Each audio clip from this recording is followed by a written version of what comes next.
Jay, that's strangely close to Daniel Jones from the Giants. Daniel, is that you?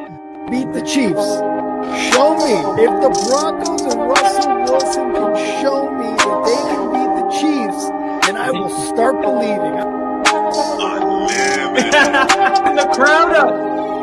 And so are this defense, and Kansas City won't snap the ball again. The Denver Broncos have beaten the Kansas City Chiefs. David Montgomery on the Lions, former Bear, gonna make this his revenge game for sure. David Montgomery gets the touchdown that ices the game.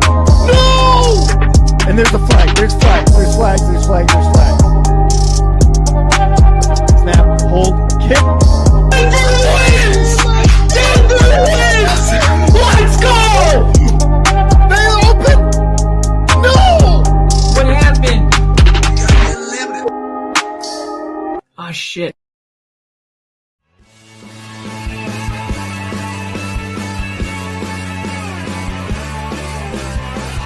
America is football. Football is America.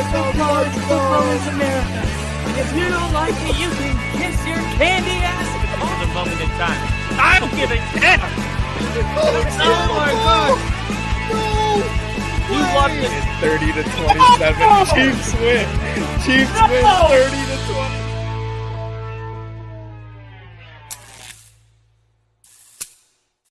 Yo, what is up, everybody? Welcome back to Only Football. We have got Bears versus Giants.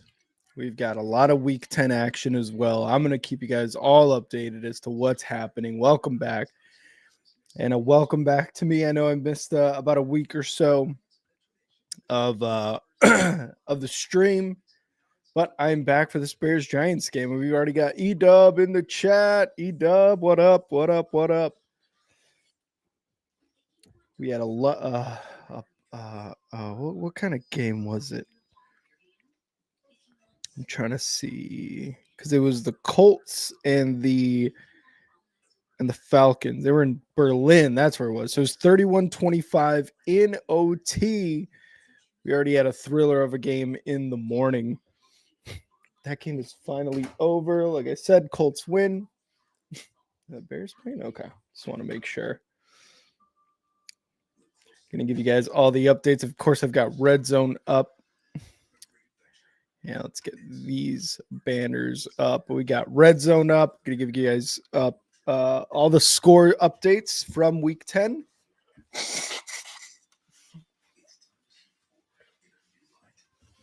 But mainly, we're going to be talking Bears Giants. Bears have the opportunity to go 6-3. They have already matched their win total from last season. So, to go up one would be great right now. To go up an extra win. And yeah, E-Dub, thriller indeed, man. I was back home for last week's game. And yeah, that Browns game was ridiculous. I mean, the onside kick that was recovered by the Browns, the Bears, Caleb with that scramble there in that last drive to set up that pass to Cole Kmet to win the game for a touchdown pass. It was an amazing game. I mean, not one that you necessarily want to happen every week, but one that you're glad happened the way it happened. Because if I'm being honest, if the Bears get the kickoff here and it goes out of bounds, so there's going to be a flag on the Giants here, and the Bears should be starting at around the 45. But yeah, Bears, luckily get the win. A kind of cardiac Bears type of game that it was. And you know what? End of the day, they won. That's all that matters. So let's see what the Bears start off with here. Let's get that sixth win, boys. Let's get that sixth win. 2 straight weeks since he lost in the waning seconds. Yeah, and you saw the I think it was Chase Brown and Jamar Chase talking about, like, hey, we just need to be better. We need to get a stop, and calling out their defense in a sense. But I mean, I think it's just a lot of frustration from them losing too quite a bit, which sucks, but it is what it is. And it's snowing in Chicago. So we got Caleb Williams in the snow playing in his first snow game, I think. Let's see. Quick pass to the right side. And that is going to be Rome for about 8 yards.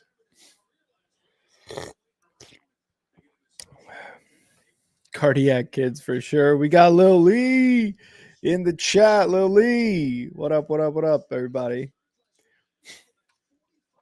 Thanks for joining me today, this morning, afternoon, whatever time it is. All right, we got DeAndre Swift in. Monangai had an amazing week last week against the Bengals as well. 2nd and 2 for the Bears. Nice. Quick throw over the middle, caught.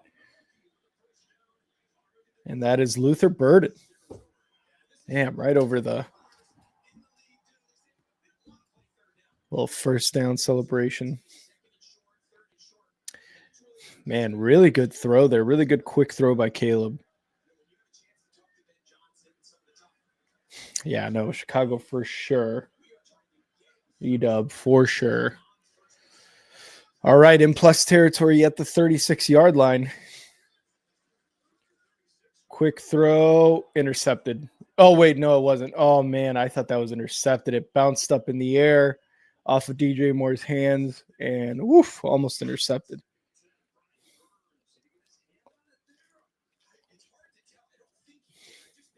Oh, that was close.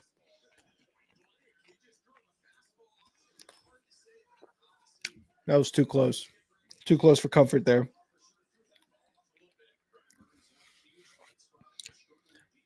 I hope so, Lily. I hope so. And it's going to be DeAndre Swift up the left side. Gets about 3. Eating some waffles here, so.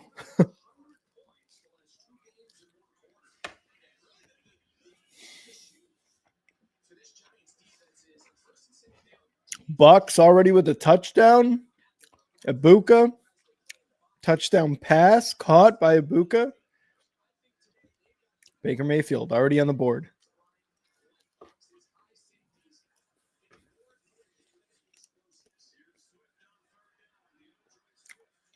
And Swift on 3rd and 7 only gets about 2.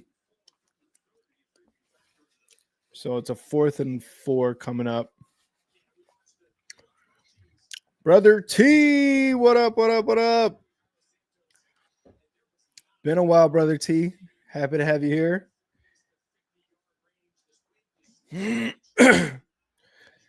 Let's see, 4th and 4. Bears offense is out there. Let's see if we can get this going. Motion, takes a snap. Caleb Williams looking. Gonna throw in the end zone. Oh, incomplete. Wow, what a bullet of a throw. But, man, that's going to be incomplete. And it's going to be a turnover. I think Caleb was going to try to get it on his own, but I believe that's Dexter Lawrence was able to kind of set the edge there and not give him any room. So the Bears on 4th and 4 unable to convert. Caleb throws into the end zone to DJ Moore, but it's a little off target going towards the sideline. And even if DJ Moore did haul that in and, caught it going down, it would have been out of bounds. His first foot that he tried to get inbounds went out of bounds. So it wouldn't have mattered. But hey, you got to respect the go for it there on 4th and 4. And he went for the end zone. So, Rick is the most attractive Bears guy. No, appreciate it, Brother T. Appreciate it. Appreciate all you guys in here right now. Got some big parlays cooking today. Need some luck today. Good luck, brother T. To you and a Kyle. If you guys got some bets going. Good luck to you guys. All right, so it's going to be Giants ball. Here coming up after the commercial break, inside their own territory at around the 30, I believe it was like the 32 or something like that. And last week, a lot of special teams criticism going towards the Bears. It's snowy, it's windy. You know, maybe that's why they don't go Cairo there for the field goal, but I mean, I'm always a guy who's like take the points, but I don't know, man. I you know, in that situation, you go for it on 4th and 4, you hope you get it, and you don't because you're in plus territory. I mean, you're at the 30-ish yard line, so. But I guess they don't want to. They don't want to risk it with Cairo. Got your way, brother T. Good luck to brother T and all his parlays.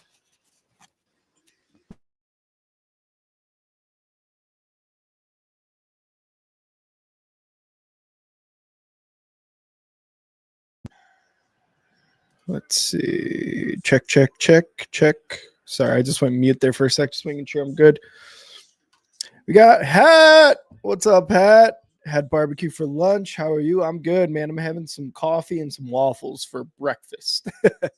What kind of barbecue do you have? Do you have some like brisket? Do you have some barbecue chicken? Some ribs? Yeah, so the Giants are around the 31-yard line. And yeah, Lily, yeah, this is their first week without Scatabo after his injury. And they're going to hand it off here. And Tyrone Tracy, I believe that's who it is going to either get back to line of scrimmage or lose about a yard. And that was Billings on the tackle. Pretty sure it's Tyrone Tracy.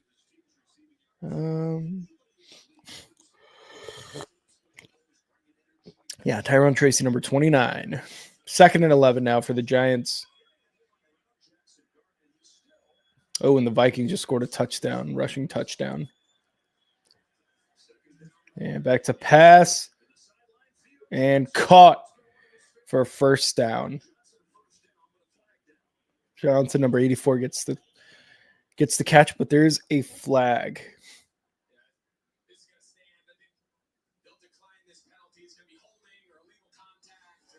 Oh, it's going to be on the Bears. Yeah, Gardner Johnson right there. He was holding there.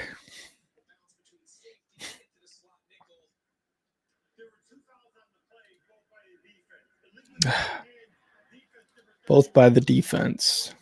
Damn it.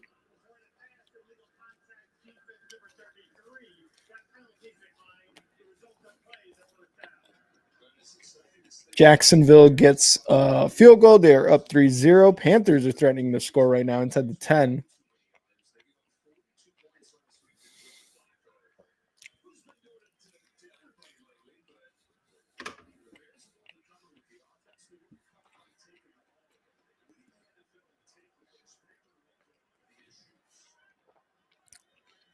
And it looks like the Panthers scored. Rico Dowdle.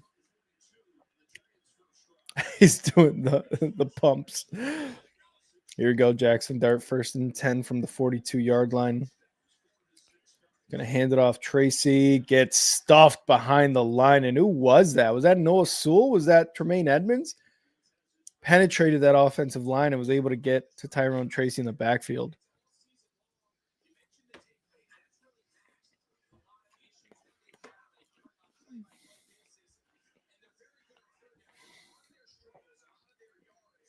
Second and 11. And Tyrone Tracy again up the middle, goes nowhere. Maybe back to line of scrimmage. Noah Sewell. I'm sorry, Booker with the tackle there. And Booker, one of the, rookie last year, was injured and had very limited opportunities. and during the preseason was showing a lot of promise. I mean, he led the preseason in sacks, so you were hoping that was going to translate, into regular season. And so far, he's gotten very few opportunities to show that, but the opportunities he has gotten, he's been showing out. So 3rd and 11 now.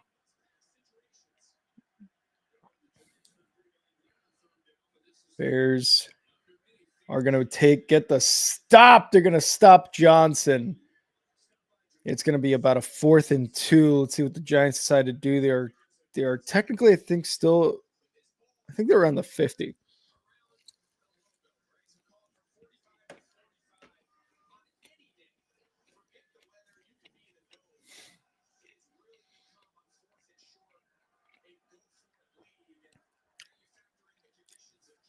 Looks like the Giants are going for it here on 4th and 2.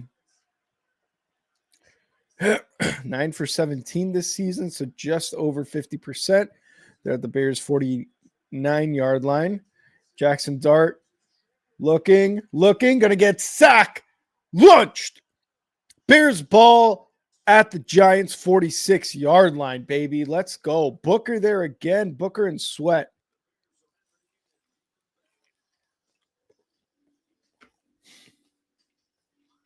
Nice.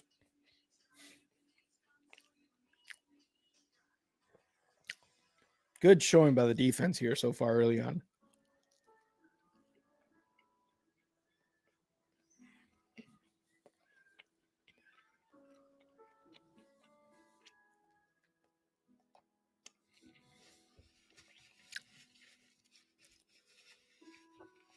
Browns and Jets with just over 9 minutes in their game. Browns, I think they're in Jets territory right now. So the Vikings did score. The Ravens now have the ball right around their 30-yard line. The Ravens 3-5, second in the AFC North. So they're definitely trying to get some wins here, string together some wins, and still, they're one of the teams too.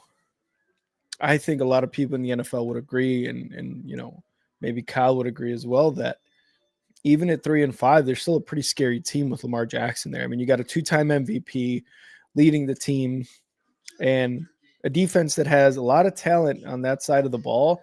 It's just something about this year. It hasn't been working that well, at least to start the season off.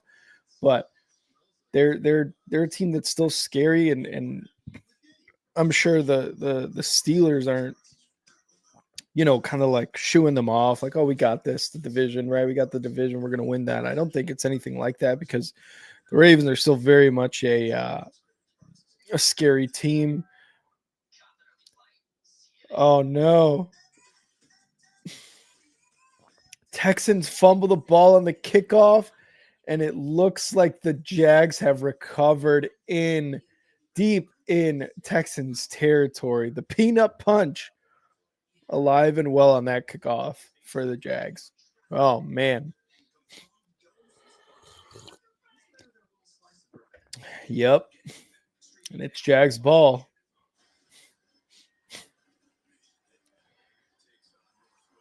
And they're going to run it up the middle. Big run by Bigsby.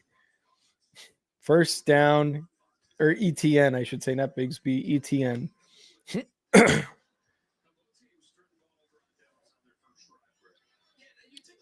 Big first down for the Ravens there.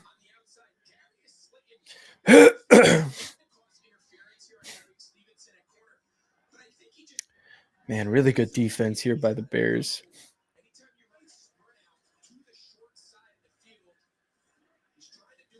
All right, 1st and 10 now for the Bears. Fakes the handoff. Caleb Williams is going to get it. Oh, Monangai drops. Monangai dropped the ball there. That would have been at least 6-7 yards. And with Monangai, he's the guy who he gets contact, but he's able to can escape that, or at least get, positive yardage after contact. So we'll see here. 2nd and 10. You hate to not get any yards on first down, especially when it's kind of like a gimme there. Motion. Caleb Williams going to run it left side, take it himself, and get about 2 maybe. Brother Rick, you know what's funny? What is that, Lowly? Let me know. Let me know. And the Jags score a touchdown. Oh, there's a flag there.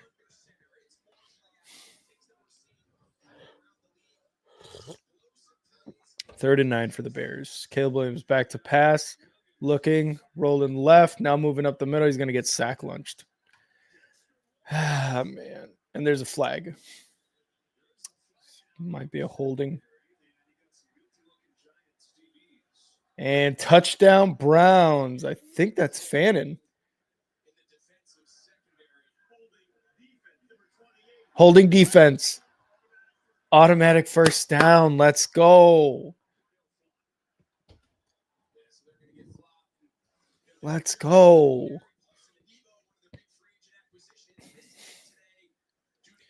Oh, yeah, he's holding DJ Moore and even a little bit of holding on Rome Odunze there, too.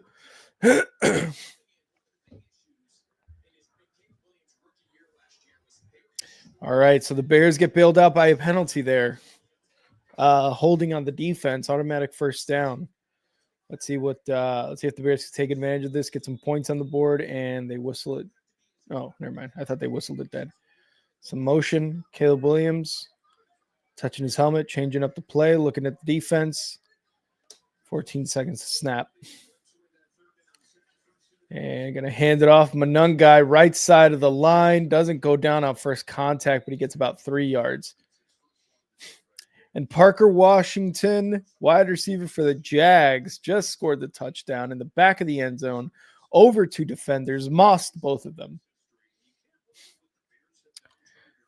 Told my brother not to start Nico Collins, and he persisted on still starting Collins over Marvin Harrison.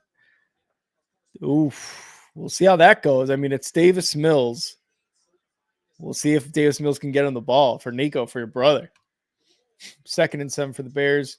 It's going to be a fake toss, rollout, quick throw, and it's going to be to Rome for a first down for the Bears. Rome Odunze.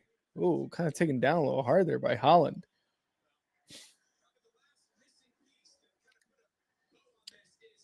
Great job on the fake by Caleb. Faked out the defensive end, had Rome wide open there on the right side.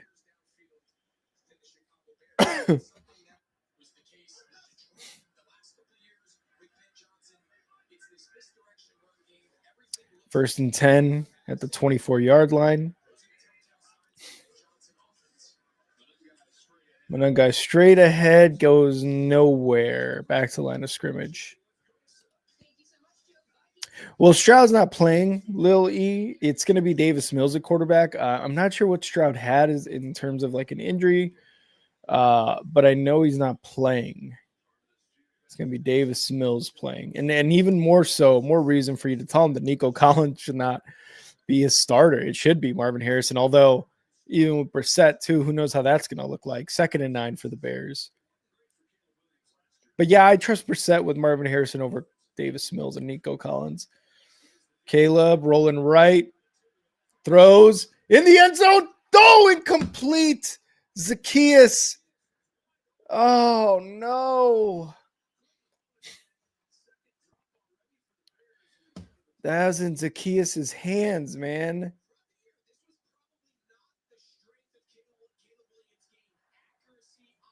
Oh, and he was not going to be able to drag his foot anyway.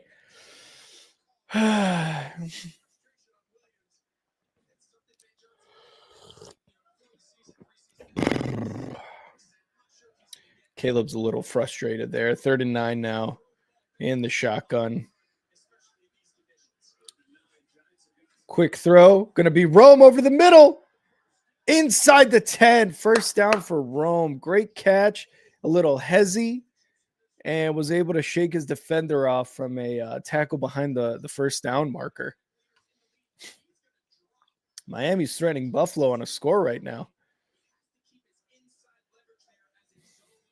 See if Devon Achane can get in there. Or if Tua could get a touchdown. 1st and goal at the 8.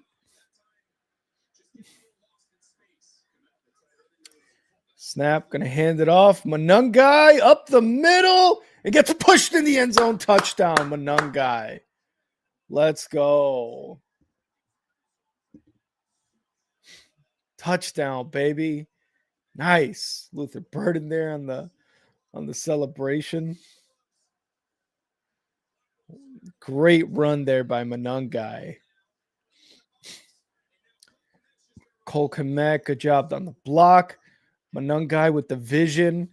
And then I think that was Jonah Jackson or Tooney who came in the back of the pile and just pushed him forward.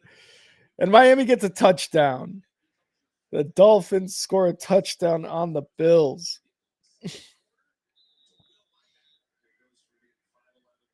All right, 5:40 left in this first quarter. Bears up 6-0. Here's the extra point.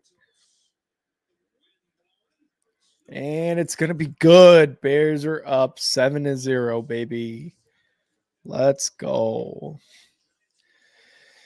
And, you know, with the Bears, you never know what you're going to get, even with Ben Johnson in this offense. So, you know, after they had turned over on downs on their first opening drive, I didn't really know what to expect on the following drive. I didn't expect for the Bears to turn over the ball or force a turnover on downs with the Giants. And you know, we got it. And you know, Caleb's able to, well, this offense is really able to overcome some of the bad plays they had. For example, you know, the incomplete pass, the sack on Caleb Williams, it turned out to be a defensive holding that they got a first down on.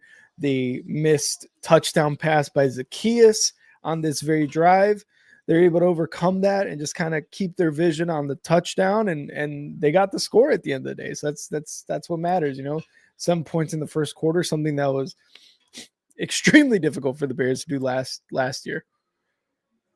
So you got to love what you got with this. And they were showing a lot of the offensive ranks, points, yards per game, sacks given up last year compared to this year. And I mean, we're talking about the Bears being bottom third of the league in yards per game and points per game, and now they're upper third of the league. So that jump is just, it's amazing, and it's extremely impressive, and just says a lot about Ben Johnson and the type of coach that he is. You know, 5-3 so far in his first year as a head coach. It's just super impressive, man. Super impressive what he's been able to do with this team. And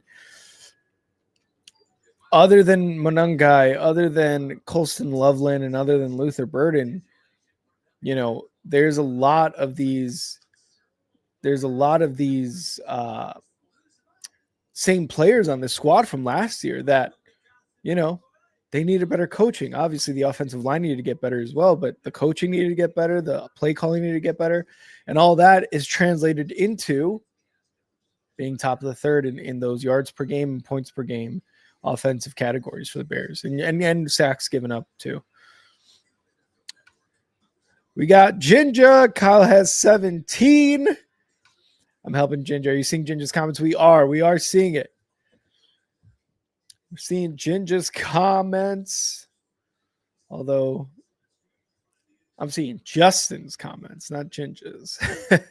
But yeah, we are good. We're seeing those comments, guys.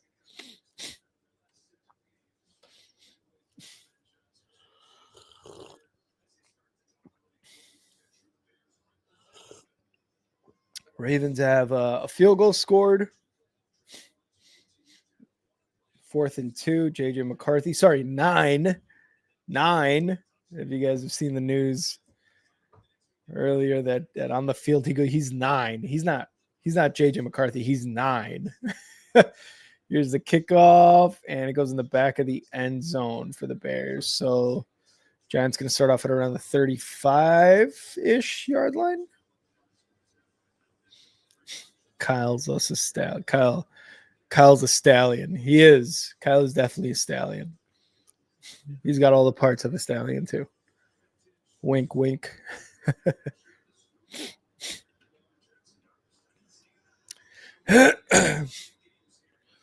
All right, Jackson Dart and the Giants come on out, and the Giants helmets, they got the Giants on the side instead of the NY, what you usually see. That looks good, man. That looks really cool. First and 10 from the 35. Hand it off. And Singletary's going to go nowhere. Slipped on the grass there.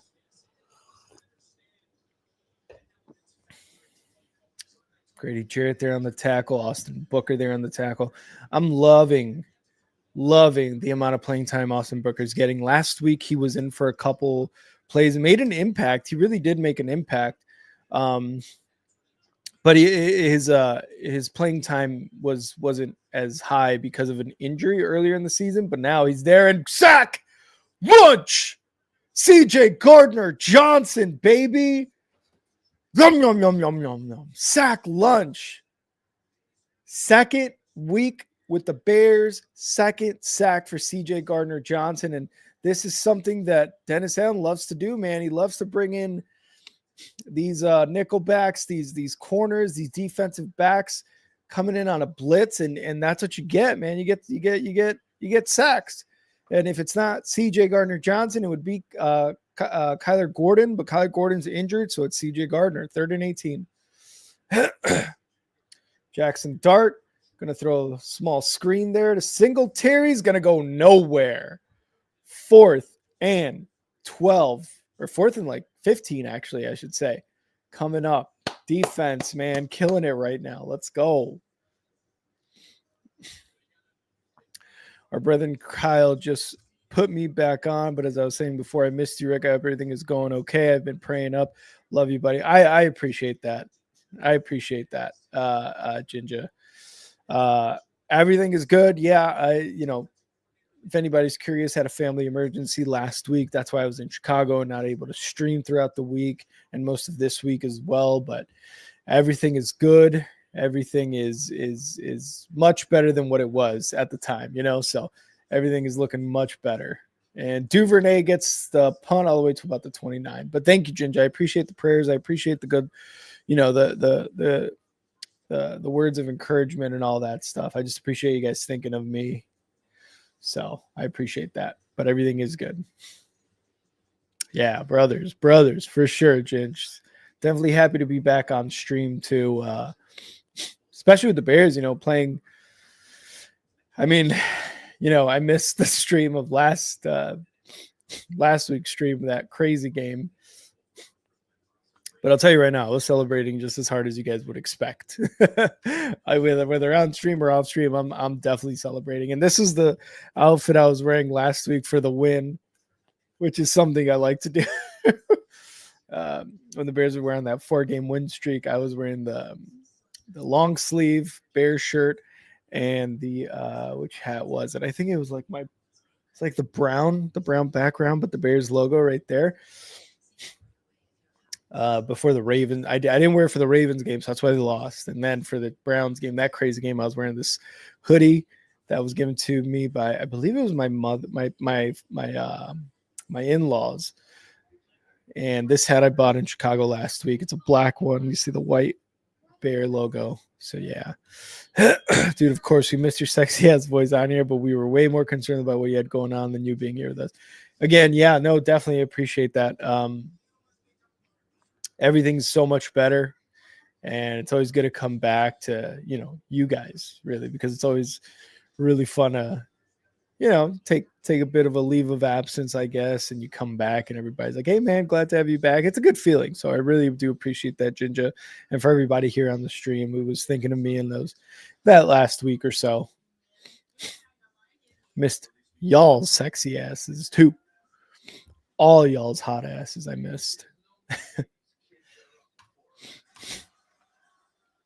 But God, I'm so stuffed up. So congested. God. Appreciate it, Lily. Yeah. No, it was the funny thing is, like, so this is the new iPhone 17 or whatever. It's like the Pro, the one just below the Max, so not as big.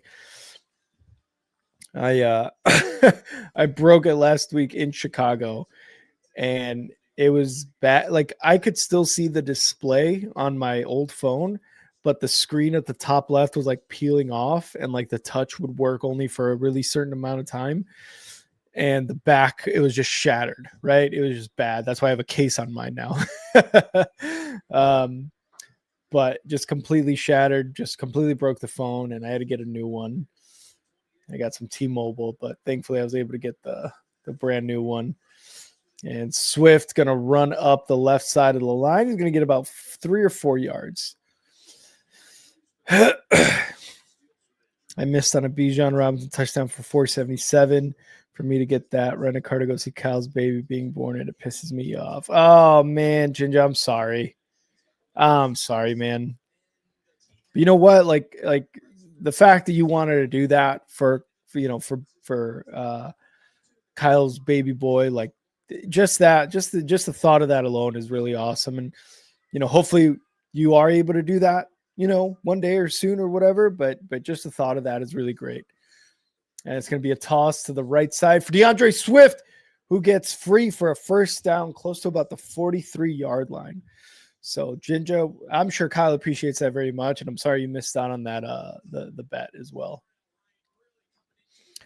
I'd be congested too if somebody I love told me they cared about me like that. I love you, brother.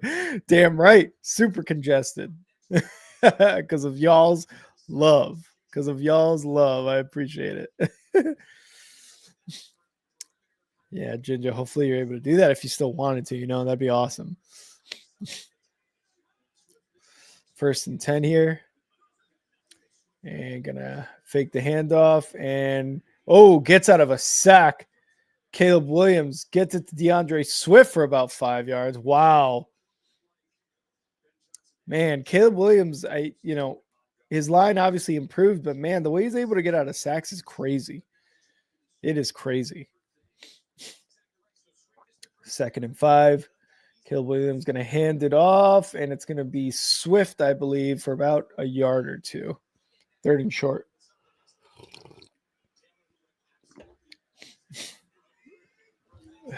Let's see if they can convert here.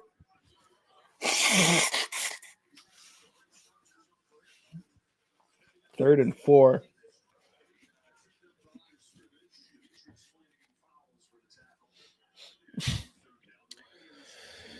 All right.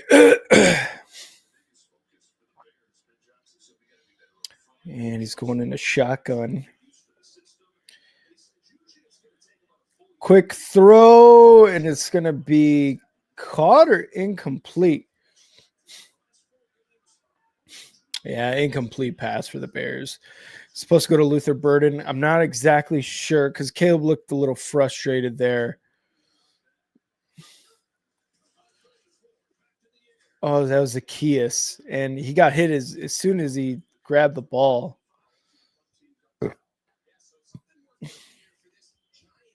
So I'm not exactly Zacchaeus, that's his 2nd dropped pass, man.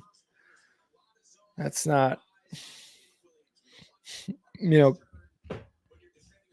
Ben Johnson is one of the things that he has communicated to the team is no block, no rock, right? So if you're not blocking on offense, if you're not doing your job, no matter whether you're getting the ball or not, like if you're not blocking for the rest of the team, like you're not getting the ball. So, and I would assume that one of these other things as well is if you're not catching the ball, we're not going to throw the ball to you either, and that's 2 that Zacchaeus has missed, 1 in the end zone and then 1 right now for a first down. Although he did get hit right away, so that would have been a tough catch to bring in for a first down, but still, wide receiver, that's your job. Mark my words, though, I'll still be there, Lil T. If you are in your home state of North Carolina, meet me over there in Tennessee, brother. We're about the same distance away. That's awesome. Oh, that'd be great. That'd be great. Kyle not only got his, Kyle's got both families, the pod family, the only football fam, and his blood fam there for the birth of his child. Rick, you've got to go back and watch. Though me and Tyler absolutely destroying Connor's Pusha T necklace mix of this Blake Shelton type shirt. Oh man, was that on what stream was that, Ginge? Do you remember? Because if you do, like I'm gonna have to go back and watch that. All right.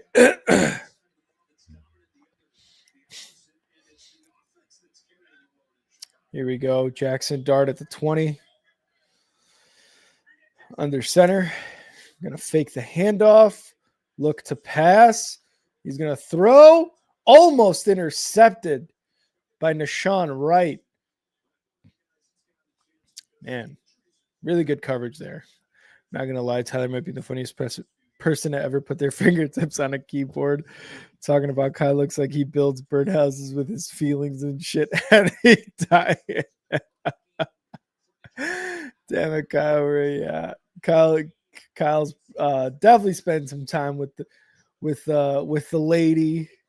Probably will be on here for maybe the end of the Bears game, closer to the start of the Broncos game for sure. But that's so funny, Ginge. That is hilarious. Oh my God, what a catch. Darius Slayton, one-handed grab for a first down. I gotta say, man, and that was Tyreek Stevenson. Like, man, that was a crazy catch. Oh, Sunday night or Monday Night Football? Gotcha. I'll go back and see if I can find it, Ginge. I don't know what it is about Giants receivers and really good one-handed catches, but oh, and it's a race to the end zone. The Patriots get a score. Wow. Williams, number 18 for the Patriots, catches a pass from Drake May. And I mean, speed. That was pure speed to the end zone. Wow. Pure speed.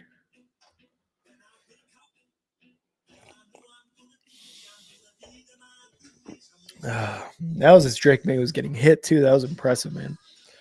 Drake May has been playing out of his mind this year.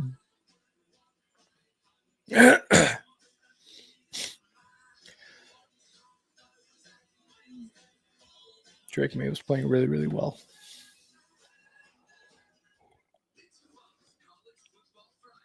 That's going to be the end of the first for the Bears.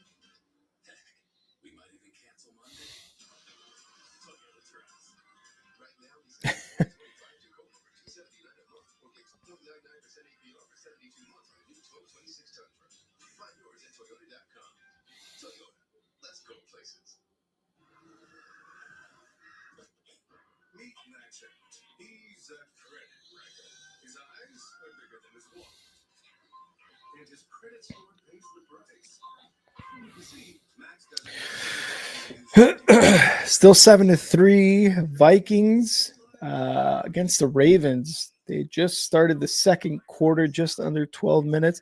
I don't know why I don't have. Should be having the scores up for you guys here.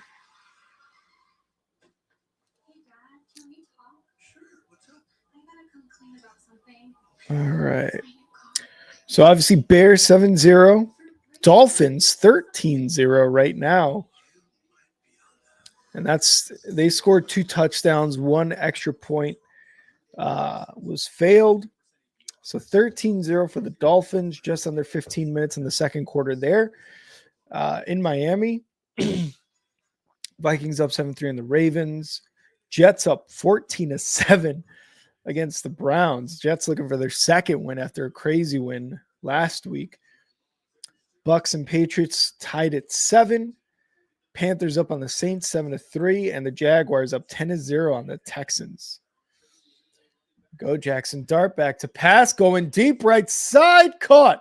Oh man, what's up with the coverage here? Darius Slayton again with a big catch.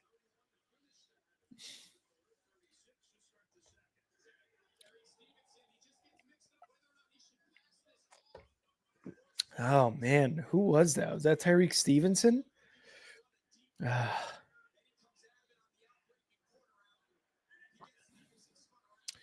And Jackson Dart back to pass. Going to pass to his tight end. Noah Sewell on the tackle there to prevent the touchdown.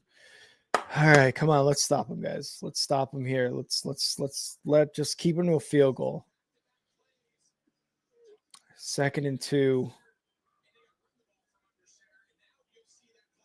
Gonna hand it off. I think that's Singletary. He's gonna get maybe a yard, not a first down, but about a yard. So it's gonna be 3rd and very short coming up. All right. Yeah. Get all the run stuffers in there, man.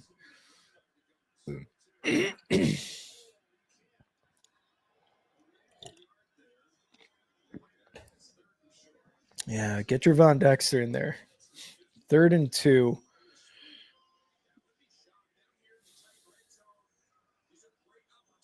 It's going to be motioned by the Giants.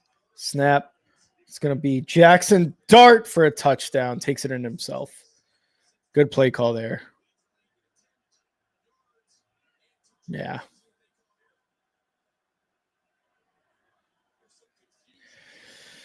I mean, good job on the offensive line there, being able to set. Oh, man. And I think that was Sweat who just got the edge set on him.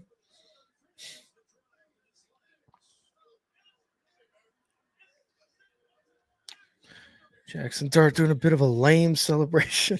I only say that because they scored.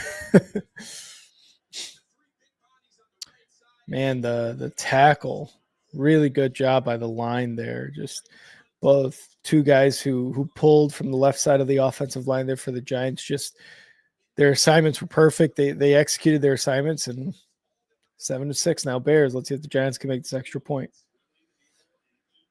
And it is good. So it is 7-7 tie here. Bears gotta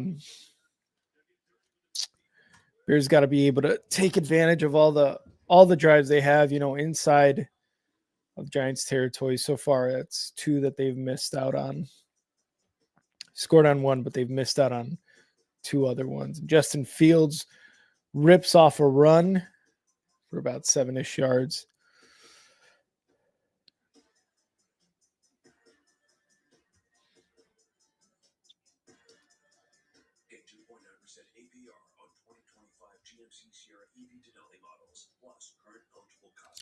All good, Ginger. Real life mode, that's solid ass guy. I'm an emotional ass bitch today for some reason. Miss you, Bill. Fuck yeah. No, I get you, man. And Ginger, I totally understand because last week was one of those moments for me where you get kind of emotional about just all sorts of things, whether it's family, friends, just life in general. So I totally feel you there, Ginger. I feel you. So you do what you got to do, man. Don't apologize for having feelings, I guess, right, is what I would say, because too many times, especially in today's world, people don't have a lot of empathy or sympathy for people, and that's just not right. A lot of us could really use that to kind of understand each other a lot better. So don't apologize for that at all. Are we going through midlife crisis type shit? Is God speaking knows that's what's going on? I mean, the midlife crisis, absolutely. I'm only 34, but I feel that. I feel that.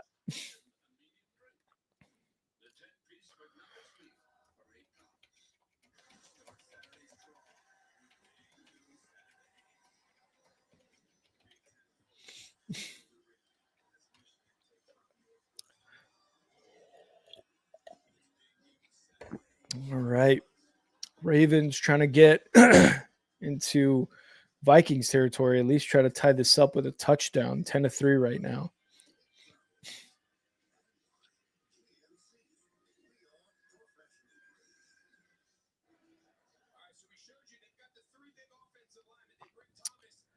Let's see if they can get into the Bears can get into another scoring opportunity here.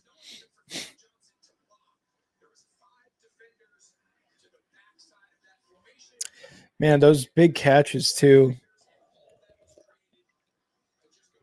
by Slayton, man. That's what got the Bears there.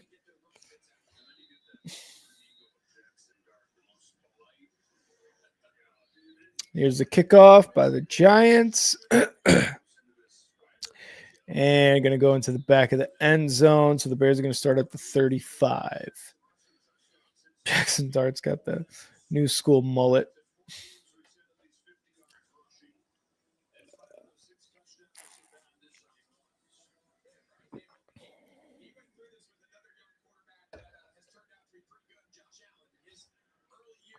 Jackson Dart, 6 for 7, 104 yards, and that rushing touchdown so far.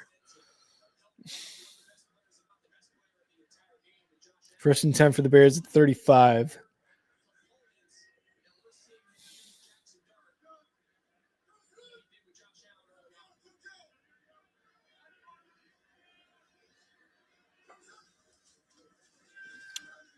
Back to pass, Williams. Caught. And it's going to be Rome with a big catch over the middle of the field into Giants territory at around the 37-yard line. First down, Selly. Man, Rome is so good. Oh, he missed a wide open Rome. Not a wide open Rome Odunze in the end zone, but overthrew him a bit. Oof. That was so close.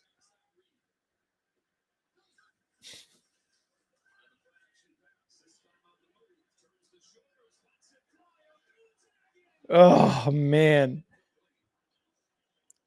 Just a little too much.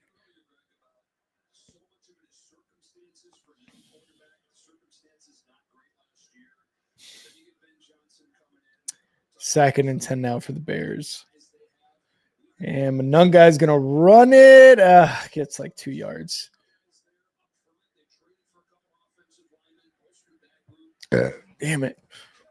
Ginger, I'm seeing your comments, man. I can't necessarily relate what you're going through, but I feel you. I hope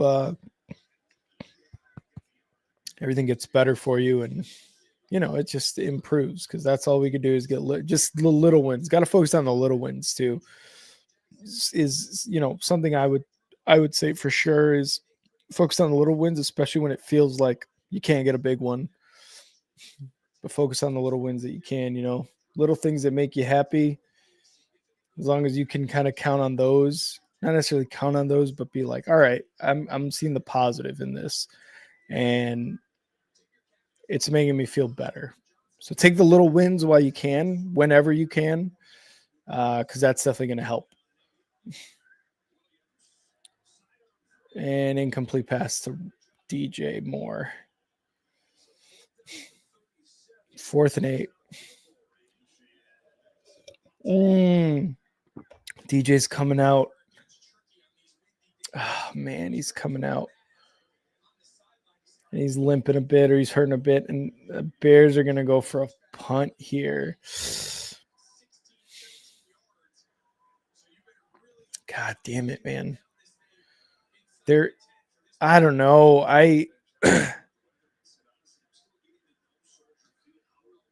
Let's see if they can. All right. So the Giants are going to start off at the 11. I mean, better than going for it on 4th and 8, not getting it, and the Giants, starting off at around 35. So it's something. It's something for sure.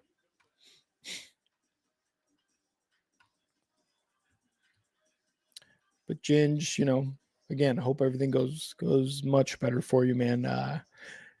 Again, biggest piece of advice for me is just focus on those little wins, wherever you can get them. So focus on that, man, and you'll be good.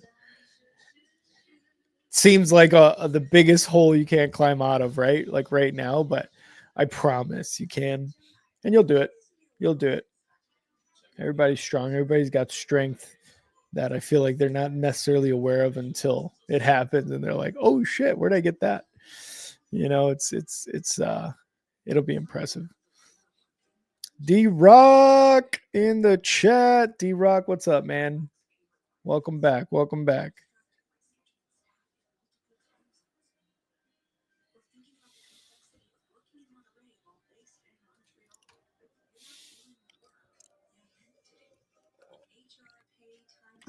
Man, Vikings leading by 7.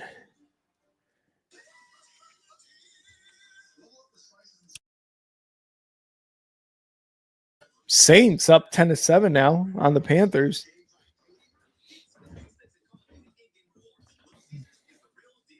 Wow.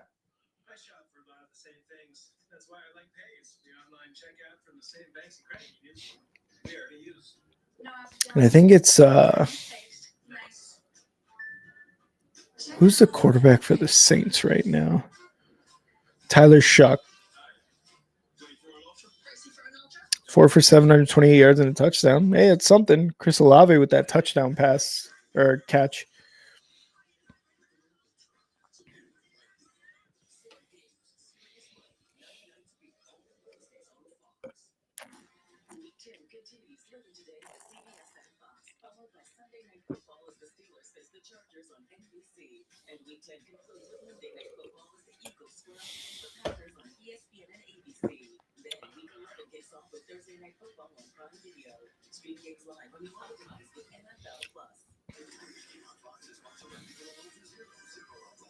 Oh, wait.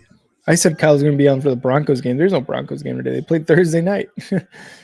And they won, leading the NFL right now, I think, in wins. At the 11-yard line, the Giants start their next offensive series. See if the Bears can hold them to a punt. All right, it's going to be about 3 on that pass. Oh, you'll get one change for sure. You know, I think you're going to be able to come out from this on top, man.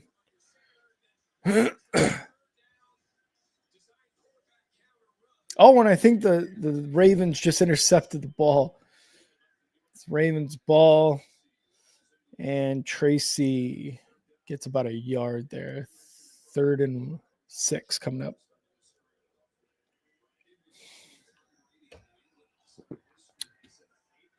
Positive you'll be fine, Ginge. I got you, man.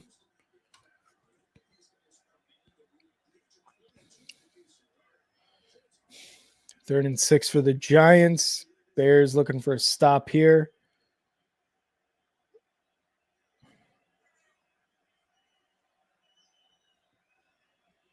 Snap. Trying to get some pressure, and it's caught by Slayton again, man. He was wide open over the middle of the field. I don't understand how that's possible. I don't understand how that's possible. He just made 2 big plays on you, and what's he doing? And Noah Sewell just try to get a hand up, but unable to at least grab the ball a little bit. And another first down throw. Moving the ball already in through the air with Jackson Dart.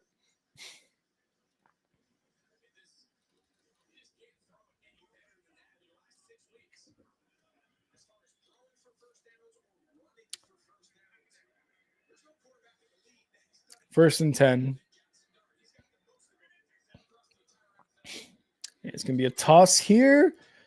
And goes for about a yard or 2 for Tracy.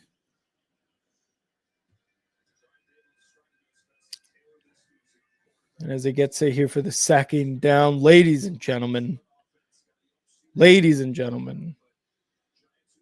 you know this man. You guys know this guy too well. You know, he's about to have his second child. His team right now is tops in the NFL with a win on Thursday Night Football against a division opponent, a hated division opponent, the Denver Broncos, #1 fan, the biggest penis this side of the Mississippi, and that goes all the way around to the other side of the Mississippi. So pretty much the entire world, all right? Ladies and gentlemen, you know this man. You love this man. You want this man. I'm here to give you this man, but not for keeps. Ladies and gentlemen, we got Kyle. Kyle. I love it. How do you hear me? Good. It's just it sounds a little distant. I don't know. Oh, okay. I see the problem. Yeah. How about now? There we go. Much better. Sack lunch on Jackson Dart by the Bears, and his helmet comes off. But you sound better, Kyle. Okay. Yeah, I noticed that when I stream with you, I have to change my microphone settings, and when I stream solo, like for some reason, it needs to be different. So I blame Elon Musk. you. Yeah, let's blame Elon. Why not? Fuck Why not? it. Yeah, and Microsoft. Why not? and Apple. Whatever. Let's do it. So the Bears, man, I think this is a huge game for the Bears, and everyone was laughing at me when I said that because it doesn't look on paper like a huge game. But the Bears defense letting Joe Flacco throw for I don't even know. And 470. Mount a comeback. Yeah. And I mean, like the Bengals won that game, let's be honest. And then the defense for the Bengals just said, fuck you. And the Bears won it because, I mean, the Bears won it. I'm not saying the Bears didn't win it. I'm saying 9 out of 10 defenses would have been able to keep their opponent from scoring a touchdown with 40 seconds or whatever he had. And it was a great drive. It's just, wow, that defense is so bad. And I hate the astrophy that comes with because my team's going through this more than maybe any team in the NFL right now. You beat this team, but you beat this team, but you beat and it's like, wow. And then you have a bad game and they go back and they rewrite history. They all of a sudden, instead of a 33-point comeback against the Giants, it's that you were shut out against the Giants for the first 3 quarters.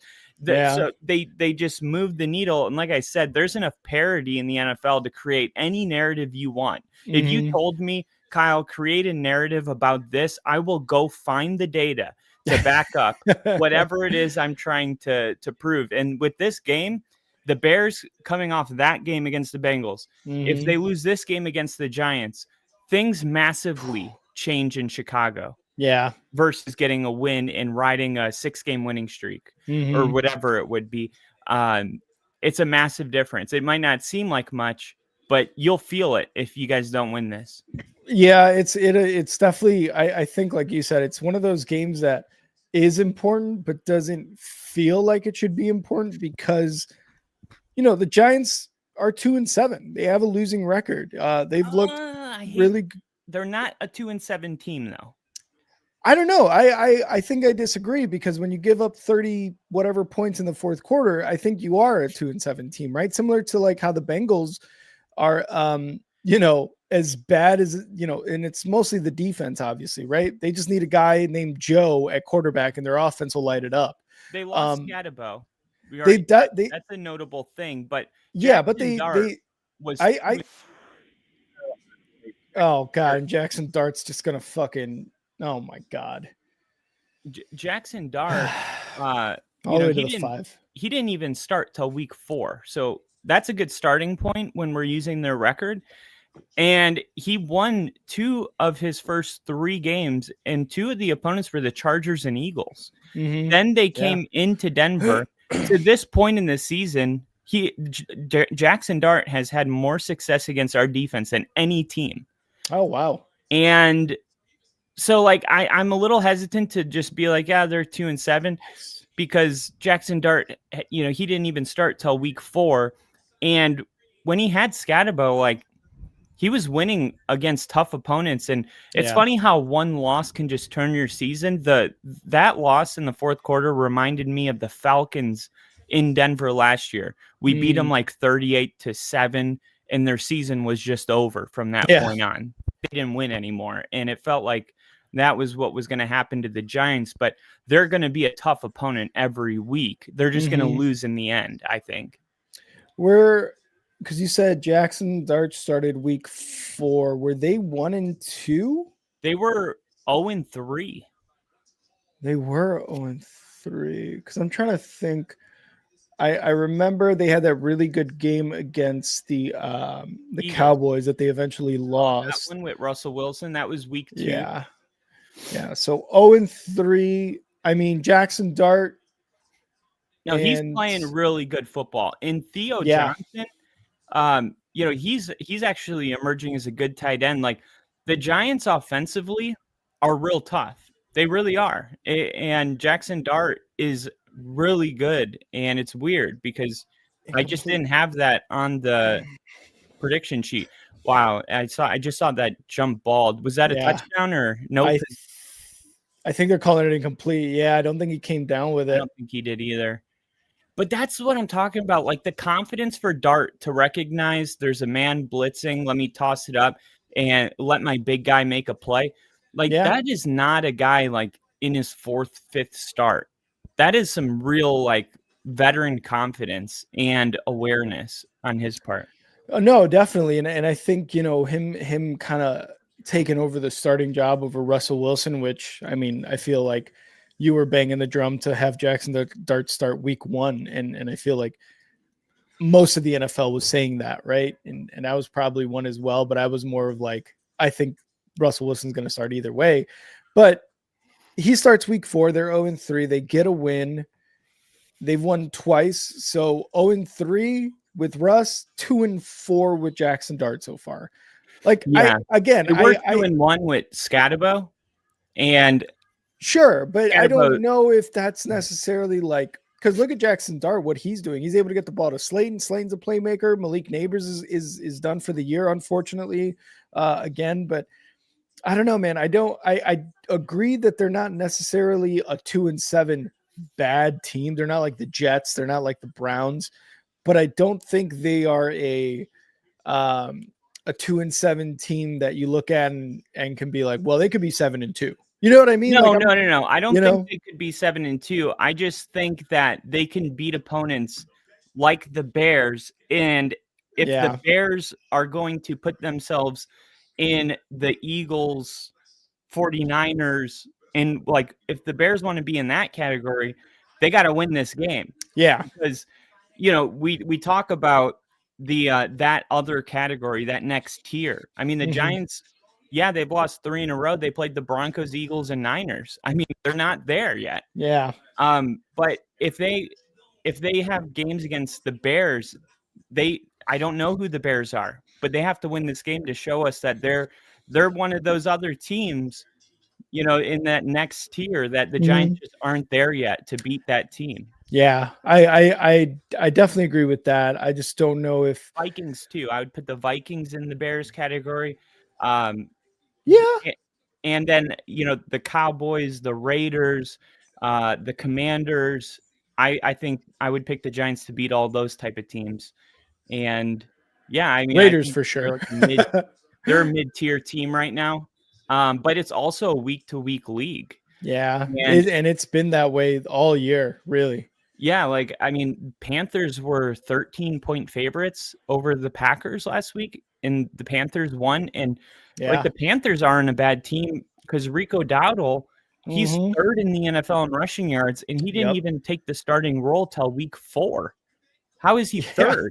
It was Chuba Hubbard, Like he was 170 yards before Jonathan Taylor ran for like 240 today. Yeah, he was only 170 yards behind Taylor, and insane. That's craziness because Taylor's been going off. Yeah, and he had that crazy game against the Cowboys too, where we were just like, oh my God, like he went off. He had like 200 plus scrimmage yards. I don't know. I think like 180 of those were rush. I don't remember exactly. Caleb Williams taking off, and he's gonna be about 7. But man, he like Dowdle's doing amazing right now.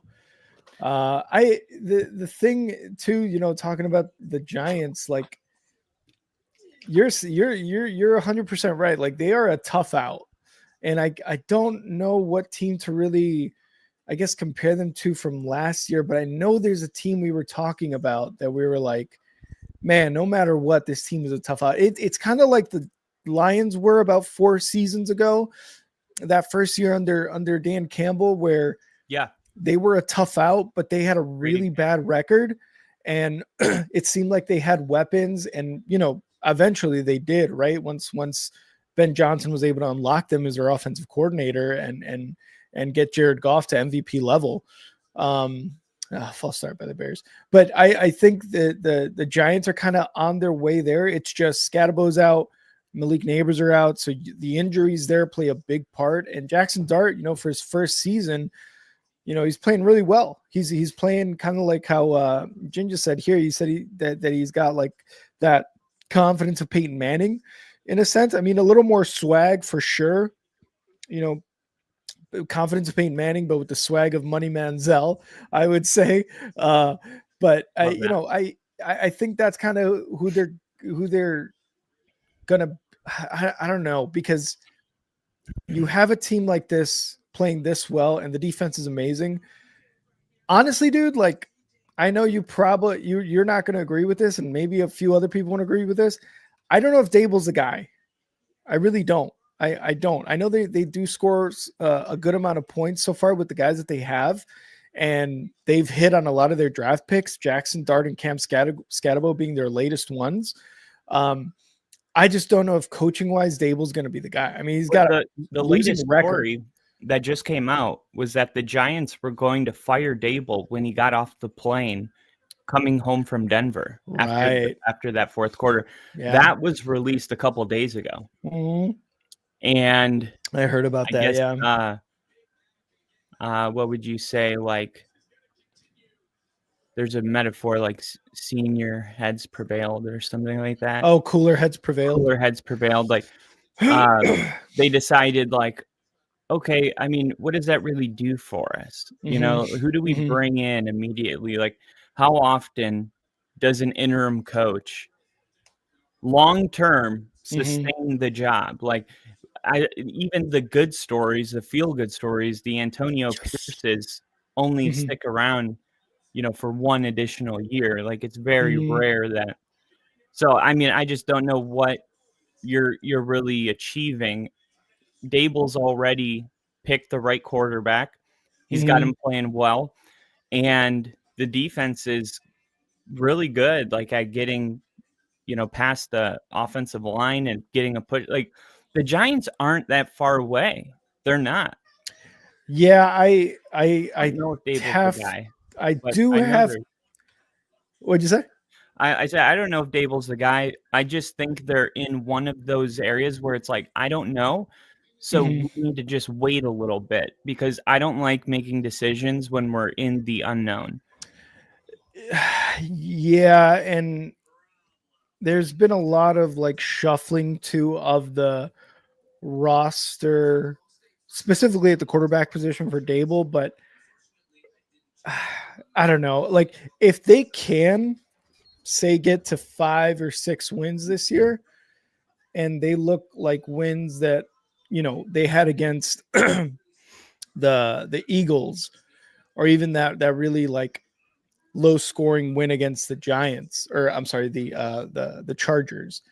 Like, if they could get more convincing wins like they can against the Eagles, and it's under the guidance of Dable, then I would say definitely give him another year. I mean, he's signed a deal through the 2028 season, if I remember correctly, 2029. I forget exactly which year it was.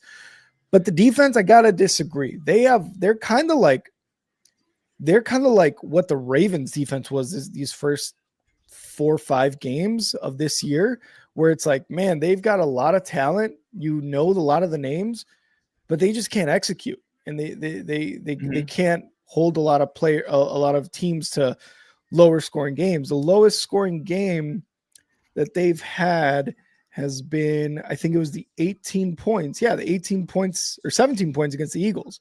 Their 2 wins have been 17 and 18 points that the defense has given up. Yeah. Other than that, it's been 20 plus, or so, whatever the next lowest score is. But I do think they need the defensive coordinator should have been fired after the Broncos game. Like, that that is just like, certain things just can't happen. I mean, there's been a lot of football played in the history of football, and never has there been a quarterback get 2 rushing and 2 passing touchdowns in the same quarter. Yeah. Like, that's just never happened. And think of all the great quarterbacks that have played. Michael Vick, Lamar Jackson, like no one. has done No, that. And that was ridiculous. and the Giants, man, like they kept scoring, and that's what's crazy about that game was like they had more success against us than any team, and it was like, man, I couldn't believe it. I was like, dude, it was like watching the Colts. I saw the Colts live, and it reminded me of watching the Bengals game live, where it was like everything we did, Joe Burrow had an answer for. Everything we did, Daniel Jones was quicker. He didn't get sacked because he didn't hold the ball for more than 2 seconds, and he was just so quick. And Jackson Dart, he wasn't as quick with his releases. And the receivers downfield weren't getting separation, but he was just like running around and making plays, like doing what he had to do. And I hadn't seen anyone playing that style of quarterback have any success against us. It's either you get the ball out really quick or we're going to hold you to 1 touchdown or none. Yeah. Jackson Dart was like, no, I'm going to run around, play backyard football, and drop 30 on this D. and to his credit too, man, like that's what he's doing right now too. I mean, he's already rushed for a score. He's shown that if he can't get the ball out into his receivers with his arm, he's going to do it with his legs. And like you said, it's that like backyard football, but also like it's one of those things too, where you don't want him to play that. You don't want him to get used to that, because then you're going to have another Justin Fields on your hands, right? You're going to have a guy who's not going to last long in the NFL. And Malik Neighbors back. I mean, that's a big thing that's gone. Yeah, I mean, Slayton has been doing really well, but you're right. Malik, your number one is just, it's no comparison to anybody else. Having your number one is like a confidence, that you're just like, I needed that. Yeah, like there's just certain receivers that there's no way to replace them. Justin Jefferson goes out, and it doesn't matter how good Adam Thielen is. Like, he's not Justin Jefferson. Jamar Chase, Marvin Harrison Jr. and Malik Neighbors were both drafted as these type of guys. And Malik Neighbors, no matter who the quarterback is, had so much success as a rookie. And that just tells you like everything you need to know about him. And just imagine this team does get to 6 or 7 wins. And then they go into the offseason, they add a couple more pieces on defense. Malik Neighbors and Scatabo are healthy. And they get a new coordinator, a defensive coordinator in. Yeah. All of a sudden, like, the Giants are considered a playoff team in a lot of people's predictions. And there's going to be a lot of people that disagree. And there's going to be people that are like, sky's the limit. And that's your job running an organization, is just to have that debate on the table every single offseason. Come on, Swift, man. I'm so mad Swift's back, because I picked up Monangai last week and he got me like 30 points almost. And Ben Johnson said he was going to roll with the hot hand. I'm like, Monangai's the hot hand. He is. And why are you jumping there, man? On a 4th and 4, he can't bring it in. And that was that he had a really good run on the last 4th down. And the Bears turn it over with a minute left in the second quarter. I got to talk a little bit about the special teams, because last week, the special teams was a joke for the Bears. And Richard Hightower is our special teams coordinator. He was one of the only guys to be held on from the Eberflus staff from last season. And at the time, special teams was never a problem for the Bears. It never was. And so to keep him on was good. And then you bring in Duvernay as a return specialist. He sucks. He's indecisive. He doesn't explode out, when the ball gets in his hands. He doesn't kind of run out. He's like making decisions and moving side to side instead of going straight. And then last week, first kickoff, return for a touchdown. Then Cairo gets a kick blocked. Then they recover an onside kick. The Bengals recover that onside kick. And now, this is something that we've been talking about for damn near all season. Cairo can't kick if it's it's a toss up if it's a 45 plus yard field goal. That's insane. How is that acceptable? And that's the thing. I don't know, because to Cairo's credit, he is the most accurate kicker in Bears history. What? How? I don't caveat though. Robbie Gould played many seasons under the Bears. So obviously he's going to miss kicks. And how is he the most accurate if it's a toss up at 45? And that's the crazy part, man. It's like, have we not learned that? Ignore the analytics. If they're telling you something that your eyeballs aren't, trust your eyes. Trust the eyeballs, because he's one of the more accurate kickers, but inside of like 40 yards. We got Cam Little last week setting the record for made field goal with 68, 69 yards, whatever it was. And you got the guy in Dallas, 53-yarder too. So it's like, it's easy for these guys. The guy in Brandon Aubrey or whatever his name is, best kicker in the history of the sport. Mark my words. Yeah, and he's just killing it too. Like, he has shown that, hey, you actually can make 60-yarders if you just have a guy that's got a big leg. And right now, Moody's the guy with the big leg. And there's people internationally like that could probably do it. Yeah. The game in Germany this morning, hell of a game. I was watching it on my phone, and I noticed something. Every time a field goal was made, the crowd went crazy, because internationally, kicking is their thing. Like how we feel about football, they feel about football. They love kicking. That's their shit. Like kicking, the kicker is their quarterback. Like they loved it. They cheered. They wanted the game to end in a kick. It's so funny. It's so different. But think about Brandon Aubrey and all these kickers that come from, that's why the NFL created that international spot, so you can have 53 instead of 52.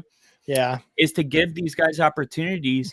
You're telling me there's not like a guy that could have been a professional soccer player and he got cut from his team? Like, I feel like the NFL needs to bring in more kickers outside of the United States. I think that there's probably a huge market for it. Because what, out of college, you bring in one really good kicker a year, maybe. Like last year, it was Will Rickard from Alabama. Yeah. But there wasn't like that guy this year that is stood out. So I don't know. I feel like if you have a kicker that is a toss up at 45 yards, your scouting guys, they're not doing their job. No. Because it's a big planet. It's a big planet, and there's a lot of kickers on this planet, and you got to go where the kickers are sometimes. Get your ass on a plane, fly to some soccer games, and maybe go to a tryouts for a pro team and be like, hey, have you ever tried kicking like, get creative with this shit. Like, I'm tired of these kickers that can't make 40-45 yard field goals, because the world's just too big for that. Yeah, and guys like on YouTube fucking knock 60-yarders down and be like, hey, hire me after their team misses a game-winning field goal. And I know it's different when they put it on in a uniform, but still, like, this is the NFL. You're supposed to have the best of the best, not a high school kicker. Yeah, it's like you said, you're not, don't limit your scope of possibilities. If anything, try to expand it. And I think, the Bears almost came away with a pick in the end zone. I think that was Tyreek or Nashawn Wright, but man, good job on the Giants tight end there playing defense and punching it out. If I ran an NFL team, I would go longest yard style. Like, I would fly to like a different country and ask them like, hey, who's the most violent person in your country? Just like, I would get so creative. Who's the most violent? Hey, have you ever played football? Will you teach me to football? Sure, I'll teach you anything. Just don't eat me. Yeah, just don't eat me. I want the biggest guy you got. They should go longest yard style with I don't know, get creative. I want to see some more stories. Yeah. It's like this guy was in prison last year. Now he's the linebacker for the Bears. He won't stop hitting people. That's the guy I want. Yeah, just get some violence going on the team. That'll be good. Let's see. They're going for a kick, and it's going to go through. So the Giants are going to get a field goal. They did take not the lead pick that. 10-7. That's ridiculous. Yeah. Young Ho Koo's a Giant? Yeah. No I didn't longer on the realize the Falcons. Falcons cut him. Yeah. That's another guy who Younghoe Koo is he's got a big leg too, and the Falcons were just kind of done with him too, similar to Moody with the 49ers. They're And just now Moody's knocking 55-yard field goals I down. know. And he, this is kind of what I was gonna get to with Cairo and Moody is like Cairo's an accurate kicker, but he's definitely got a limit to the yardage. But Moody, he's 76% all-time kicks, and that's bad for a kicker. But man, does he have a big leg. And I was gonna say this after the Bengals game. The Bears right now, first year head coach, right? Yep. They got a 5-3 record. That's good. Winning record. Their offense scoring a lot of points. They're getting a lot of yards per game. They're I think in terms of explosive plays, they're number 1 in the NFL, if not top 2, top 3. I think that goes to Seattle, but that's good. And they are the defense, it could be a lot better, but when I feel like sometimes when they need to clamp down, they can. But that doesn't happen all the time. Is good. The defense now all of a sudden can't be good. Something about it, man. I don't know what it is But if either. Justin Fields was your quarterback, your defense would hold him to 12 points a game. Exactly. And now the biggest question, and it's very clear in this game where it's windy, it's snowing, or it was snowing. There's obviously some weather going on. Is our kicker. The last time the Bears were like this, where they had a first-year head coach, they had a winning record, they had a quarterback in his second year, the offense was looking better, it was looking like they could score points, get yards, was 2018 when they had Cody Parkey as their kicker. And what happened eventually when they got to the playoffs? Doink. Cody Parkey missed a kick, the double doink. You say double doink in NFL circles, and they know exactly what you mean. So it was negative 37 degrees. Negative 30. Okay, yeah, that's fair. But you still got to make that kick. And he did something in that double doink that he had done plenty of times during the season, and that is hit the uprights several times. Now, fast forward to 2025, and you've got almost the exact same situation, albeit the defense is nowhere near as good as it was in 2018, like nowhere near as good as it was in 2018. But you've got a lot of the same similarities of the Bears of 2018 with the Ben Johnson and Caleb Williams regime, right? Is you've got a second-year quarterback who is clearly improving. You've got an offense that is clearly improving. You've got a head coach that knows how to call a game and has literally elevated the Bears offense from bottom third of the NFL to top third of the NFL. And yet the question still remains, we can't trust Cairo on 45 plus. We can't. And it's like, this is history basically saying you've got to go with the better kicker or the guy with the bigger leg. And if they don't, I have a feeling that this is going to bite the Bears in the ass, whether it be later this season or if they are able to make the playoffs in the playoffs. It's going to bite them in their ass, man. And I'm a Bears fan. I've been watching the Bears for damn near 20 years. And if I can zone in on this and point it out, why isn't the front office looking at this? Why isn't, the coaching staff zoning in on this? Or why aren't they making a change? Because if we relied on Cairo Santos to make those kicks that Jake Moody did against the Commanders, we'd probably be looking at a 4-4 record right now instead of a 5-3. We're looking at a 4-4 because you can't trust them. You can't trust them. Games, man. What's that? Special teams will cost you games. Absolutely. And that reminds me, hold on, I got to screenshot something really quick.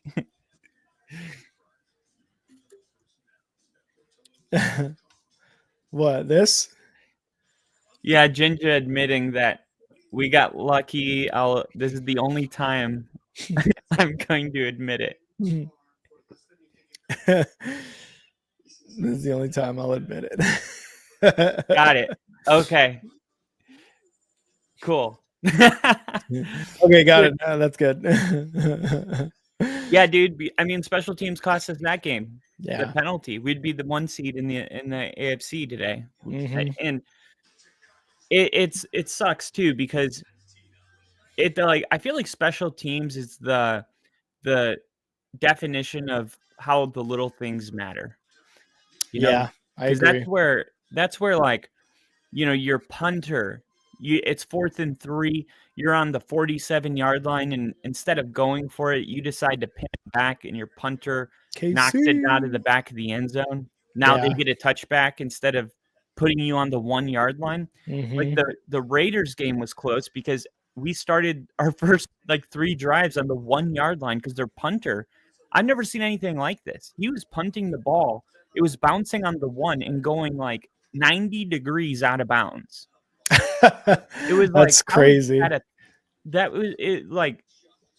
Some of these punters, they train to do that. I've never seen it like that. I mean, it was almost midfield, and it bounces on the 1 and just goes straight to the right out of bounds. But yeah, I mean, and then our punter went out there and he's dropping the football and not even making contact with his cleat. And it was so bad that our whole stadium, the one punt he made good contact with, they all cheered, gave him a standing ovation. I'm like, God. And it's the same thing though. I mean, special teams, field position, coverage, big returns. That's more field position. If you have a bad special teams and the other team has a good one, let's say you give up a 30-yard return on a punt, Brandon Aubrey's already in field goal range. That's the difference between it. So special teams really doesn't get talked about enough when picking a game winner. I've heard a couple times this one's going to come down to special teams, but I really think we should be looking at it much closer week in and week out.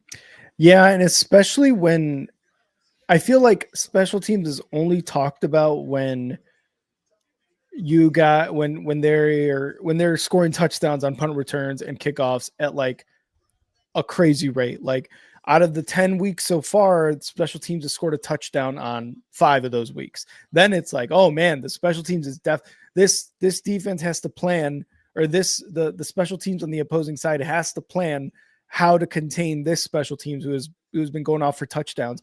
And then not until it comes down to a really bad game, similar to last week, Bengals and Bears, is special teams really even talked about in a negative sense. Like you're saying, it's not really talked about, when all year, even against the Ravens the week prior to last week, it was bad. The special teams was bad.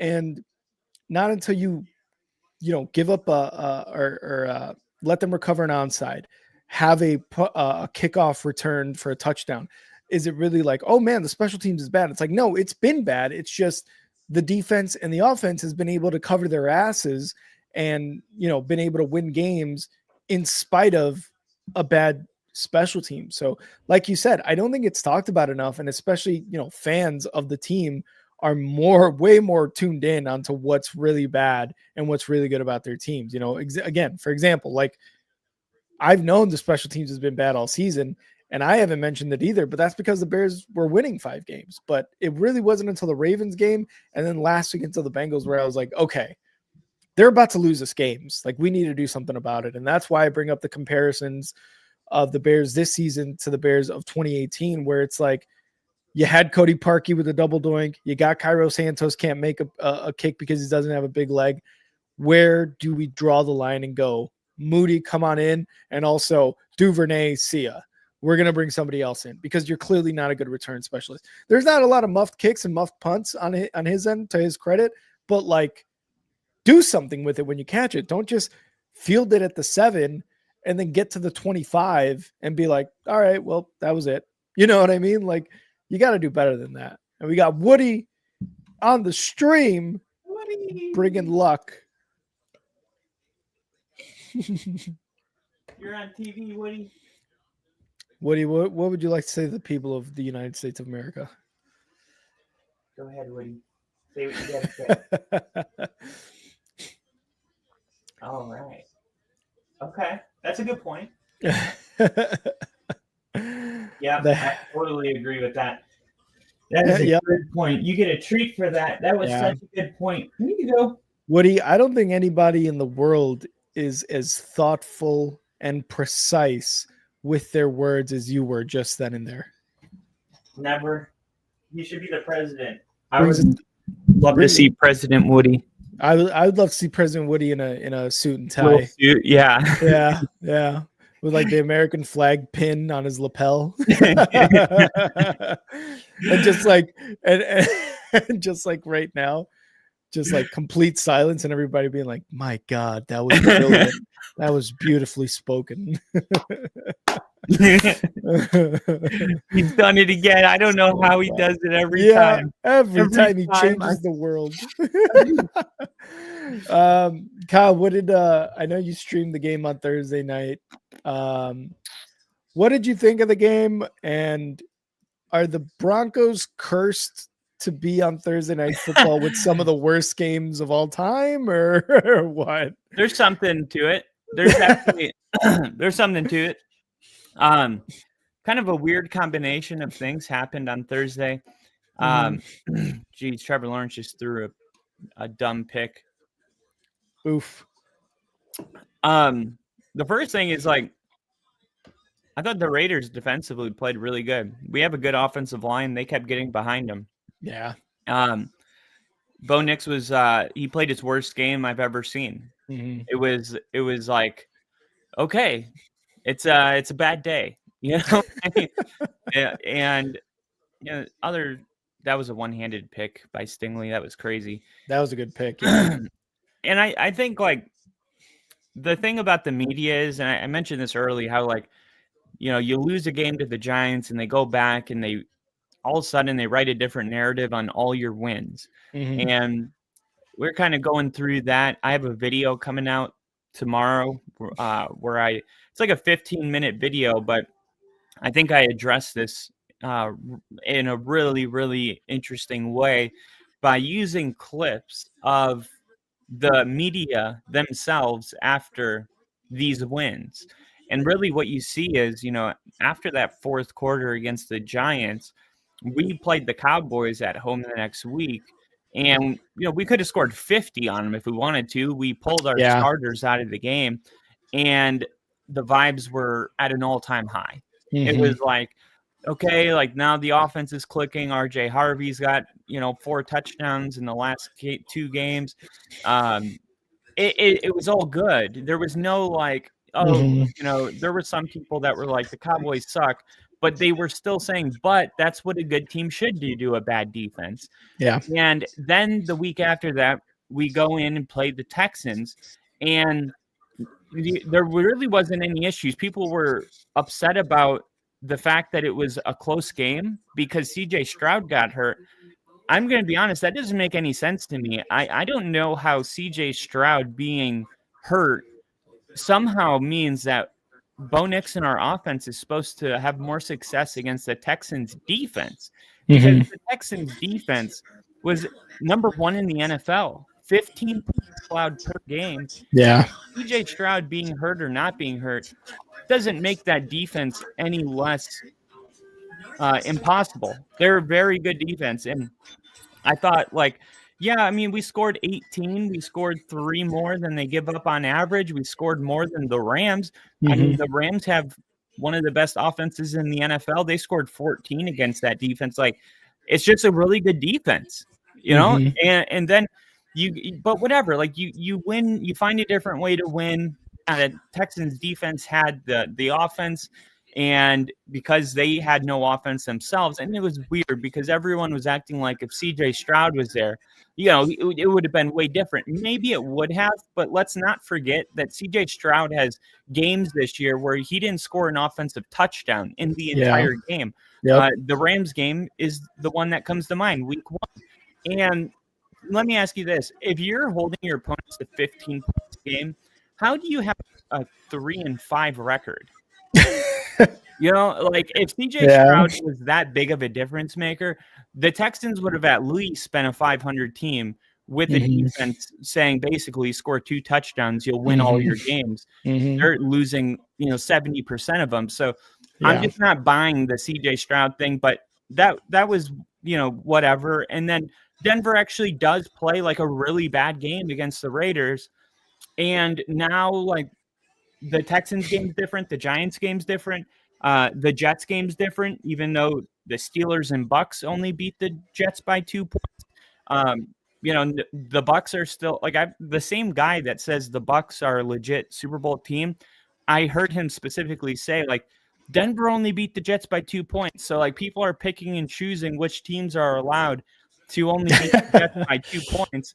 And it's all to just spin a narrative after one bad game. Like he had a bad game. The offense has been less explosive this year. I feel like a lot of this is just like self-inflicted.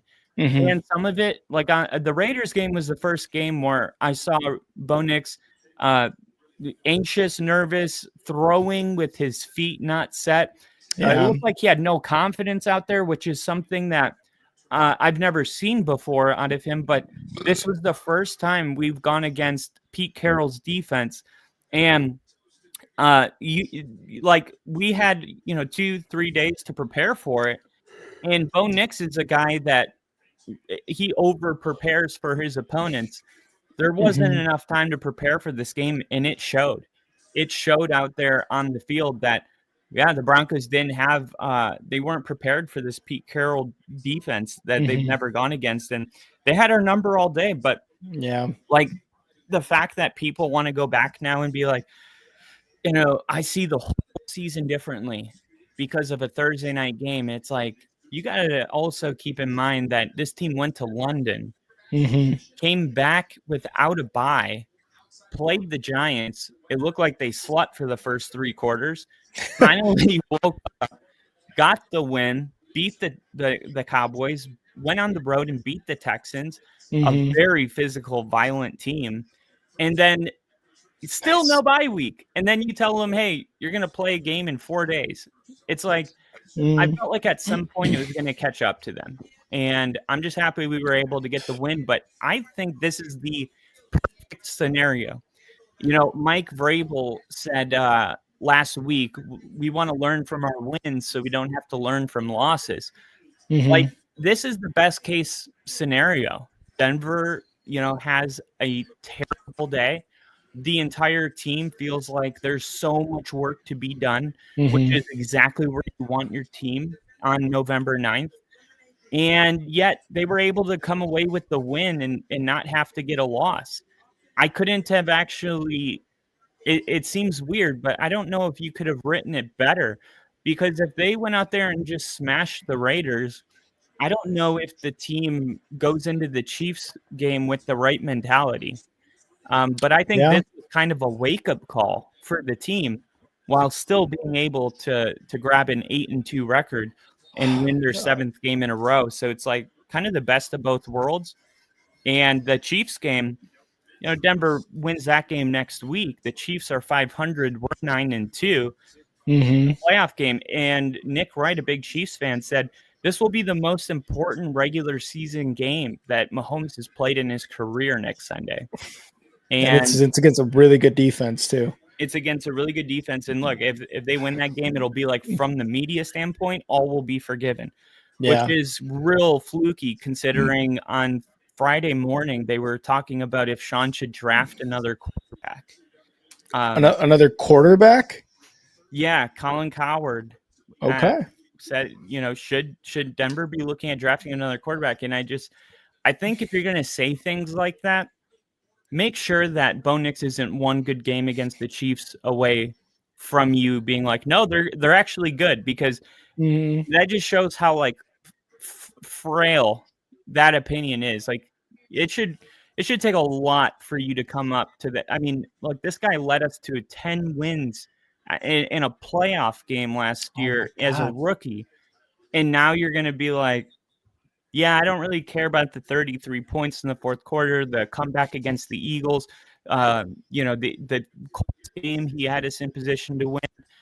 The Chargers game, we lost because of our defense. Like, forget about all of that. The Raiders game sucked. Should they draft a new quarterback? I just think I can't get behind something like that. That is so dumb. It's like you weren't on the carousel with us for the last 9 years. Don't even suggest that. Yeah. Oh my God, Bears need to get a stop here, man. They're and just like that, Jackson Dart touchdown. This defense stinks, man. Oh my God.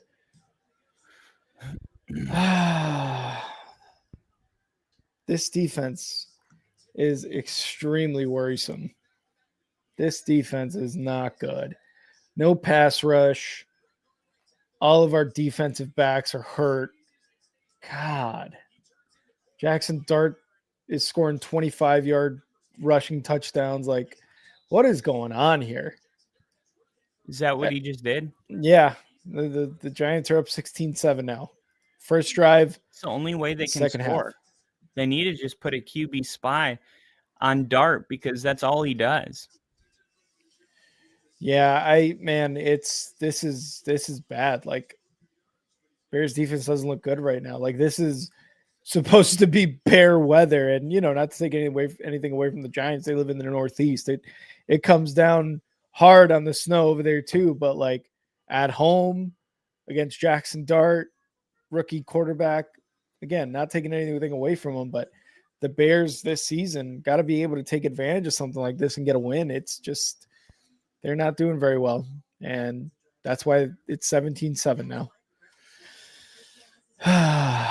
Well, we'll see how it goes the rest of the game, but man, this is not looking good. I hope the Bears come out a comeback here, because even the offense with the weather, they're not kicking field goals. It could be 17-13 right now had the Bears been able to kick some field goals when they had the opportunity to, but it's 17-7. They went for it on fourth down 3 or 4 times during that first half, and they had converted maybe once, and then all the other ones were turnover on downs, and that was in plus territory too. So the offense too needs to kind of step it up, stop dropping passes in the end zone, stop dropping passes to get a first down on a fourth. Like they've just got to step it up in more ways than one right now. The entire team is failing right now, and that's with special teams too. Already, the spotlight on special teams is the brightest, because Ben Johnson after the Bengals game was like, I'm putting a lot of focus on the special teams this week. So, and if you're Richard Hightower, our special teams coordinator, and anybody on kickoff or punt, that's not good. You want your head coach to not necessarily forget about you, but not have to worry about you. Absolutely. Ravens threatening to score right now. They're inside the 5 on the Vikings after that JJ McCarthy interception. Jackson Dart, I think he's now he's like, I think 7 touchdowns away from the record of most total touchdowns for a Giants rookie quarterback. Wow. Damn. Red Zone just pulled up the graphic, but like I just caught the end of it and I can't rewind it. So I'm like, I wish I got to see that. It looks like Daniel Jones has the record with 25. Yeah, 7th rushing touchdown of the year for him. He's tied with Cam Newton. Cam Newton, man. Cam Newton, when he came out. See, like, Duvernay, what are you doing, man? get him off our team. He fielded it at the 3-yard line and takes it to the 25. And then as soon as he gets hit, he like wraps the ball around and he kind of stops. And he's waiting to get hit. Exactly. Like he's bracing himself to get hit. And it's like, no, run through that. Maybe you could get away, but yeah, you can just look. I'm watching the return right here. Yeah, like that. I said this last week. That position, whether it's punts or kickoffs, it has to be your most instinctual player. Yeah, it has to be somebody that is extremely quick, and they make very fast decisions. Like ideally, it would be like a Devon Achane if you didn't want to risk the injury, but you got to have somebody back there highly elusive, really quick. Like anybody that's going to stop like that, that's not your guy. And that's that we have Burden there as well. But it seems to me that they purposely direct kicks towards Duvernay. Looks like Monungai's back in the game, so the Bears will get a touchdown here. Better. I had to bench Monungai this week because I didn't trust the Bears to do the right thing. Hopefully, if they score on this drive, he'll kind of solidify the 70% of the carries.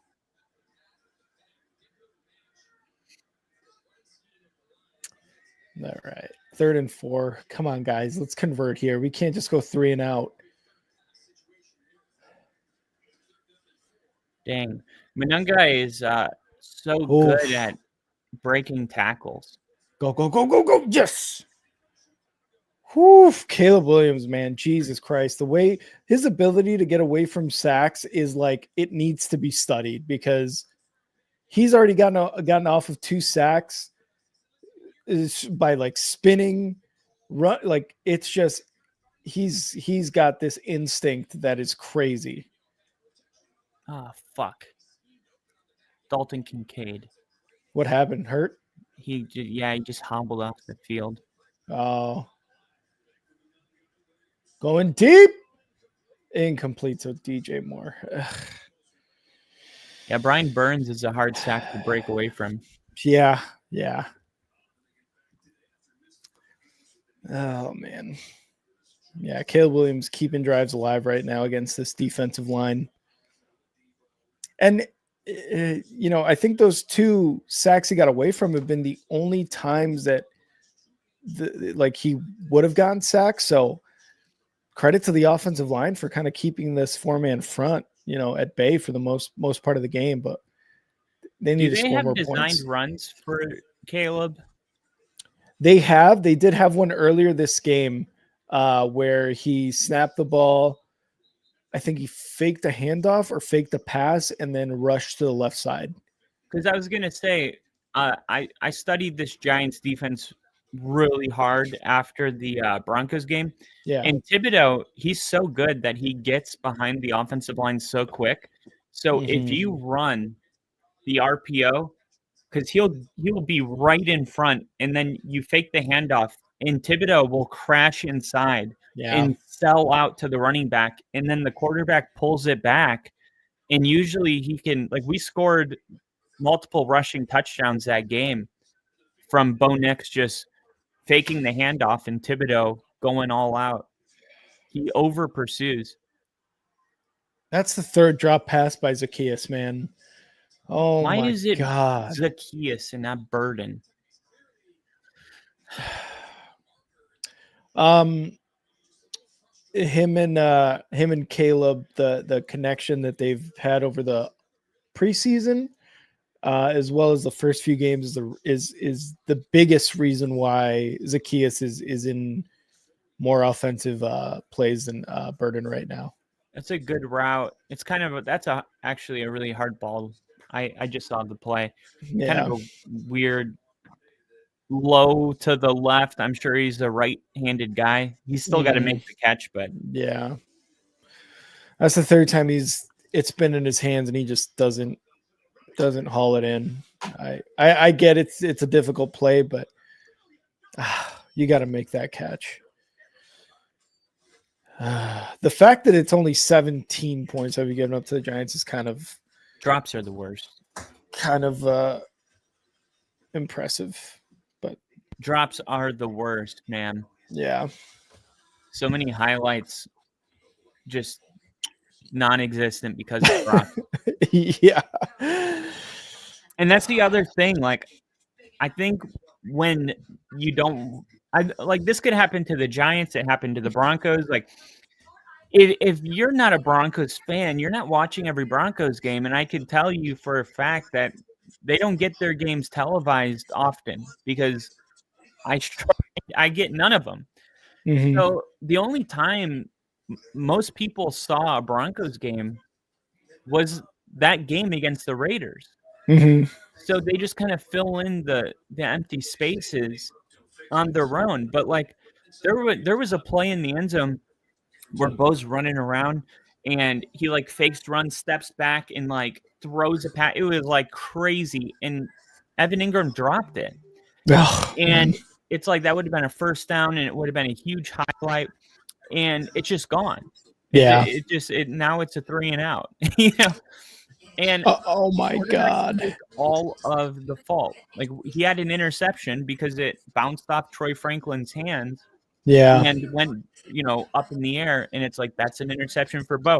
So it's bad if you don't watch all the games and you just watch a bad one. And then it's even worse if you just look at the box score. There's a lot of people that just pull up the numbers and they have no context to go with it. And they're like, oh, yeah, he had 2 picks today. And it's like, did you see the 2 picks? Yeah, like one of them was a tipped pass right into the defender's arms. And it's like, you can't blame that on the quarterback. Right. And you can't know that if you didn't know it's going to be that way. Yeah, exactly. I've done this thing now where I watch the condensed highlights at a minimum. If I'm going to give you guys actual news, I feel like it's an obligation. The NFL puts it, it's like an hour video where it's all 16 games condensed all together. And I sit here and I just take notes on every game about what I saw in that game. That way I don't just look at the box score and get confused. And then, it gives me a bad prediction. Like, I think the Cardinals have a good shot to upset the Seahawks today. Ooh. Actually, the Seahawks and the Giants were my 2 upsets this week. And really? Not because I didn't want to pick the Bears or anything like that. I just, the NFL's like, you have to have a couple upsets. Like if you look at your sheet and everyone's a favorite, you're wrong. And the Dolphins right now are beating the Bills and just got an interception in the end zone off of Josh Allen. That one. That's crazy. I think they're still up 16. Bills are coming back. 16-0 right now up on the Bills. I'm not counting the Bills out. Now. I'm not counting out the Bills ever. Yeah. And I bet we can get some really good odds here. We're gonna go in on the Bills live right here. Guys, like, how could I take advantage of this? What are you doing, Woody? Oof. Why are you scratching the carpet? You trying to warm it up or something? Oof. Almost a touchdown for the Ravens in the end zone there. You want a blanket? I'll give you my Broncos poncho. The Broncho? The Broncho. Dude, you can't buy anything this nice in America. Look at this. Wow, that's sick. This is handmade from Tijuana. Holy shit, that's nice. Yeah, they literally don't sell anything this nice in America. Like, they don't care about copyright infringement over there. Yeah, I guess not. Yes. I was walking through. It was amazing. I was like, they had every team, and I just couldn't believe the quality. I was at a it's not a farmer's market, but it was like some kind of like I don't even know. It's like a market. It's like an international type of kind of like ethnic food, shopping. and it was really cool because each tent had its own world, and this one had like shot glasses and sports memorabilia, Oh, that's and you sick. can tell like they don't. You can tell they're just like making it for Americans. You know what Yeah. I mean? Like he was so happy to show me like, look, oh, I got more Broncos shot glass, and I'm like. I ended up buying stuff just because of how excited he was to show me. as soon as you see an interest in something, they're like, I got more. Come check it Yeah. I was like, all right, I'll take the shot glass. At first, I'm like, no, and then he like knocked the price down. I was like, Yeah. all right, that's actually a good deal. I'll take that. I actually got the shot glass here. 4th and 1. Giants going for it. We need to stop. We need to Pretty stop sure you right just here. put a sticker on it. First down. Oh my God. And on the legs of Jackson Dart again. Oh, that's cool. That's not bad. That looks really nice though. Yeah, I've never even done a shot out of it. Not yet. I don't really drink anymore. I feel that. It's mostly seltzers for me. I just do heroin now. Yeah. No, I'm right there with you. I usually just pop a Molly in the morning and see where the day takes me. I don't really plan. I like to sweat in the morning. Oh God. Oh my God, guys. Have you ever come done on. Viagra recreationally? No. Me neither. I've snorted it. No, I'm just kidding. No, but I put it in my butt. Yeah. Dude, Works the same. I was thinking your kicker needs to put an ice cube in his ass next time he goes out to kick a field goal. Did you see the Charlie Sheen documentary yet? No, Oh yet. man, dude. Is it good? It's like my favorite thing on the internet. Or on Netflix, whatever. It was amazing. I watched it twice. I watched it once by myself, and then I watched it with Mary. It's so good. What's it called? I would just type Charlie Sheen. Like Oh, I forgot okay. what they named it, but it goes through like his whole life and like the party phase and like coming out of it and then how Winning. falling back into it and then how bad it got, like doing weird fucking interviews and like Oh yeah.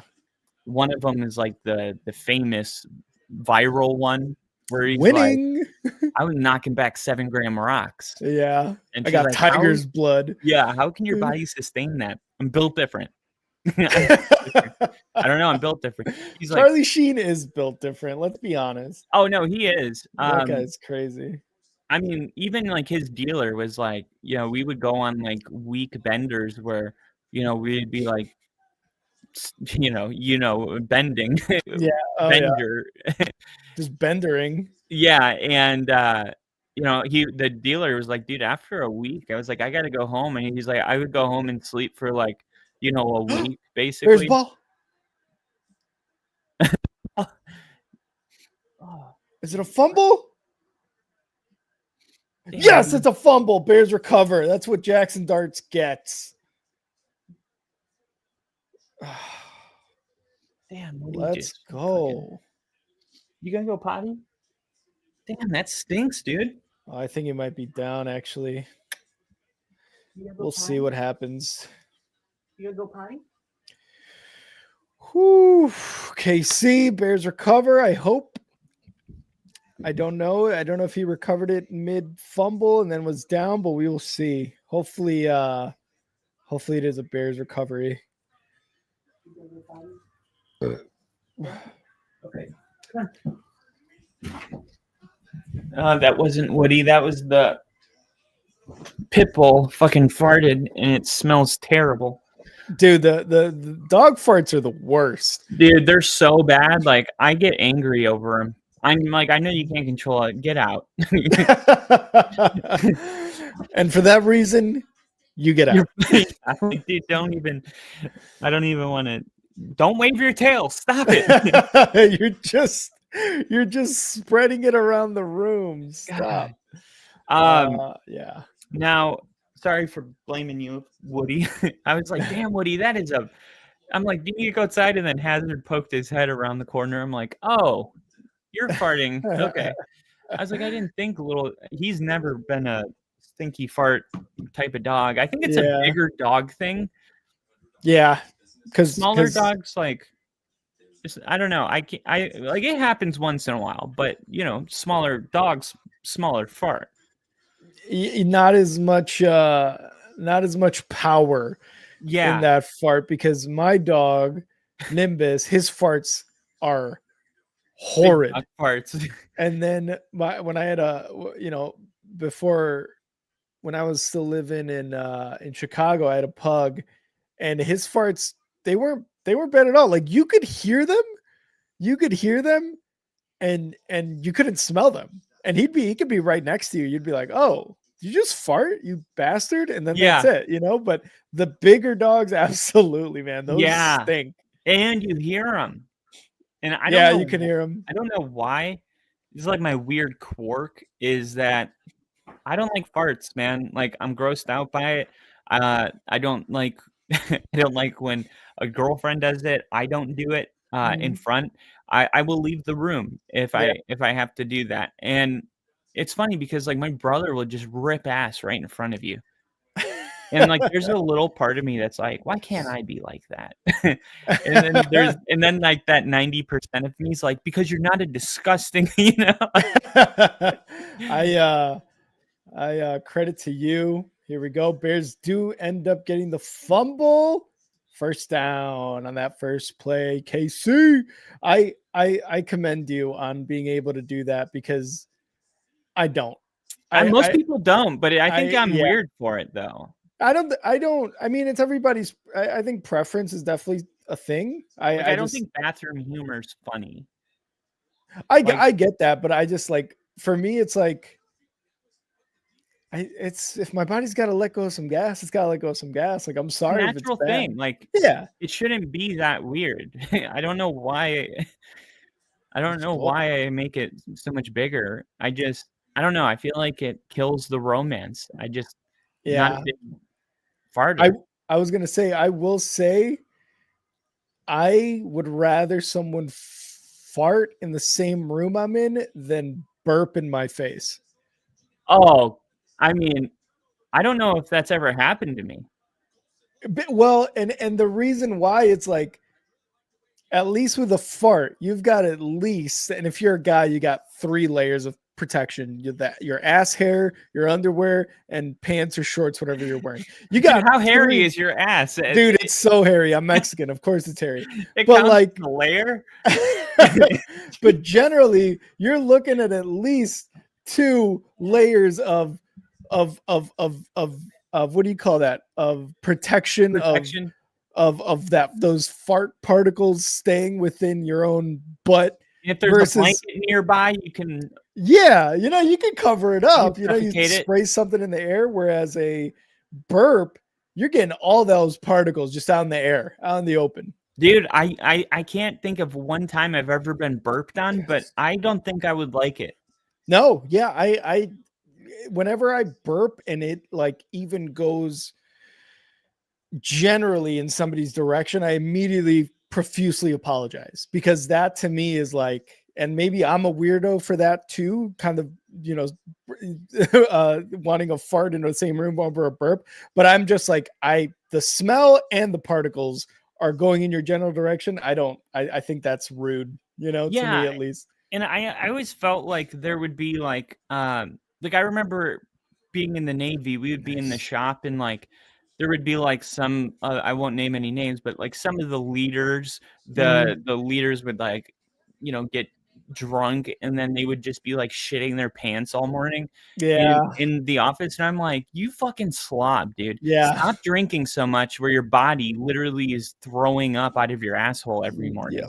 Like we used to have to bring in a fan for certain people. Yeah. And I'm I remember that. That's out of control. Like it is. That is a form of abuse. Like you can't make me sit in here. I'm leaving.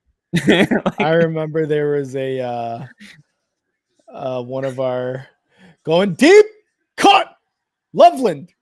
First down. Let's just go. Picked him up off waivers. Love it. I remember there was one of our fellow sailors would be on a flight and a certain other sailor, a leader, I guess you would say, would fart. And our other fellow sailor would then spray some perfume, body spray, whatever it was. And they would get told not to do that because don't spray that in here. It's bad in the plane, where it's like, if this person next to me is going to fart, I'm going to spray. And even if it was an officer, I'd be like, sir, ma'am, tough shit. But if I got to sit in this, y'all got to sit in this perfume smelled area for me. And it's like, those are the lines. Like, if you're going to do what you're going to do, then I'm going to, in a sense, do what I need to do in order to kind of stand whatever rudeness you're inflicting upon me. Right. So yeah, I think that sailor was in the right. I give them no fault. I do too. I mean, you have to be able to defend yourself. Oh, and like, damn I it, think there's a flag. COVID did, like, you could have either gone left or gone right. When I say the masks, it made people more self-aware. Like, oh, my breath stinks. You know what I mean? That's so true. Because you're like smelling your own breath, and like, so it either like made aware people more aware, or it helped slobs mask, literally. They're like, oh, I can wear a mask so I don't have to shave or brush my teeth, or, so it's like one or the other, like, which one were you? I was the guy that was like, I brushed my teeth. I don't know why, I was like, maybe I need to floss, go maybe I need to make floss. the adjustments. But I remember that about the masks were like, I was like, you're smelling your own breath all day long. Yes. Oh, is that a flag on a Dunze? No, it's a flag on the defense. It's going to be first and goal from the 10, and they got just 5 yards just now. So the Bears sleeting? I think that's full on snow. Yeah, because it was snowing. It was snowing as soon as the game started. Ladies and gentlemen, we have made it to our first snow game. It's a big moment every year. I know. First snow games are always really cool to be a part of. Usually in Buffalo. Kind of cool for the Bears to take the crown this year. Yeah. Kind of weird. Don't love it, but I like it. I bet you, though, are they playing in Miami? I think they were. Yes, they're in Miami. I'm going to see if it's snowing in Buffalo right now. All right, Bears, come on. Let's get a touchdown here. 3rd and goal. Let's see. At the 4. It is snowing. So it would have been Buffalo had the game been home game. What is that? What are we doing? Do not make the mistake of going for it if it comes down to that. They're going to go they're going to go for a field goal here. Good. I'll tell you this. I was watching this. What was I streaming? Was it Sunday Night Football? Who played on Sunday Night Football? Sunday Night Football. Last week, I'm not too sure.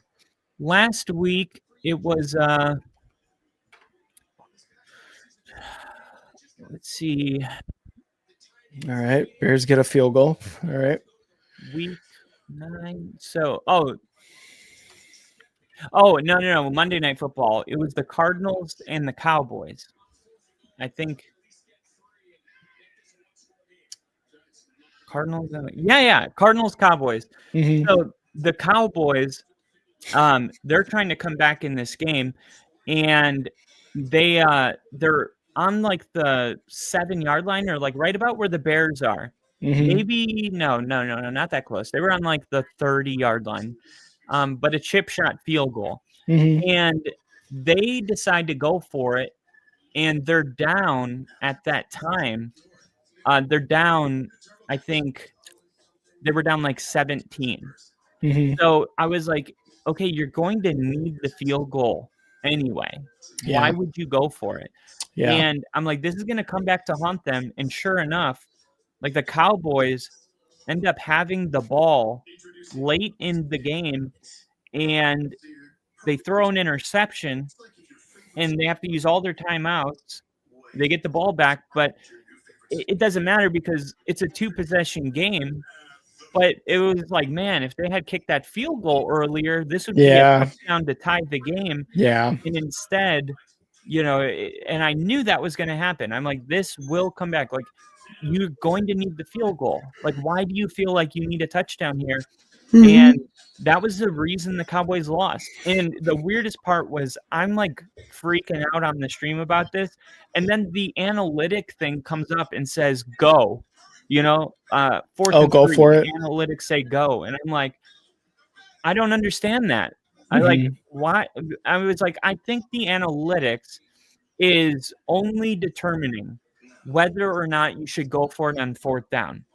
I don't think it's like including the context of the scores and the games and the time and all of that. I think it's only referring to whether or not analytics think you have a better chance of over 50% of converting or not. Yeah, I think that's what it is too. I totally agree with you where it's like, okay, just because you have a better chance at a 4th and 3 versus a 4th and 5, for example, like how you're saying, like if it's over 50%, the analytics is saying, well, you have a more than 50% chance of doing it with 3 yards to go than 5 yards to go. And it's like, it doesn't necessarily take in the context of what has the defense been doing?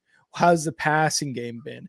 And if you're not passing, is the running game going to give you a better shot? Like I totally agree. It doesn't take in the context of not only the situation, but the game as a whole and how the offense is performing. I really do think it's just like, oh, only 3 yards to go. Yeah, you got a pretty good shot at it. Go for it, Exactly. So, kind of a little update here. So the Patriots, they're winning right now against Tampa. This is a big game for the Patriots because they have had the easiest schedule that I have ever seen in my entire life of watching football. I've never seen anything like it.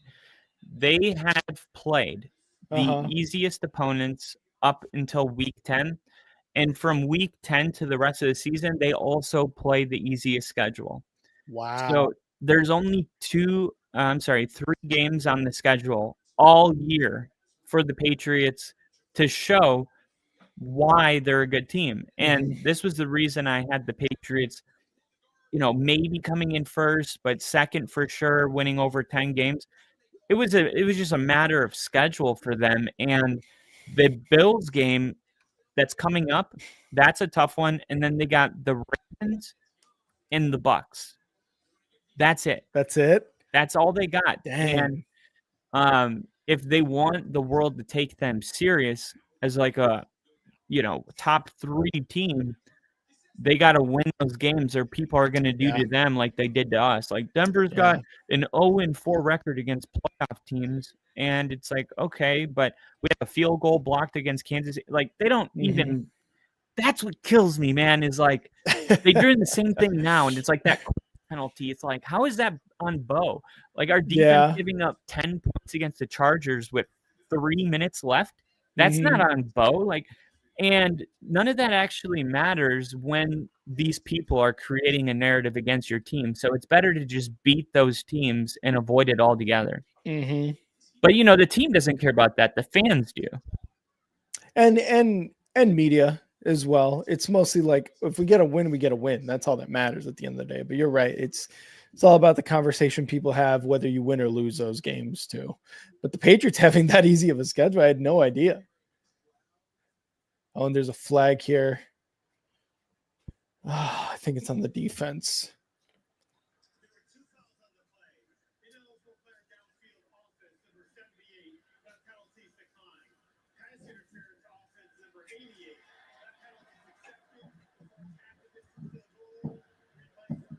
Nice pass interference on the offense on McLeod the third, number 88 for the Giants, half of the distance to the goal.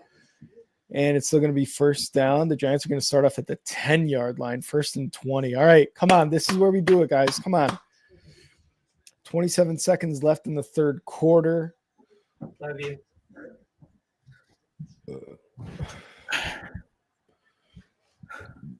Come on, Bears. Come on, Bears. 1st and 20. Let's go. Come on. Come on. Shut the up, Kyle. Because it's 4th and 3. Oh my God. There we go. And another flag. Now what?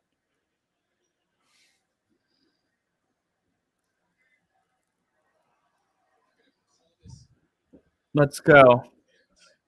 I just put a bet in for the Bears to win, the Ravens to win, the Bills to win, the Panthers, the Bucks, and the Jets.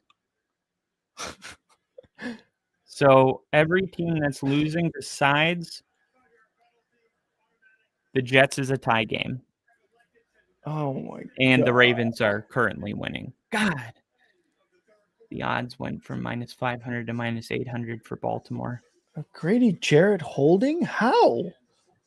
Dude, Baltimore F's around and loses this game. Like their season's That's so in stupid. jeopardy. Who is this? Baltimore's playing the type of game right now that Kansas City is going to be in next week. This, like, you have to be perfect, and you cannot lose the game. Yeah. Yeah. And it's 19-13. So, and I was saying that earlier too. I was like, similar to kind of like the Bills, how we're saying we're never going to count them out of games, even though they're losing 16-6 right now. Shit. It's the Ravens this year. Like they started off the year terribly, but I don't think that the Steelers are being like, okay, we got the division in the bag, because the Ravens are always going to be threatening regardless. Like they're 3-5 right now, but they can go 4-5. They can go on a string of a few wins. And next thing you know, they're very much in the race for the division, if not the playoffs. how are you doing, chat? What game? Put it in the chat. What game are you most interested in right now? Which game are you locked on? A lot of games going on right now, and there's not a single game that is a margin of more than. I mean, you got the Jags winning by 13.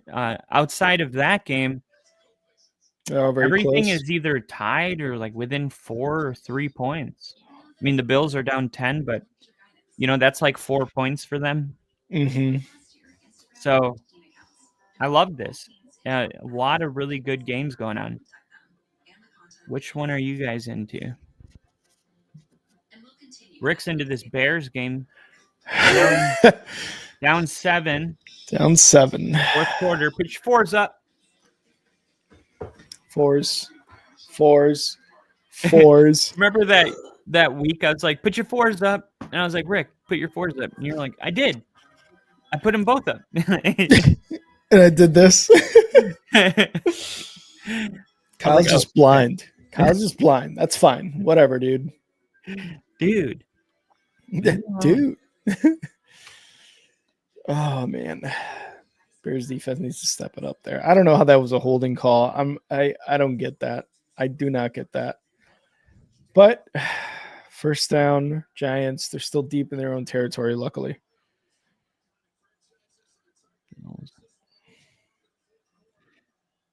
Come on, oh my God. I did not realize that Russell Wilson is in the game. Dart is out. Why? I guess Dart got hurt. That's the thing, man. He keeps running around like that. Yeah. It's going to happen. And first run here, on first down is going to go for about 4 yards. We got Russ in at quarterback. I mean, that's Bears a good win. thing. They better. Bears win. Russell Wilson is the worst quarterback I've ever seen. And Kyle got to see him for years. Can't get those years back either. No. Or the money I spent on seeing it in person. God. Who would want to see that in person? 3rd and 1. 20. 3rd and 1. Come on. Let's get a stop. Come on. He had that one good game, though, against the Cowboys. He did.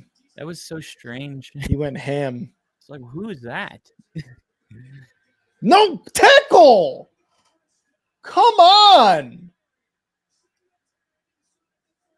All the way to the 40 to the 30, guys. Are you kidding me? Make the tackle. Who missed that tackle on Singletary behind the line? Noah Sewell. Come on. God. Dalton Kincaid ruled out. That is, oh my God. Noah Sewell. How do you miss a tackle like that? So that sucks. Oh my gosh. I just saw the Singletary run. Oh my God. And then he got, that was a really Inside good run. the red zone now. Come on, dude. You're going to screw my whole bet. Well, if they hold him to a field goal, it's still a 10-point game. Got the entire fourth quarter. That's just extremely discouraging. And another first down run by Singletary. We cannot stop anything. Tyrone Tracy, not Singletary. Is Lamar Jackson washed?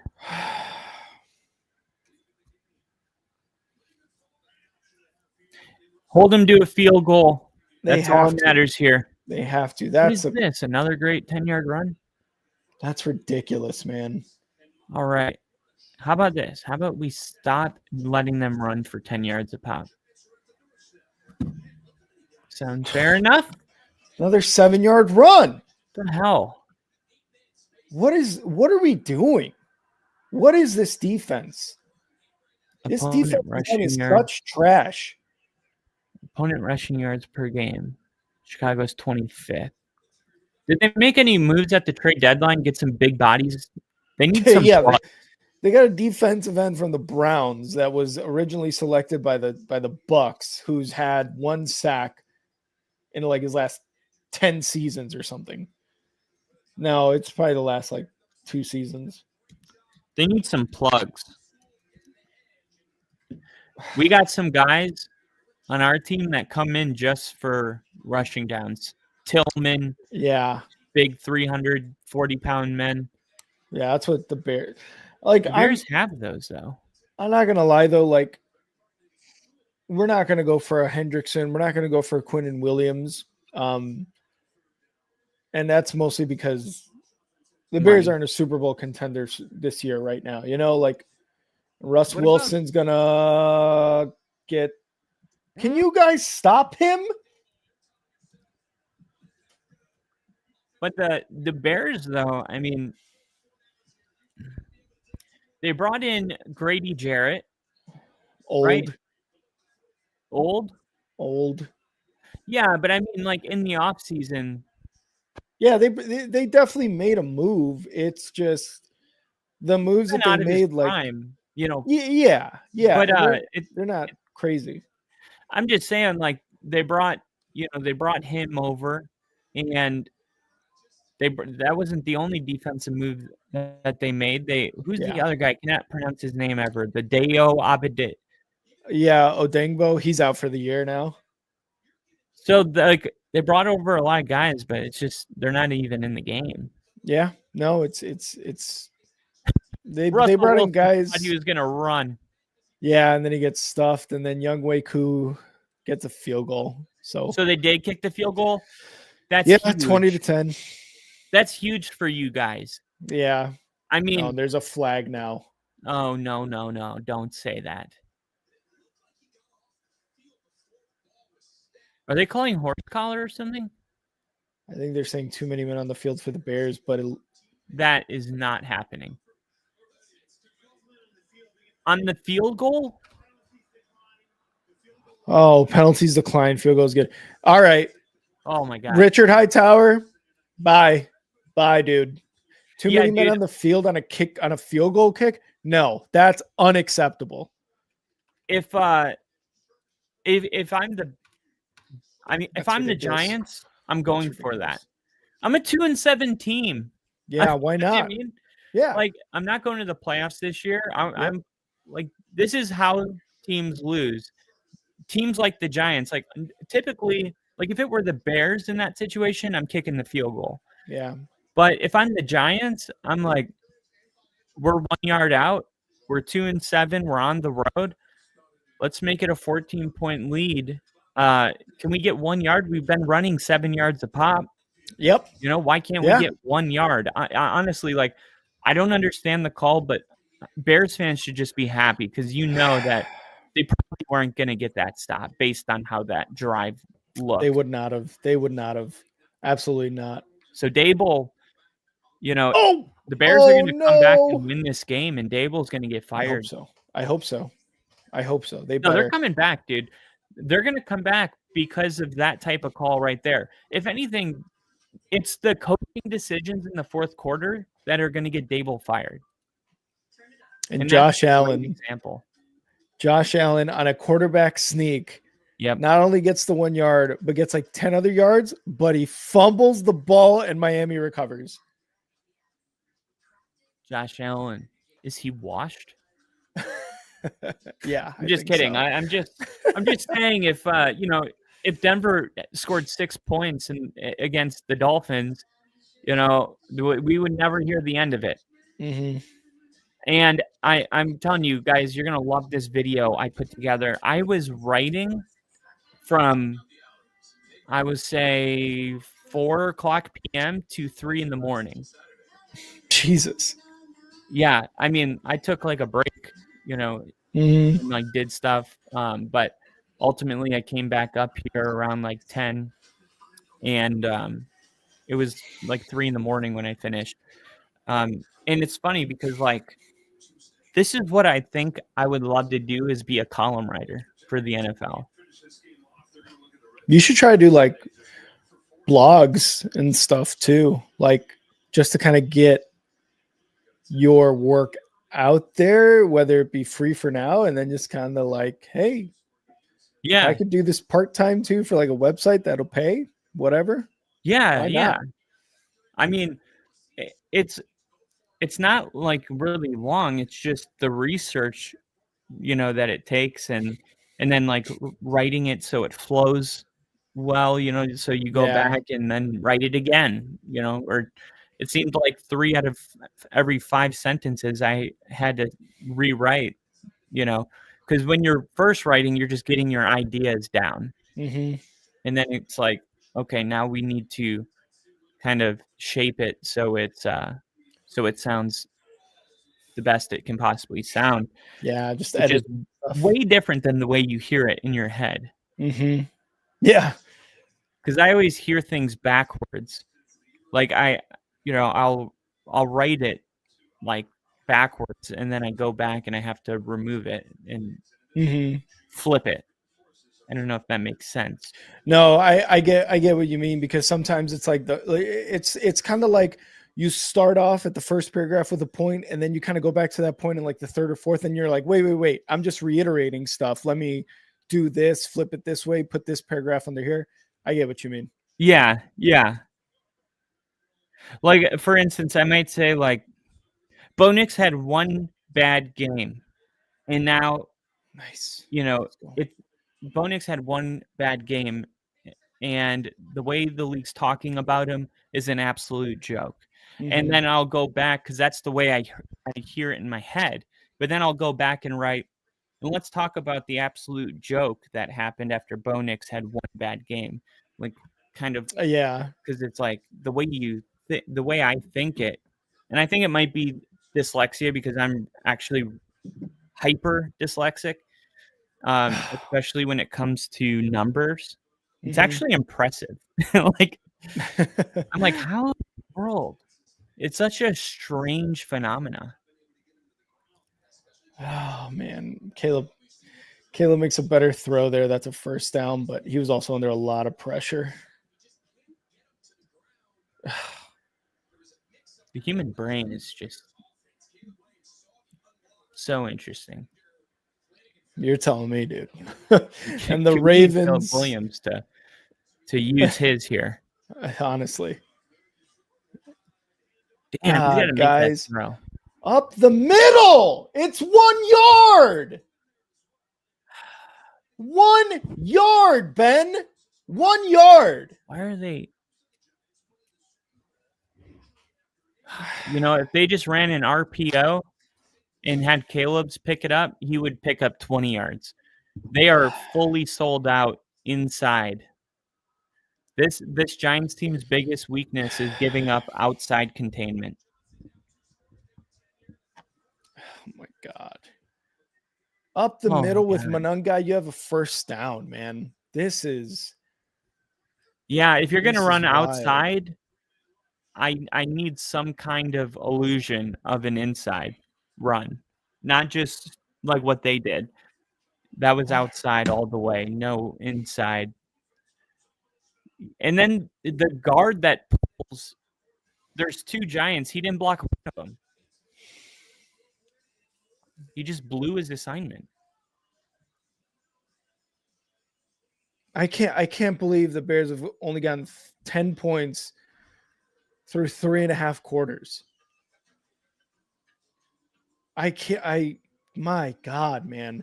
1 Come yard, Monangai up the middle. Why is this so hard? Why is this so hard? For 2 years in a row, we have struggled with short yardage plays. Give it to your guy who could break tackles. Give it a Monangai. Give it a Roshan Johnson last year. Run a QB sneak and just be done with it. Something. God, man, like, Come on. As much as Ben's improved this offense, like, it's the simple things like that it's like, why don't you put Cole Kmet, Colston Loveland as a fullback, give it a Monangai up the middle, push. Or even a tush push type of thing, like Mark Andrews does for the Ravens. Exactly. And it's like, this is the simple things that you just you have to get right. Don't try to be the smartest guy in the room or even outsmart yourself. Just up the middle, Monangai, he's your power back right now. It's not Swift. It's never been Swift. I think, just as an outsider, like, I agree with what you're saying, but because this happened when we were, playing teams where we were just like, Sean Payton's in the doghouse. Like, we're just tired of it. Tired of the effing screens. They don't work. Yeah. And I went back and looked at every screen, and it was like a throw. And then if you pause the play, Marvin Mims has the ball, and then we have two blockers in front, and there's only one Giant. And it's like, oh, this is a touchdown. And then you hit play, and the other player gets through both of our guys, and we lose 3 yards. And that's infuriating. Yeah, and I'm like looking at all these plays, and I'm like, okay, it's weird because all the screens that we were mad at, they were actually very good calls because we had numbers on the other team, and we had a playmaker with the ball. The problem is the execution of the play. Like, I get that last run, pisses you off, but when I saw them pull I think that was your right tackle, they pulled him to be a lead blocker, and he didn't block one of the two Giants. He let them both right through, and it's like, okay, so, I mean, of course, Ben Johnson, like, calls that play expecting your freaking tackle. The only reason you pull a tackle is for him to be aggressive and go. Yep. And he just soft on that play, and he lets everybody through. And that's when I get upset, because it's like, we will get mad at the coaches for the execution and the players. And I said this about Sean. I'm like, we're all mad at Sean, and our players just aren't executing the blocks. And that's true too. But I hear what you're saying too. Like, don't overthink it. Yeah, exactly. And I think that's kind of what gets away from coaches, because they're like, well, I'm going to run up the middle, but that's what they think I'm going to do. So I'm going to do this instead to do that. And it's like, I think it's just better to just go with a simpler play. But I'm also not an NFL head coach. I'm just a fan that gets angry, Yeah. And the reality is, like, if that play works, no one's mad about it. And we had a play like that where it was 3rd and 1, and we got the ball to Sutton, and he was supposed to throw it to RJ Harvey. It was a trick play. And, that we had run that play earlier this year, and it was a touchdown. And this time, the RJ Harvey was covered, and Sutton ends up losing 2 yards, and now it's 4th and 3, and everyone's pissed off. Like, why are you running trick plays? It's 3rd and 1. Just run the ball. Yeah. And I remember vividly that resulting in a touchdown, because you want to call that play when it's an obvious running situation. Mhm. And the only way to call that play is to naturally be in a high risk, high reward scenario. Yeah. But if it doesn't work out, you look like an idiot. And if it Mhm. works out, you're a genius. Yep. You know, there's a fine line between a rut and a groove. And it's a lot of it just comes down to whether the play worked or not. Also, your camera's off. I don't know if you noticed that, Kyle. Oh, no. Yeah. I'm not able to see it. It's like blurred almost, Oh, but like also me. Yeah. Oh, it might be because I got naked. All right. I'm back. So another holding call on the Giants, 2nd and 20 now. Let's go, baby. And the Giants have kept, or the Bears have kept all their timeouts. So that's huge. Yeah. Plenty of time. Plenty of time. They just need to get a 3 and out here. Oh, God, they need to. Oh, they don't need a 3 and not out. give up big runs either. They just can't give up a touchdown. Kicking's going to be hard. Yeah. With the wind. So something to keep in mind. All right. They need to stop them on 3rd down. It's 3rd and 15, but my God, every time it comes down to a 3rd down, it seems like the Bears just give up. It's Russell Wilson, so you notice they're just running the ball because they don't trust Russ. True. Come on. Thank you. Be careful. Don't get any stupid penalties either. That push on Tracy could have been. Can you call this 3rd down? Because I'm a little behind. I'm curious. It was a draw play. I think it got about 6 yards. Yeah, so the Giants are just saying, yeah, like they don't trust Russ, dude. They're just running the football and saying, no, you're going to have to beat us with your offense because we're not going to lose it with Russ. Let's see what they do here. 4th and 7. They're going offense on the field.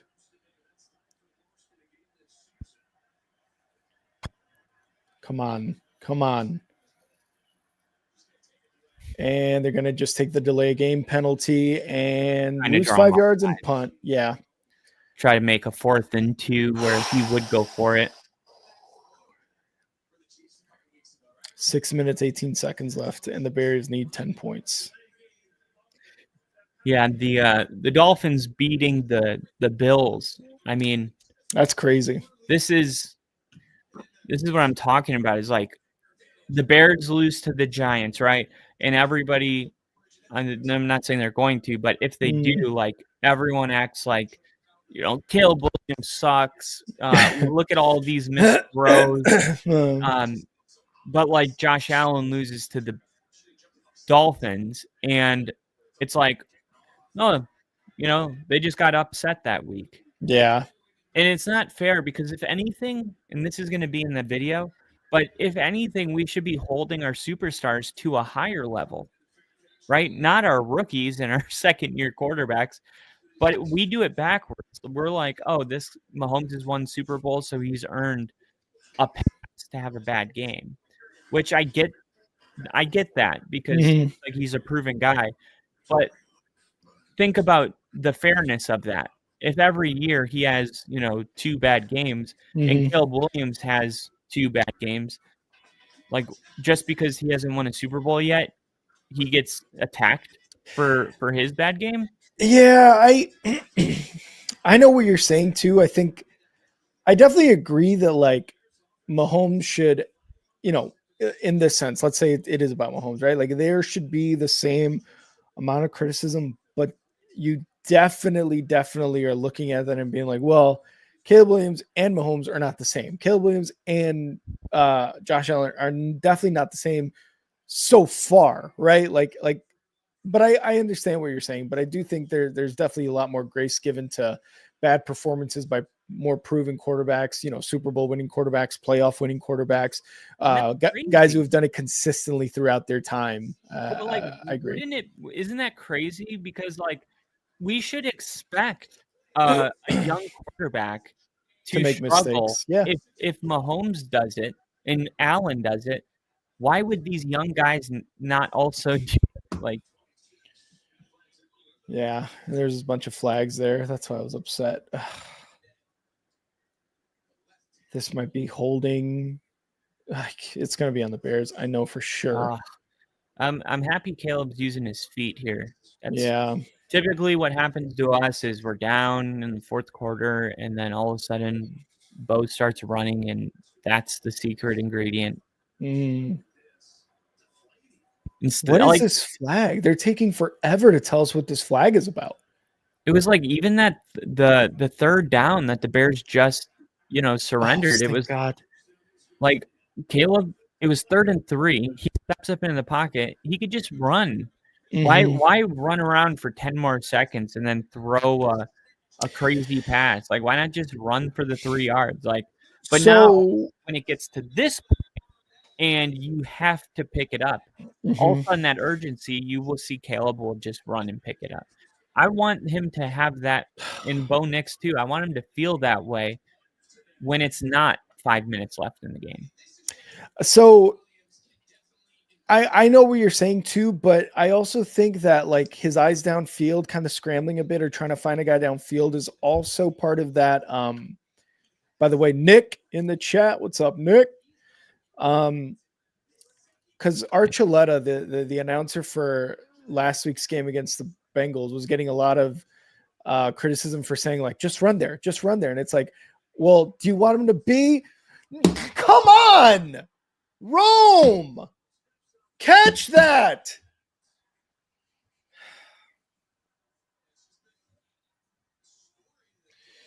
I get the running with some open field in front of you, but also like this is where you are towing the line of like, don't you want your quarterback to look downfield and try to get a big play? Or do you want him to be, again, something I've experienced, Justin Fields, where he sees an opening and he just goes for it? And it's like, well, how do you continue to improve from there being a quarterback? You know what I mean? If all you're going to do is run with some open field. So I know what you're saying, but I think it's much better. Colston Loveland with a catch. Love it.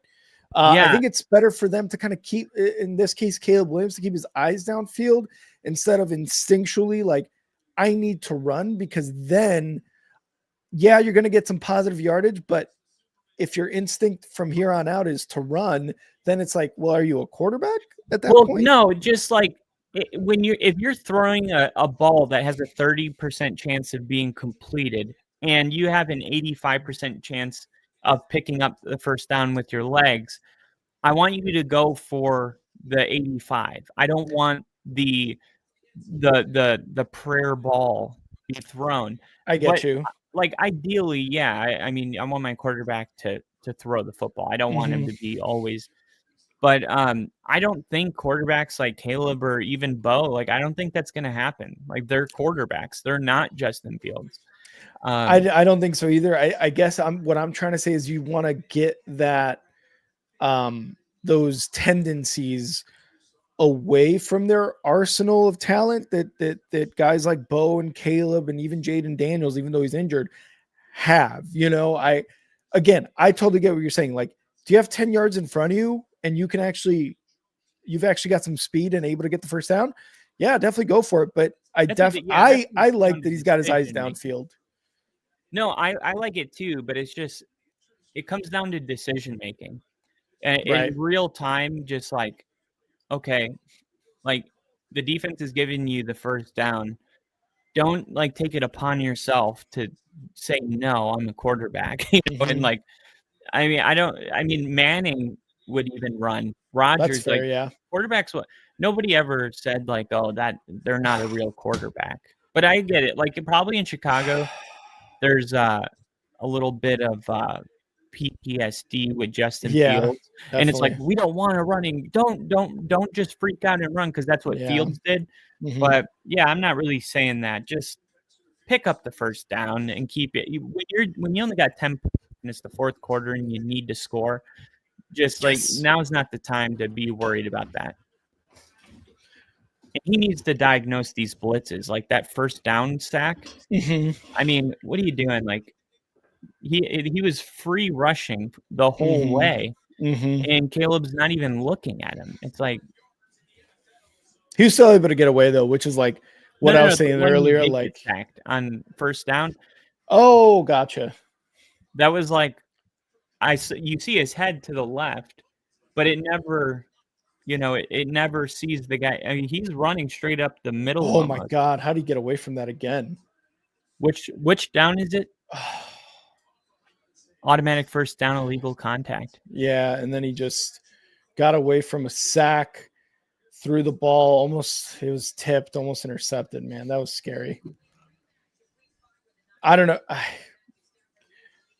Man, this defensive line is so good for the Giants, but the Bears got to be better, man. They can be better than this. Like, come on.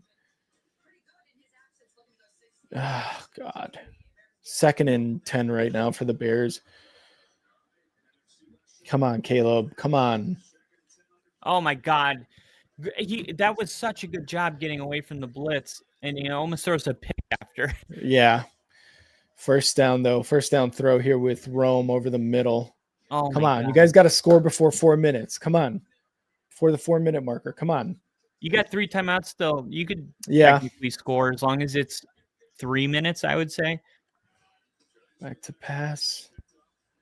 I mean, you want it quick, but rolling left. And there he is. There's Caleb running 20, 10, 5 inside the 2-yard line. Let's go. There it is. Thank God. All right.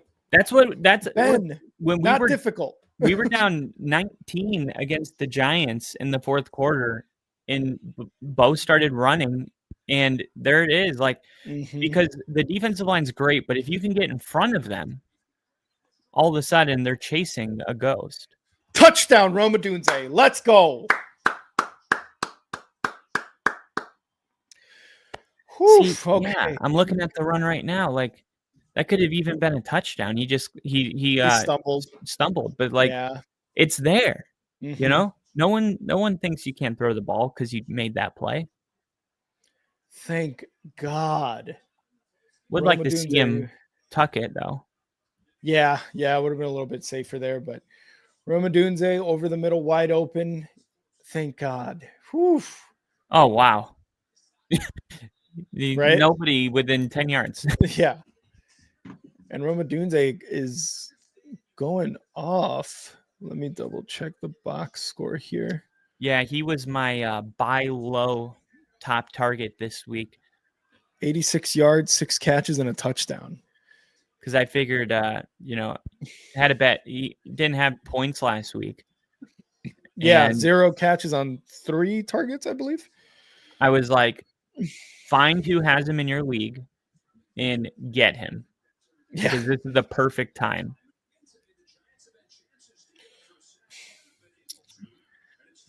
Oh, man. Big catch by Colson Loveland. Big run by Caleb. Touchdown catch by Rome there. Like, a lot of things to love. I honestly, stop throwing to Zacchaeus. I like him because of the connection that him and Caleb have established over the offseason into this year. But today's just not his game, man. It's just stop throwing to him. Just stop. Let's see. Where was Rome? Oh, man. Wide open. Yeah. I thought the Bears might go for 2 there. Yeah, so a field goal would win it? No, so if the Giants score a quick touchdown, the Bears would be able to win the game with a touchdown. No. That's not what it was. Yeah, because they still would have lost. 23. Yeah. Oh, no. Field goal? No. So, yeah, if the Giants kick a field goal. Oh, okay, yeah. Then the Bears would be able, because right now it's a 3-point game. But if the Giants kick a field goal, it would be 23-17. And then I guess a touchdown. The Bears score a touchdown, and it would be 24-23. 27. Man, that Colson Loveland touchdown against Cincy was ridiculous. All right, defense. Get another stop, please. Please.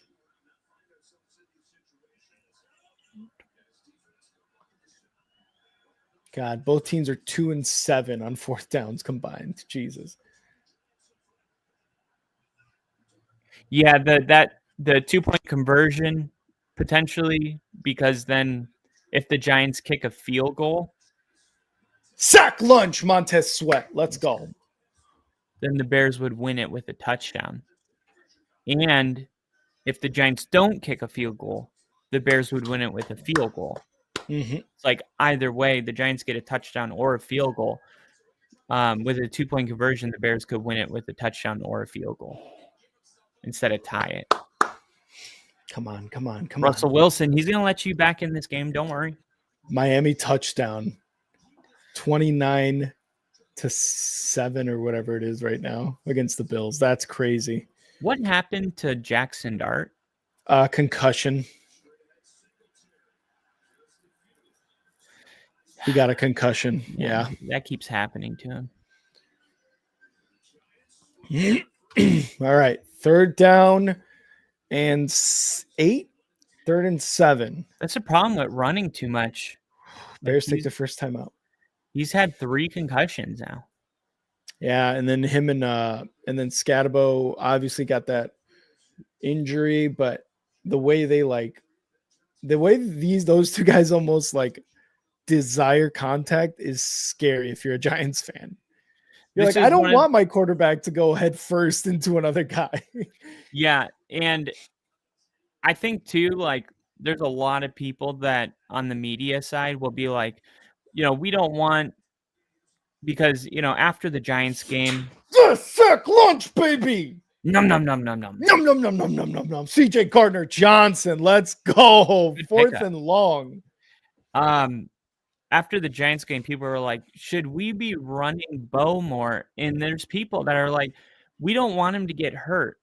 But some quarterbacks have a very good ability of avoiding contact. They're just really good. Like I can't think of one time I've seen Bo take a hit in his career.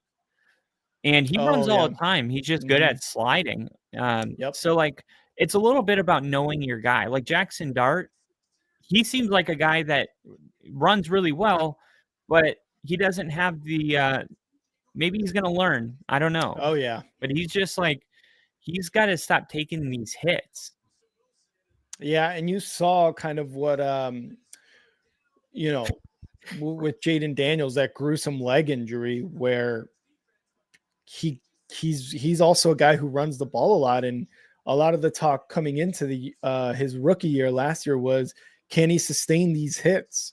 And for the most part, his rookie season, I mean, we all saw it. He was doing amazing. He was the rookie of the year. He led his team to the NFC Championship game. And then now this year, while the team is worse than it was last year, both offensively and defensively, you see that he's had to take a lot upon himself in order to kind of get the offense going. And unfortunately, this is what happens when you kind of take it. Yes, and the Bears get a tip on the punter. It was a bad punt or something. It was the wind, and they're going to start off at their own 47-yard line.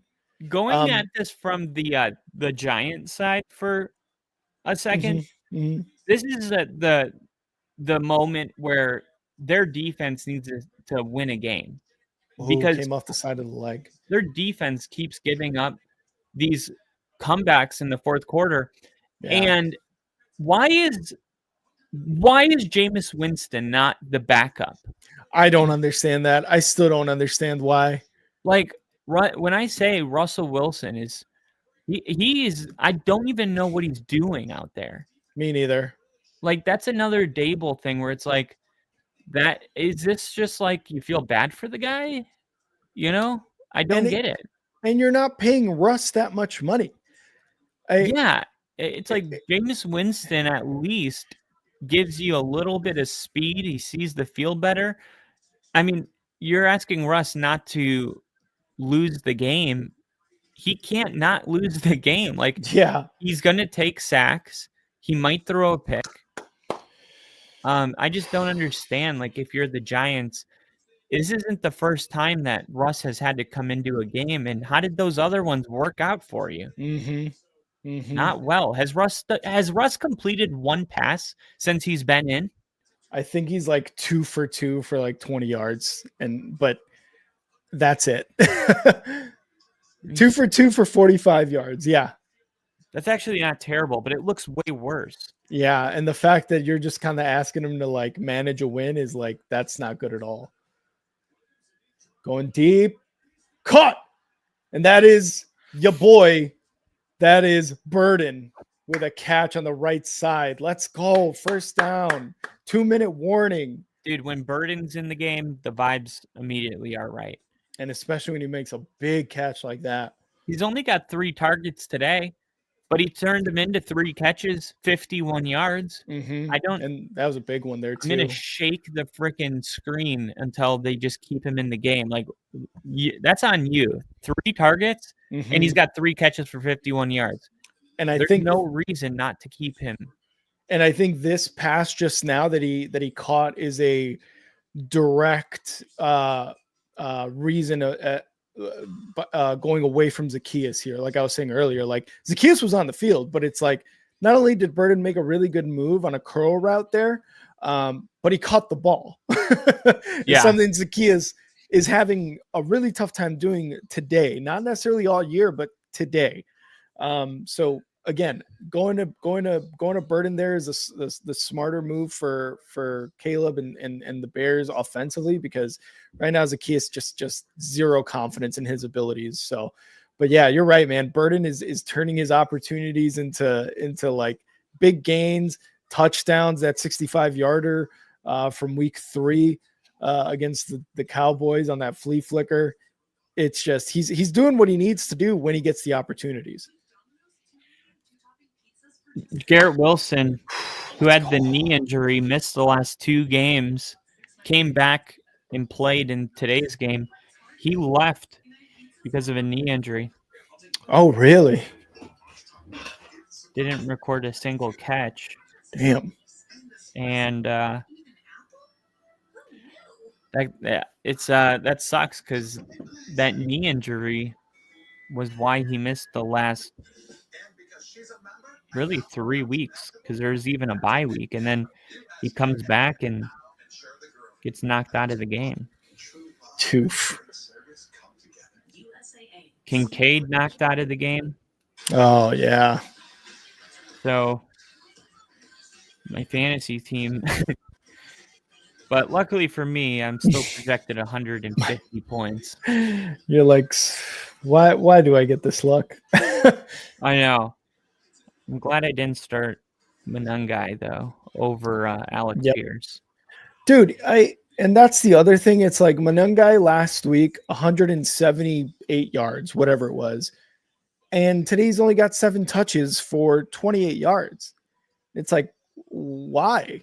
You know, I get it's an average of 4 yards per attempt.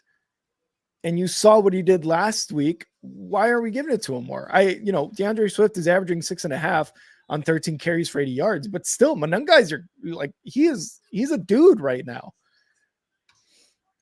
All right. Is he in now, or is it Swift? It is Swift who gets 2 yards on a run up the middle, and the Giants took their first timeout. 1:54 left. Okay, come on, guys. Let's get a score. Let's get a win. Let's not go in overtime. Come on.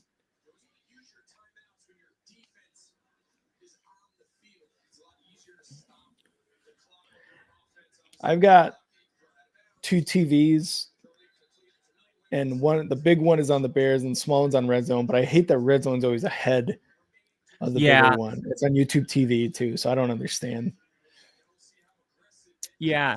What is that? Caleb. Why can't we get the latest game? Touchdown, Caleb Williams, baby!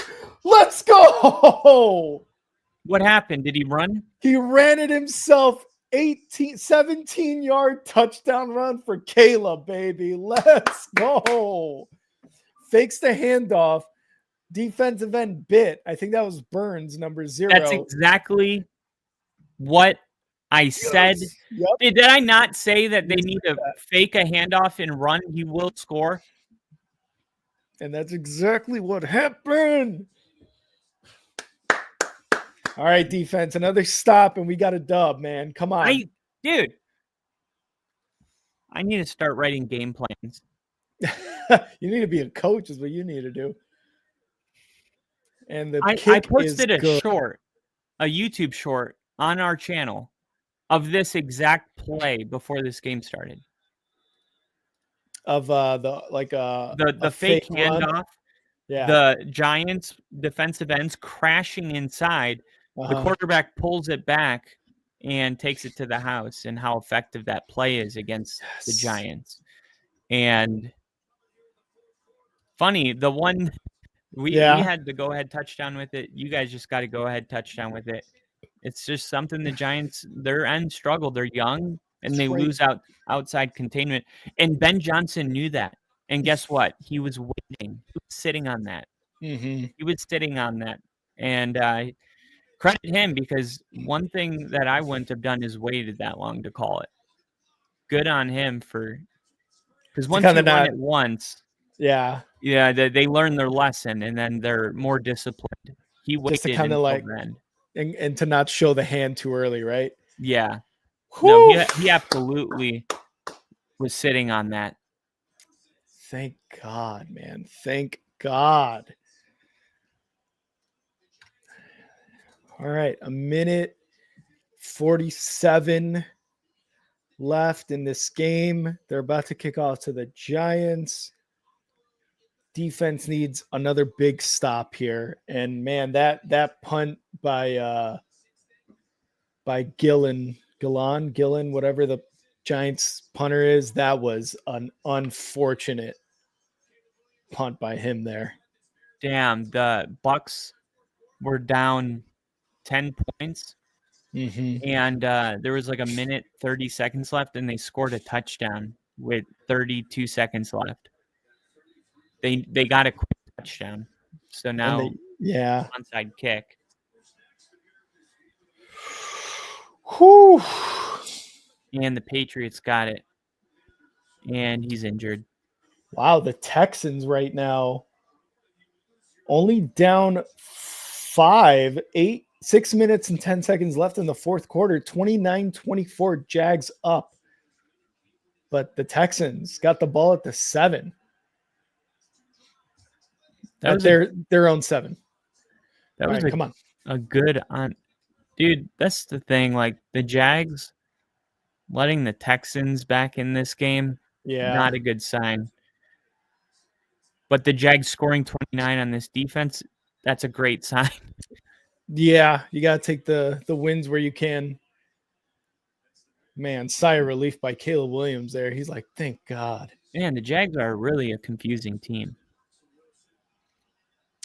Yeah, they're up there in terms of a confusing team for sure. Yeah, they're with Atlanta in Arizona. God, Atlanta's the most up and down team. And that's what they have been, an up and down team last 2-3 seasons, it seems like. Yeah, like they had the Colts. Come on, Tremaine. Like the Colts were going to win that game. I mean, the Falcons were going to win. They had Daniel Jones on a 3rd and 21 outside the field goal range, and they needed a field goal to tie it on the final drive. And then Daniel Jones ends up running for like 19 yards and setting up 4th and 2. Second is Russ going to go on it? Oh, they need a touchdown here. I just saw Russ scramble. 3rd and 10 coming up. Incomplete pass by Russ there. 3rd and 10. 3rd and 10. Come on.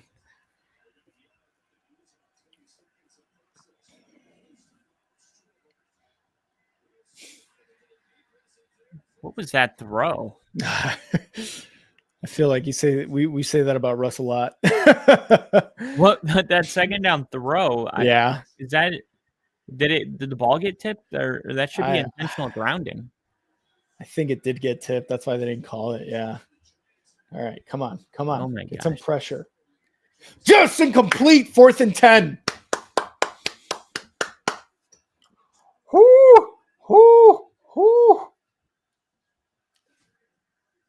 That was just a dropped pass by Wan'Dale Robinson there. That is, if you're a Giants fan, you're yelling at your TV like I was with Zacchaeus, because that is just a drop pass. That probably could have gone for, if not 8, a first down. Come on, 4th and 10. 4th and 10, baby. Let's stop them.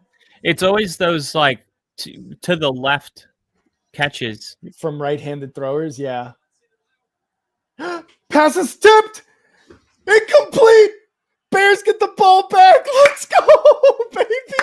Bears win. Bears are going to win. I don't know who tipped that. I got to see who it was. I think it was Tremaine Edmonds. Russ was just going to go for a Hail Mary throw. And Tremaine Edmonds. Oh my God. Yeah, that was tipped again. Dude, yes. Didn't even 2 of his 4 passes are into the dirt. They're gonna make a compilation of this final drive. Yeah. And someone should send it to the Giants and be like, "Is Jameis Winston hurt?" Yeah.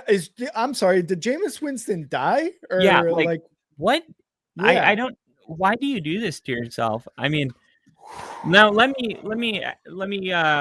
interview you because they're just gonna take knees now. So, Bears win 24-20.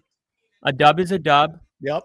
And now Jackson Dart not finishing this game had an effect on the game. Yeah, definitely. It did, but it doesn't matter. Just like CJ Stroud going out of the game last week, it doesn't matter, because if anything, like sometimes these backups can come in and you didn't game plan for them, and all of a sudden you got to make adjustments.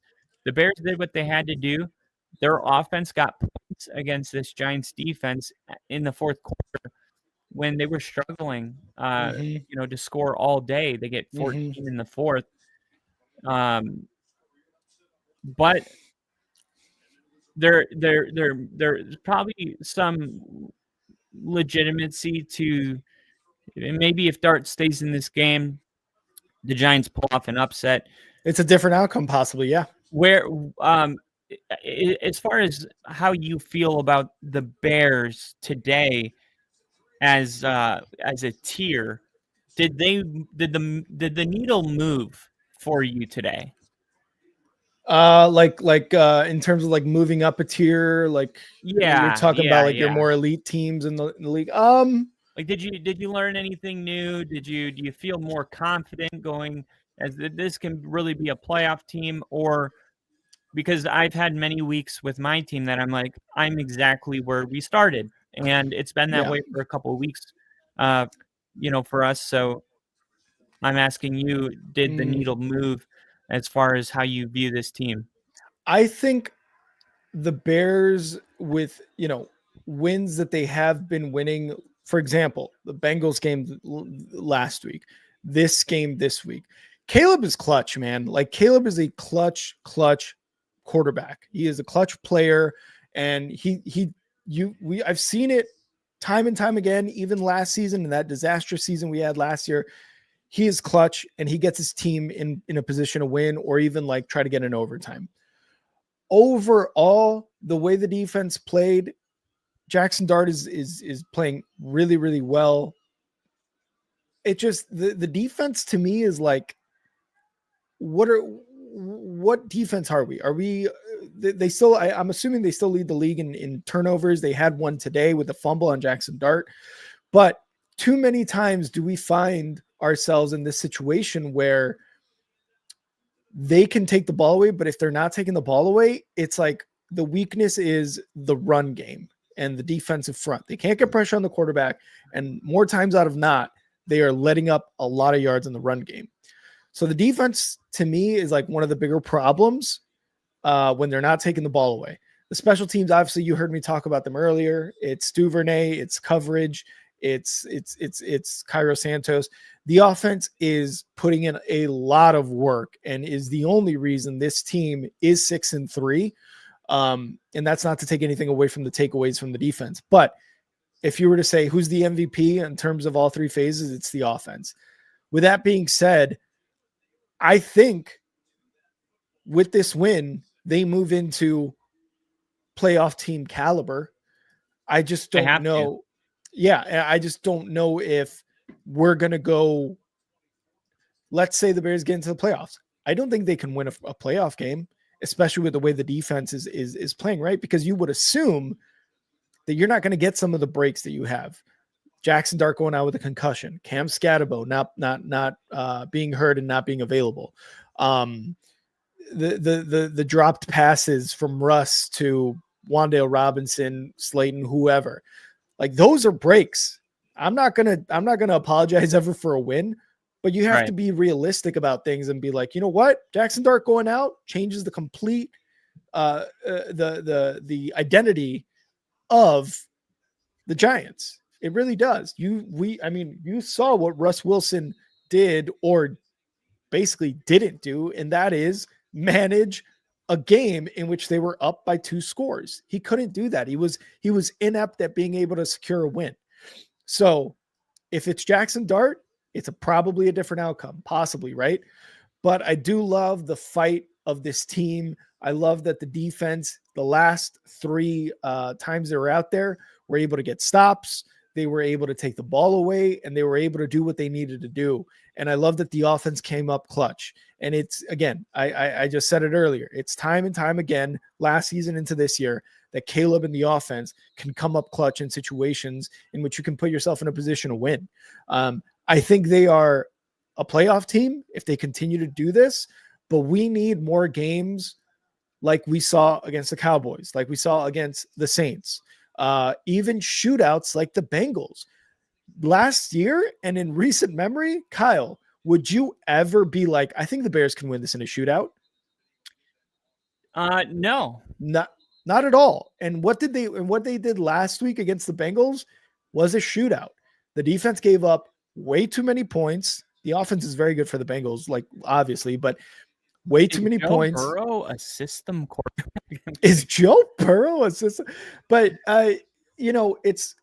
you would never consider the Bears to win in a shootout. You'd consider the Chiefs, you'd consider the Bills, you'd consider the Eagles, the Ravens, even. Oh yeah, the Lions. These are shootout type of teams that can win 49-47. Well, but the Bears were never that team, and they were last week, and they're winning in ways that is impressive and also surprising. I think the one thing with our offense isn't good right now. Mm-hmm. Our game against the Bengals was the biggest mismatch as far as like total yards. Mm-hmm. Like they didn't run a single play on our side of the field for like 3 quarters, and we had over 500 total yards. Like there's like the Dallas Cowboys, and at the very bottom, it's the Bengals. Like the Bengals defense should be studied as to like how they got like this. I mean, they give up. I mean, it's incredible. Mm-hmm. I don't know how they do it, but like giving up 39 to the Jets the week before, Jets. Yeah. What? Yeah. How does that happen?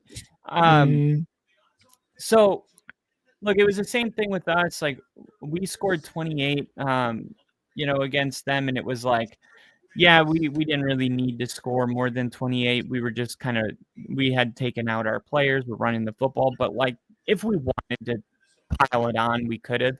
Mm-hmm. And I think the Bengals are bad enough where like, I don't know if like after that game, like I didn't think like, okay, our offense is fixed, because it's like the Bengals are a bad team to kind of judge your offense. Like I need to see them do that against the Steelers. I need to see them do that against, a team that has at least like a middle of the road defense, like the Lions and the Bears have been able to score against like some pretty good teams. So like, yeah. I think the Bears scoring, let's see, they scored 16 against the Ravens. I guess Ravens.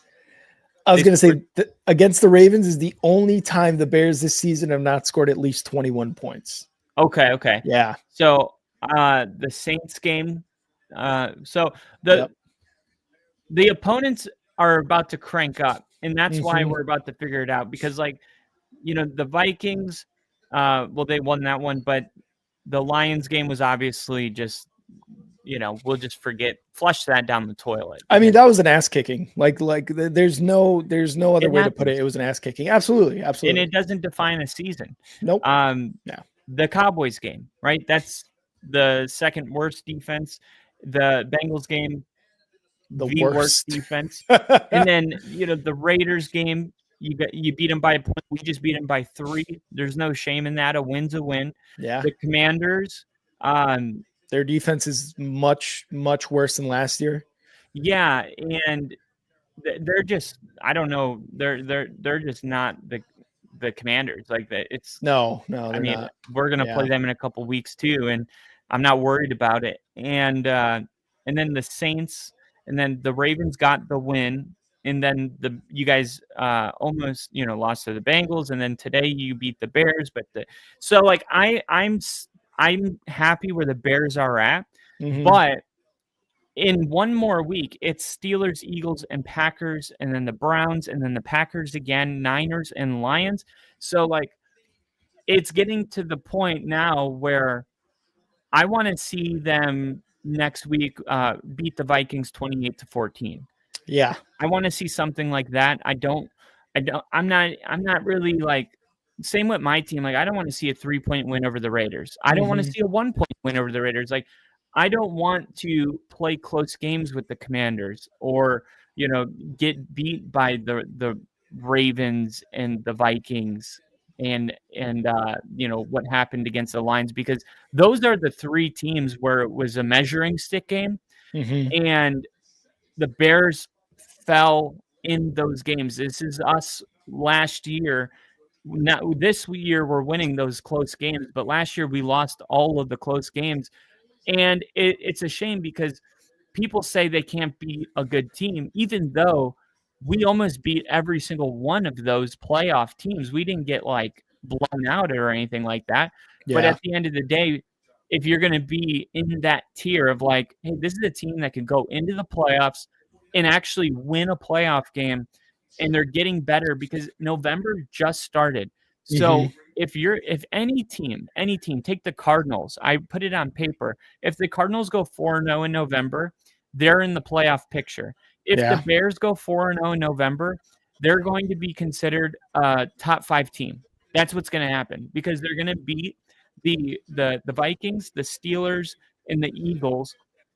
And then it's going to be like, okay, the Bears are one of the best teams in the NFL, and it's right there.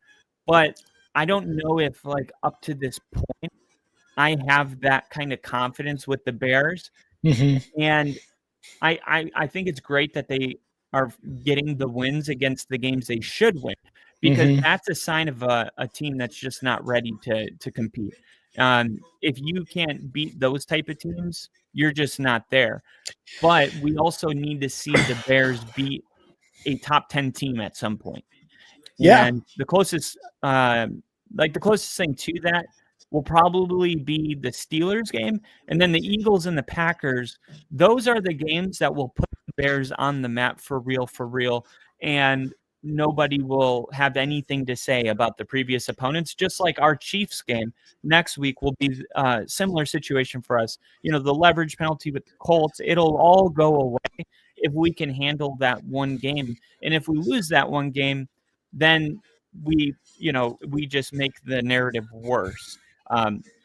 Because I'm not really interested in the narrative. I'm interested in gauging where this Bears team is actually at.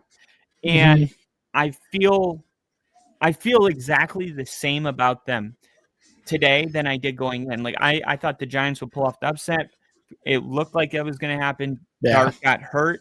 Yep. And I bet the Bears as soon as that happened, because I knew the Bears were going to come back and win that game. Yeah. And it's hard for me to, move this needle when, like, what I suspected would happen. I said, I think there's a couple teams that are, if I have to pick an upset, it's going to be like the teams like the Bears and the Cardinals and the Falcons.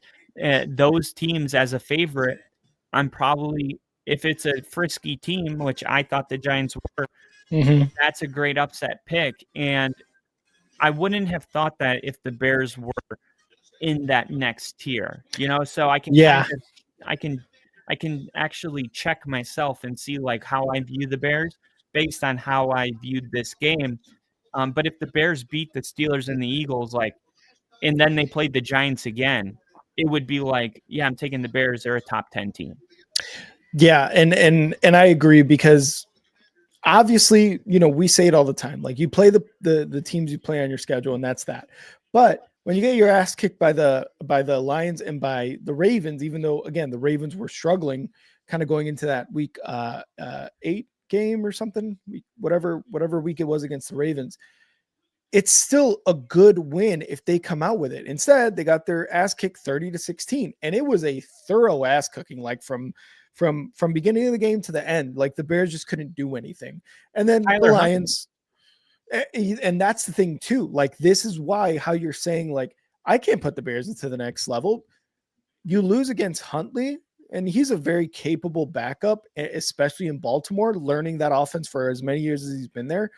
But that should give you at least a slight edge, and at least an ability to score more than 16 points. Like, up to that point you'd been scoring 21 plus. But I totally agree, man. Like, the Bears right now, like, I'm hoping they're a playoff team, and they're looking more and more like a playoff team, especially like with some of the clutch endings of the games where Caleb is taking over, and your Colson Lovelands and your Roma Dunzes are scoring those touchdowns. But just because you come up clutch and you're winning games that are, maybe a score or less, you're just the Vikings from 3 years ago. If anything, you win those close games, and then you go into the playoffs and you get absolutely mollywopped, right? Like, even like the Chargers, like, they look good all regular season last year. They go up against the Texans last year into the playoffs and they lose. So I agree. Like, not until you can do it consistently, and your defense and your offense are doing it consistently, like your Lions, like your Colts right now, like two of the top teams, right? Like AFC, NFC, let's call it, right? Even your Bucks, they just lost to the Patriots, but the Bucks were doing it for a while there. Like, not until you can do it consistently will you move into that playoff for sure category or tier. And then once you do it on an even better consistent basis, that's when you're getting into your Buffalo Bills, your Kansas Cities, your Philadelphia Eagles, where it's like, these guys year in and year out are going to be Super Bowl contenders, right? Right. And that's what the Bears need to do. They just need to do it more consistently. They need to have games like they did against the Cowboys. They need to have offensive outputs like they did against the Bengals, but not against the worst defense in the league. They need to do that on a consistent basis against, like how you're saying, like your Vikings, who have a really good defense, your Steelers, who have a solid defense, who've got playmakers on their defensive on their defensive side of the ball, and Eagles as well. Like, these next 3 weeks, like you're saying, are very crucial as to whether the Bears can really be a shoo-in for the playoffs, or are they going to be on the outside looking in, needing X, Y, and Z to happen in order to get the 7th seed for a playoff spot. And like, I think it's important too for Bear fans, because going into the season, it was like, there's different teams are at a different place. And like, I feel like for the Bears, it's easy to be 6-3 and lose sight of going into the season. It wasn't about winning a playoff game. It was about going to the playoffs. That's what it was all about. Like, can this team make it to the postseason? And it's looking like that is only about 4 more wins away from being a thing. So even if the Bears go the rest of the season the way that they're doing it now, that's kind of how we were last year. And we got beat real bad against Buffalo. And it didn't matter, because after the tears, it was pretty much an acknowledgement that, like, hey, we went to the playoffs. Like, we're not the same. And now we're going to add a couple pieces to this, and we're going to compete for a Super Bowl. And, yesterday, the Denver Broncos had the best record in the NFL because we did what the Bears are doing in the first year with Ben Johnson. We had this type of a season last year. Yeah. Now, I believe that this is the way it's going to go. Personally, I think this is what's going to happen for the rest of the year.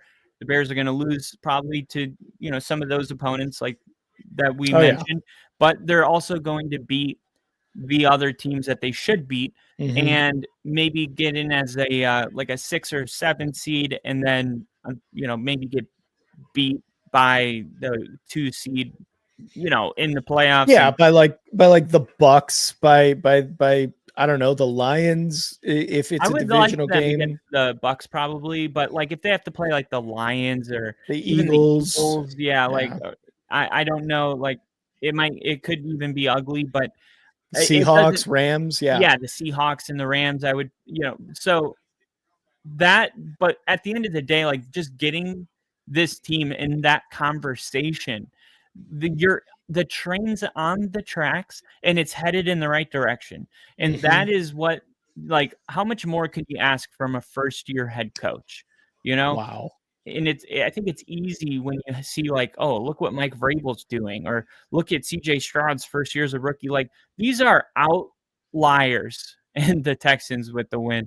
These are outlier events. And it's just not the way it typically goes. And I think the Bears and their fans, they should just be happy for the fact that they're playing competitive football and they're winning their games.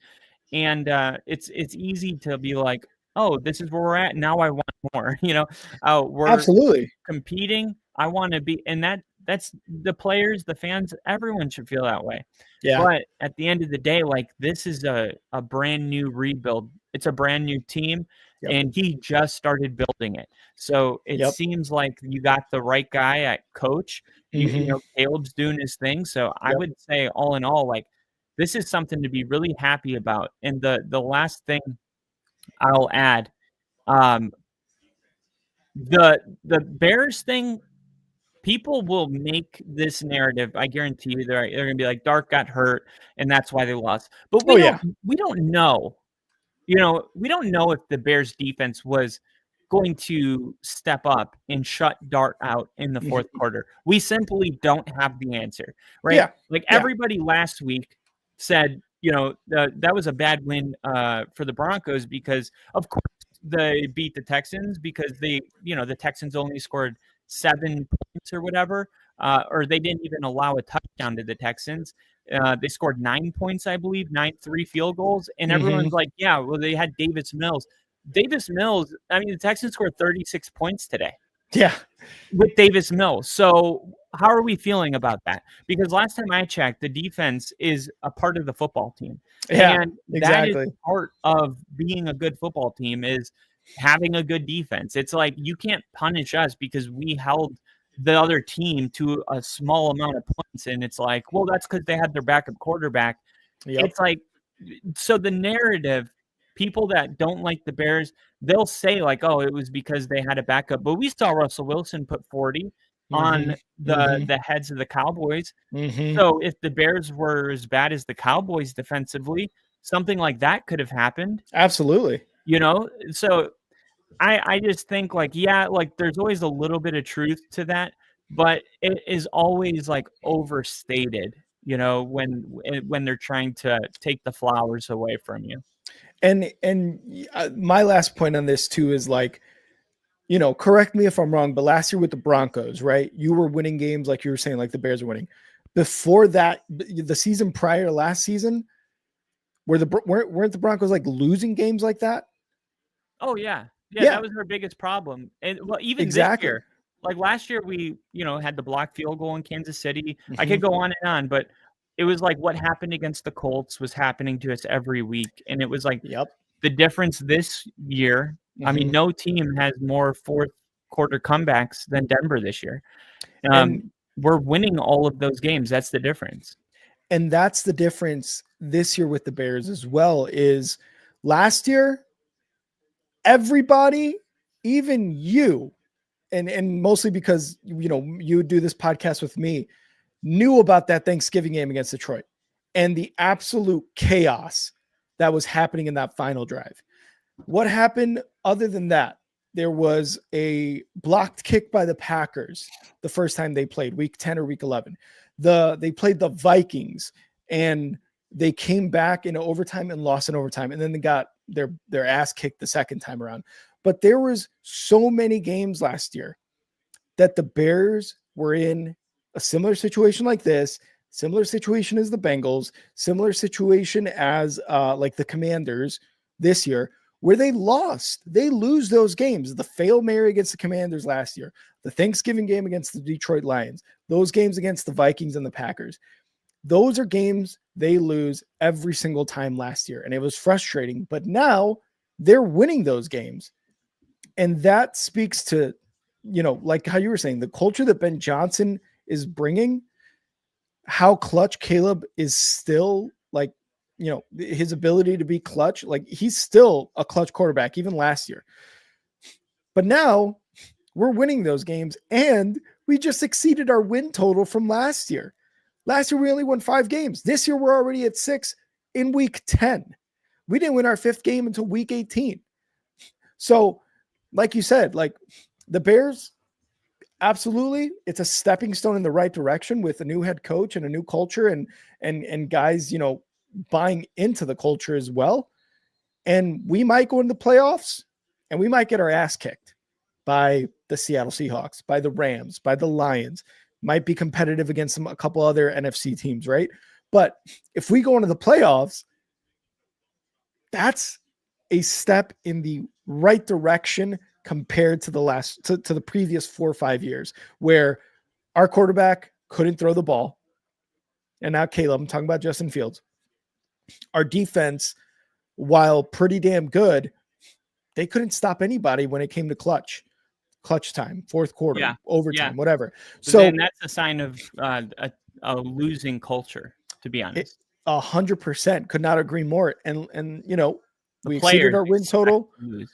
Exactly. Jalen Johnson was screaming at Eberflus the week before he got fired. Like, that is a losing culture. So I totally agree that this is a step in the right direction, but the Bears just need to do it more consistently in order to be taken seriously. And just like your Broncos, right? Last year, it was a huge step in the right direction. The playoffs didn't go as well as you wanted, but now look at you. You're tied with the top record in the NFL, if not the AFC, right? And so if the Bears continue on this sort of path in which they're going, Lions just scored a touchdown. If the Bears just continue to do that, I mean, we could be looking at one of the better teams in the next 2-3 seasons if we're doing it consistently with our guy Caleb, with our coach Ben Johnson, and with just a better overall team and a better overall culture. It's just I get what you're saying. Like, narratives are going to be talked about with Jackson Dart being out and stuff, but hey, 6-3, I'm happy. Yeah, and Caleb's gonna have games where you're like, what's going on? Did he regress? Yeah. It happens to everybody. And just remember the good times, when things like that happen, because the one thing about Caleb is, like, there's one thing that could potentially be the difference between Super Bowl Bears and this, frisky team. And it's whether or not Caleb Williams is going to continue to improve as a quarterback. Yeah. Like, I'm not saying he's not good now. I'm saying continue to get better. Oh, yeah. That is something that, like, even great quarterbacks, like, they are still fine-tuning things every year. Oh, yeah. And then they hit their prime where it's like 5 years into the league, and they're just like Jared Goff now, right? I mean, yeah, Daniel Jones, Baker Mayfield, right? Yeah, things like that. Yeah. So, like, if you guys have a quarterback, because, like, you look at the intangible gifts he has now with the avoiding the sacks, right? The ability to run when he wants to, his desire to keep his eyes downfield and not bail on the play and keep a play alive, and the accuracy at times on the deep ball has been, a little shaky at times. Yeah. Same with Nix. And,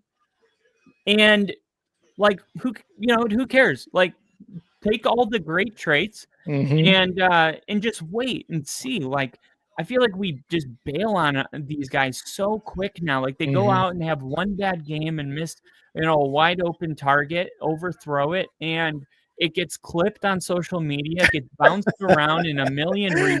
Yeah. And it's like, then the next week he goes out there, hits that throw, drops 35, and then it's a brand new narrative. And it's like, the reality is like Caleb Williams is already playing good enough, right, to win these games. And if he just continues to improve, then the Bears, I mean, it's like the sky's the limit. They need to bring in some guys on defense, and look at all the weapons they have. I mean, Loveland just started getting going. Roman Dunze just started getting going. They have DJ Moore. They're gonna draft like imagine they draft like a Jahmyr Gibbs or something. Right? Yeah, that would be nice. They don't have like a legit running game. They don't. Like their running game is hit or miss. Sometimes so hot and cold. Yeah. Yeah. So like that's the number one thing they can do to help Caleb is get a legit running game, because the Bears just like, I think right now they're number 2 in rushing yards per game, but it's weird because like a lot of that. To be fair, a lot of that, like it's been over the last 4 to 5 weeks. The running game before the bye week was trash. I mean, it was trash. So over the last 4 to 5 weeks, it has improved, which is a sign of DeAndre Swift and Monangai being able to, find their spots.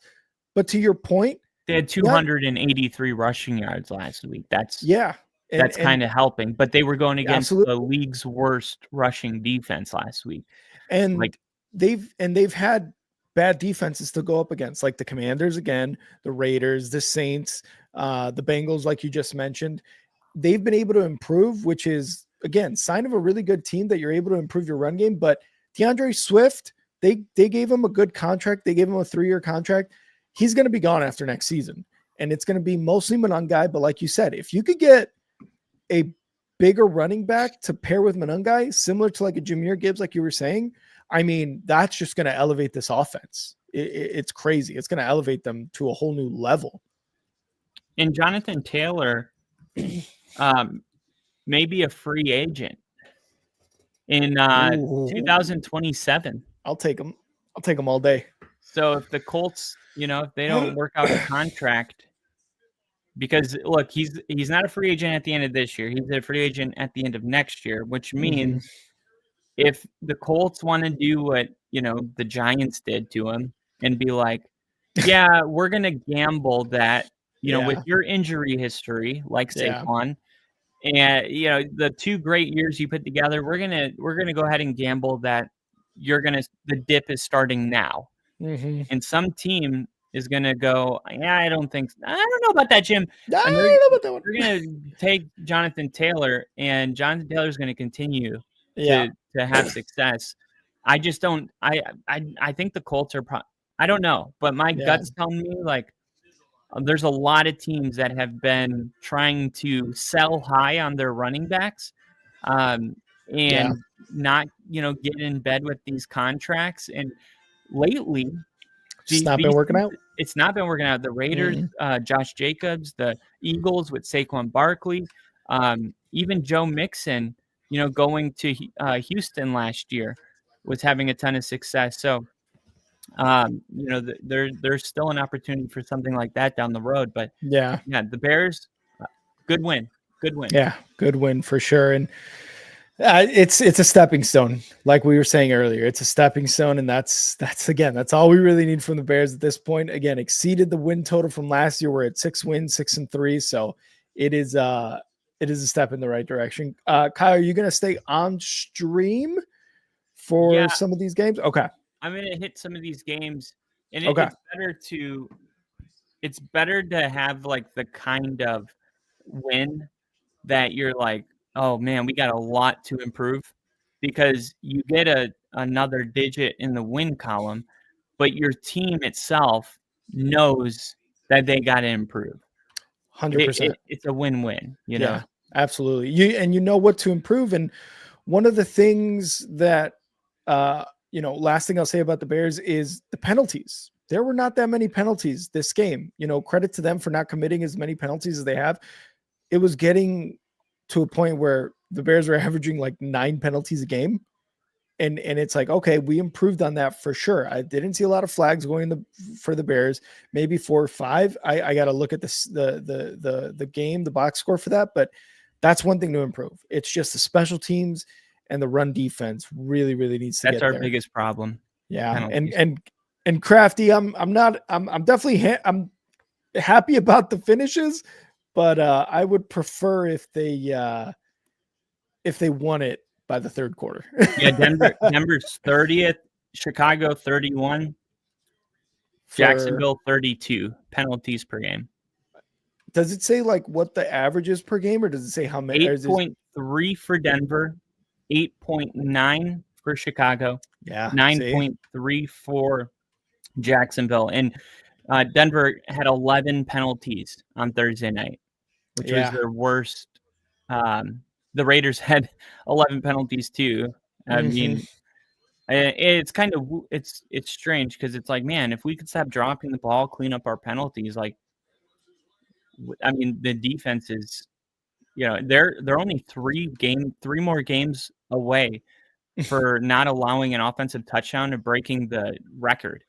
And I'm gonna go back and find that clip when we predicted the AFC West. And I took Denver in first because there was an exact quote where I was going through bringing in Hufanga and Greenlaw, and I was like, I don't know how anyone's going to score a touchdown against this defense. And now, they're only like 3 more games. They've already done that 4 times. Yeah. Just that's crazy. Like, not even 1 touchdown. So if they can do that, 3 more times, and they got the sack record. They're first in the NFL in yards allowed per game. They're first in red zone. They're first in third down. Like, this defense is, if the offense cleans up penalties and stops dropping the ball, like, they can do anything they want to. If you can hold your opponents, to 14 points, the sky really is the limit. Like, this could be like a Ben Roethlisberger type season because Big Ben won a Super Bowl year 2. But if you look at his numbers, they weren't that impressive. He was thrown for like 212 yards and a couple touchdowns, but really it was about the defense that got it done. And Denver right now feels like a really good team from like the 90s. The defense was incredible. Like, if you look at a box score from like 1985, they didn't have like 350-yard games. They didn't. They didn't run these wide receiver screens. It was a different game back then. It was like most quarterbacks threw for 180, 200 yards, and that was a good game. And and they just relied on their defense. And Denver kind of does feel like an 80s team this year. 90s rules. 80s rules. When you'd elbow me on the court. Dude, it was 80s rules. Fucking 80s rules. Boom. Oh shit, my balls. All right, guys. I'm gonna let Kyle continue the stream. I will be back for Sunday night football tonight. Oh, it's gonna be a good one. Yeah, I'm glad to be back, guys, and I can't wait for tonight. But Kyle, I'll let you take it away, and I'll see you later, brother. See you, buddy. See ya.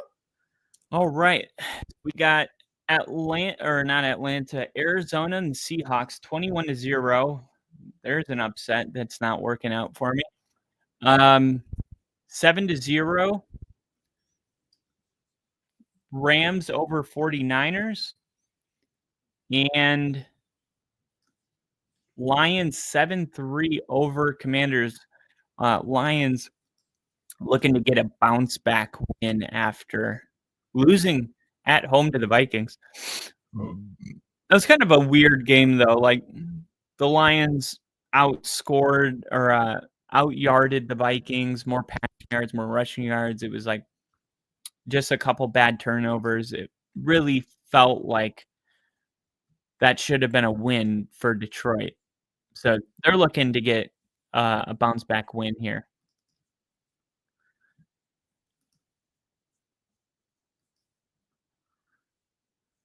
Going to add We're going to add a scoreboard here. There we go.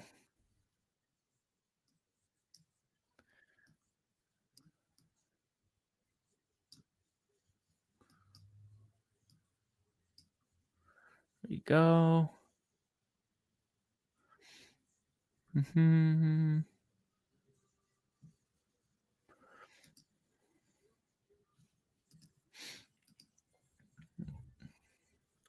Maybe a little too big. Let's make it a little smaller.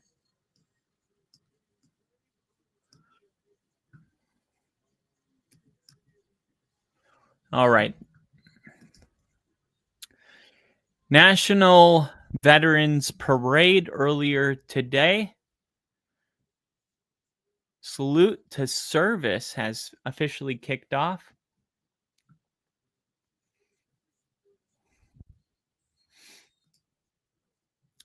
Lions Commanders.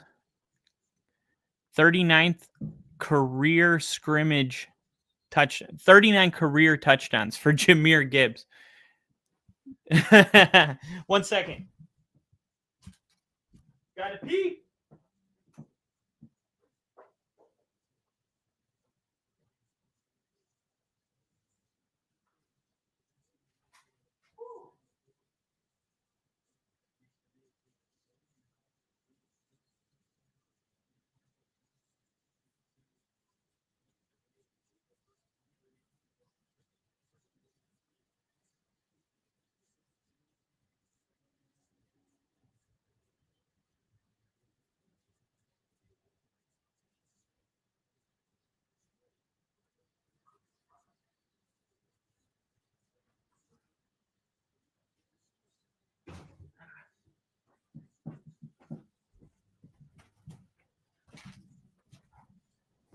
All right.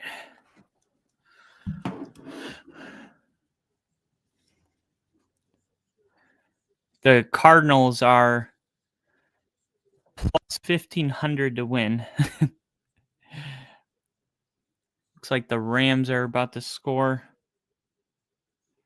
Plus 830 for the Niners. And then we only got 3 football games on right now. Anytime. Christian McCaffrey and Jameson Williams. All right. Who just went down? Penei Sewell? Ooh. I like how Shanny aged about 20 years in the span of 2. Literally on presidential pace of aging. Don't let the scoreboard conceal your pimp glasses. Good call. Good call. Touchdown Rams. Jeez. And now the question is, can the Rams come back in this game?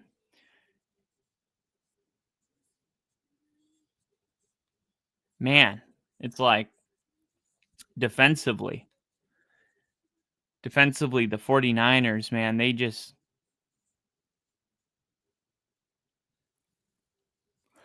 the Panthers, the defense is going to need to play a really good game from here on out for the 49ers. Arizona 21-0, Detroit 7-3, and the Rams 14-0. So those are the only three games right now.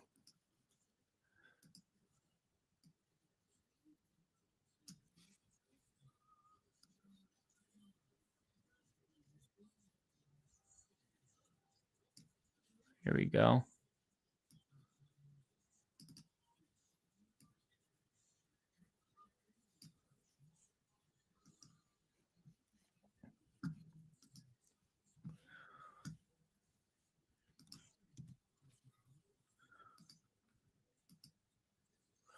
image. Recent.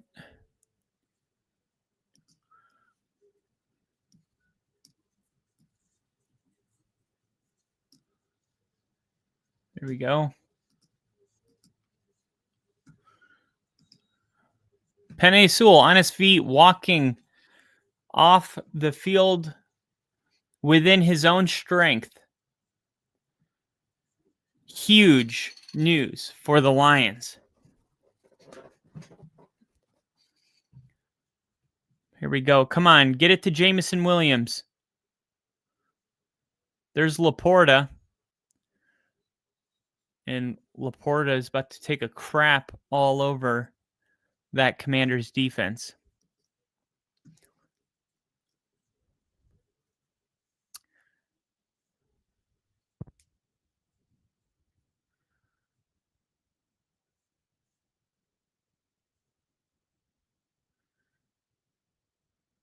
Wow. And Amon-Ra St. Brown with the drop right after. That's not one he would normally drop.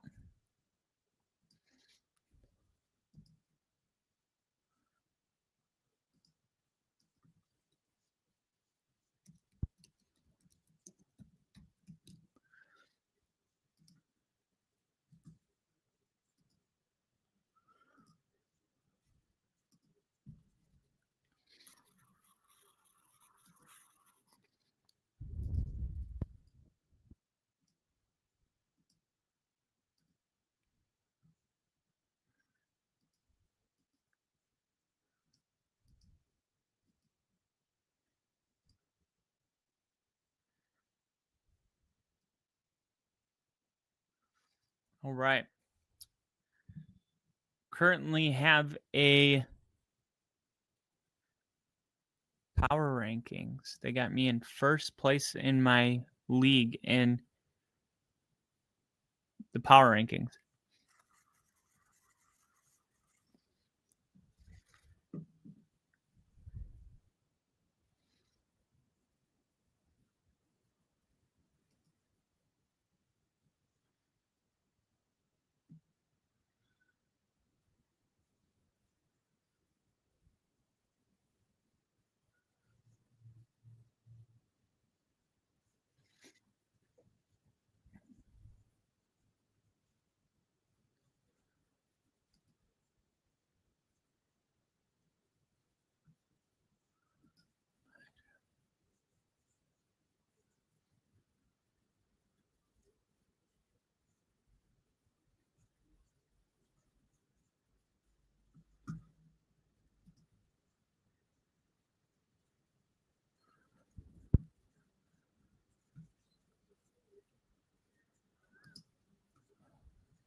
How is Arizona so bad? I don't know, because going into the Cowboys game, they had lost their previous 5 games by 4 points or less.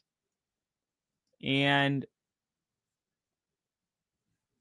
man, now they're getting their butts kicked.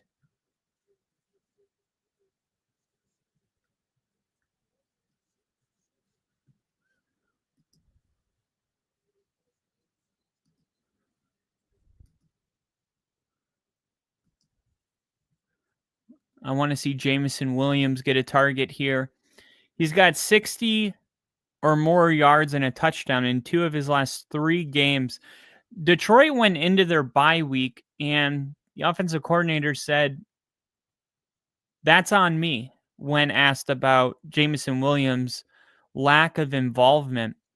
And coming out of the bye week, like I said, 2 out of the last 3 games, Jameson Williams over 60 yards and a touchdown. And people may not notice, but Jameson Williams has not played a role in this offense, and fans are pretty much fed up with it. Amon-Ra St. Brown with the touchdown. Now it's going to be 14-7. to 3.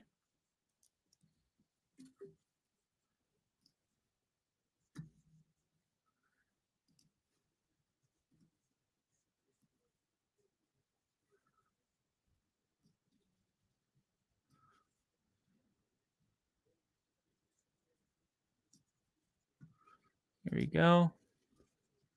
And it's time to update the ticker because of Amon-Ra St. Brown. Here we go.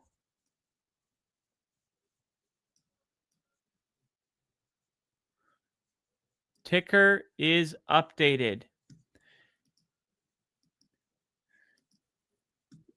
Geez, Seattle is just the best team in the league right now.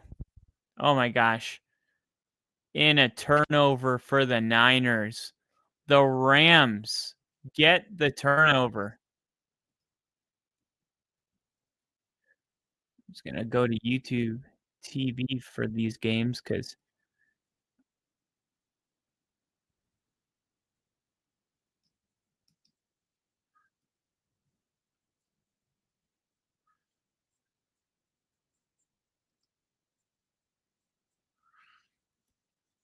Christian McCaffrey, 0.4 points so far. Garrett Wilson finished with 0 points. What a freaking disappointment. Let's see. Early exceeders. Jackson Dart had 24 fantasy points before getting injured, diagnosed with a concussion.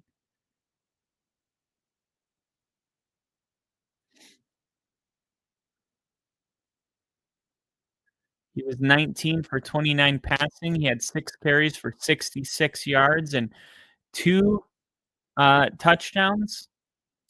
Wow.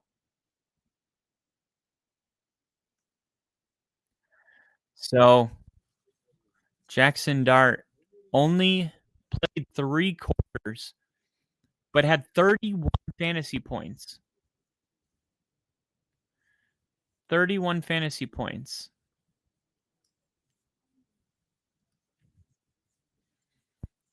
What's going on with the Ravens? How many points did the Ravens end up winning? I assume they did because no one's talking about it. Let's see, the Ravens.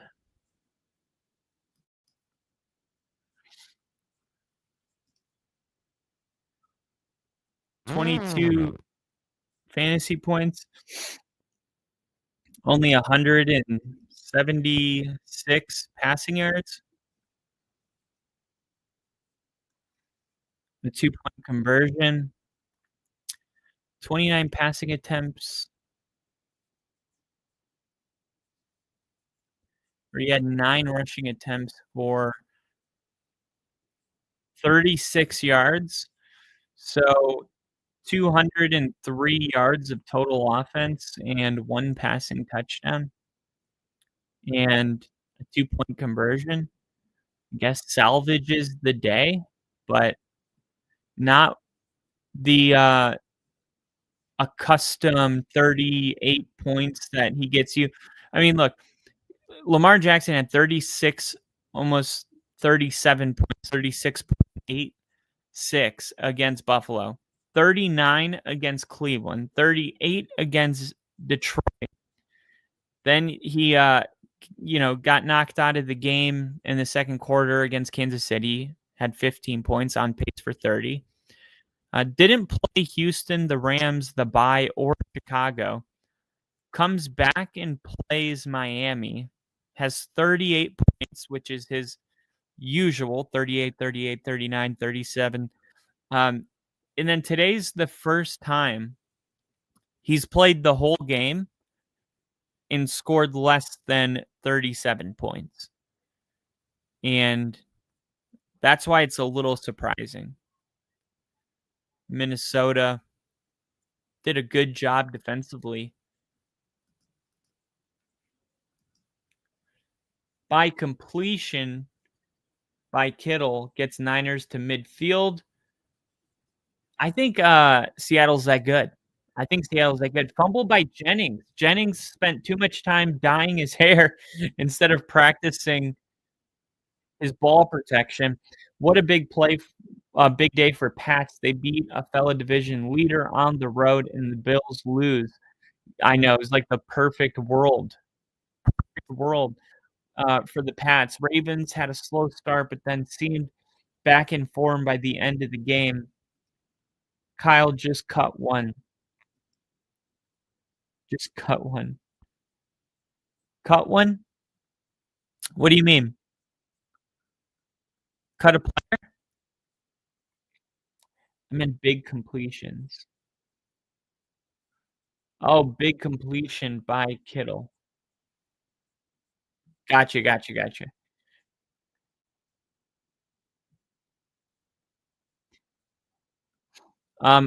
What should I cut, Crafty? See, let's go back to the all right, back at the Rams game. Rams on the road, 14-0. This is a big game. The Niners win and they nod up 6-3 to 6-3. And if they lose, the Rams go to 7-2 and the Niners go to 6-4. Man, Stafford's really playing the best football of his career this season. I think he's a good candidate for MVP. Honestly, he probably is the MVP this year.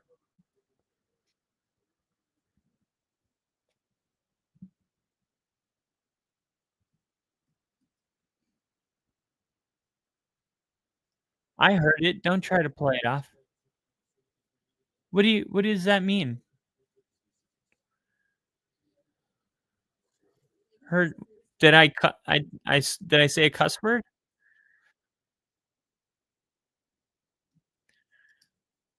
It says not made for kids or not made for children on YouTube. So technically we are an adult channel.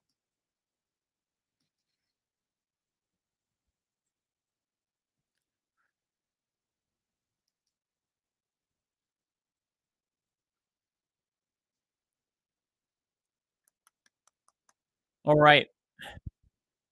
Look at the time of possession. 10 minutes of offense for the Rams to 3 minutes for the Niners.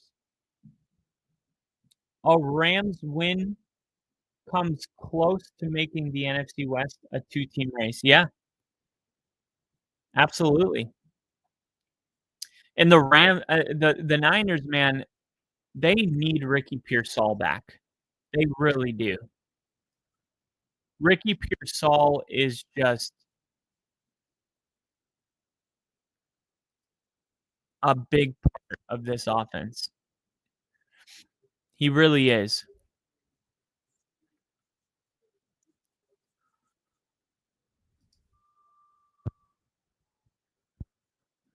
Let's see, power rankings.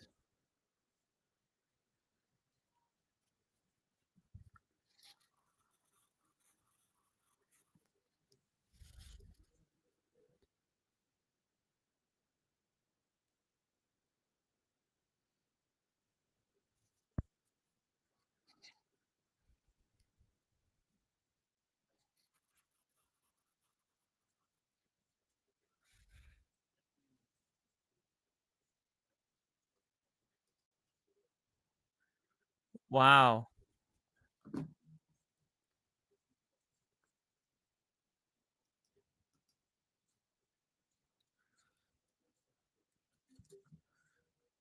Oh, son of a bitch.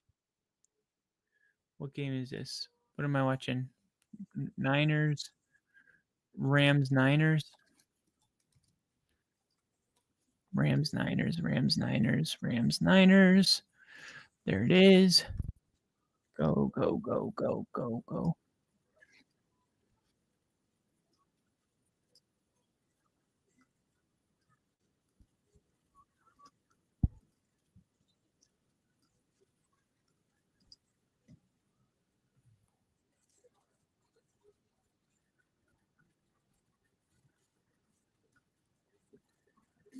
Got it.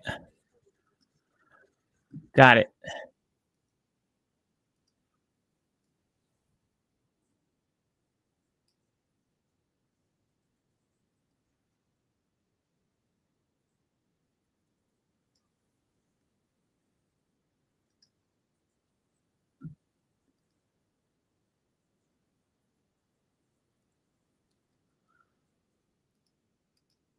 And sad news. Moments ago, the NFL has lost their old commissioner, Paul Tagliabue, today.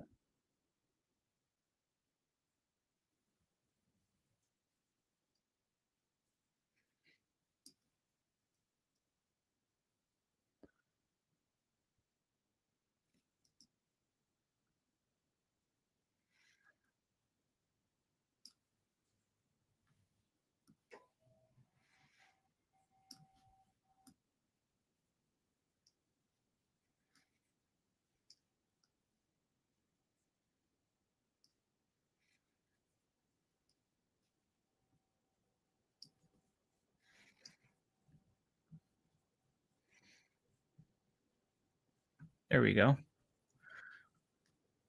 That looks pretty good.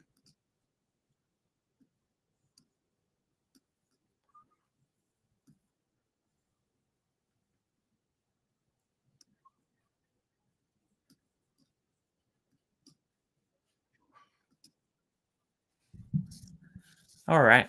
I think that looks pretty minimalistic. I heard a farting sound from your. No, I would tell. I'll tell you if I rip. Now I get it. Oh, that's what cut one. That's what cut one means. Seattle has first and goal. Technically, Bears are currently the top seed in their division. That's awesome.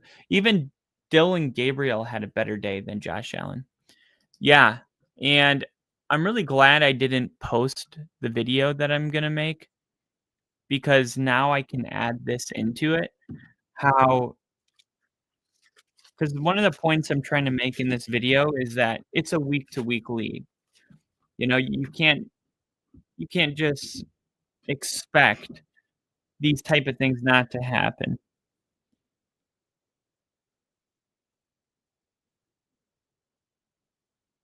Dylan Gabriel, more success versus Miami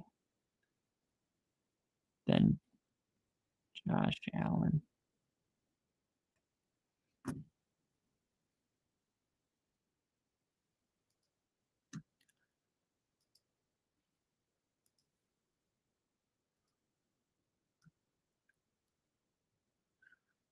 All right. Second and goal. The Rams looking to make it. Look at this. He's going to run. Now he's going to throw. Oh my gosh. How did he? Stafford is just unreal right now. Stafford is just unreal. Absolute ridiculous. 35-0. I mean, we haven't seen a game like this year.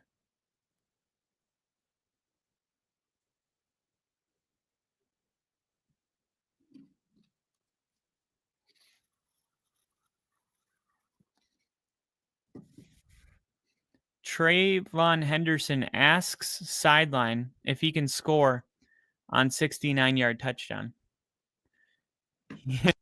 He goes he's running down the sideline and he asks his coach, "You want me to take it? You want me to take it to the house?"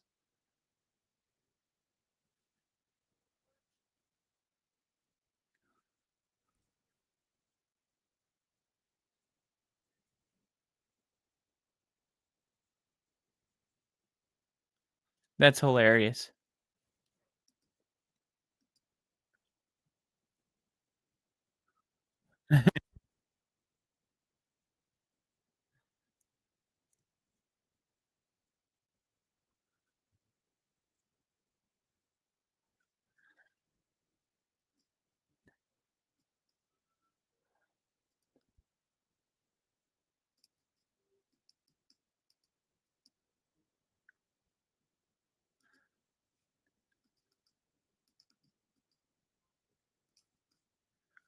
Damn, I'm trying to.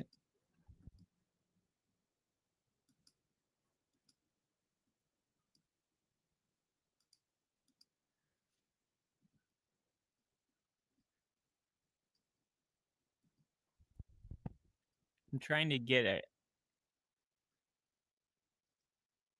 I'm trying to get a good picture of it.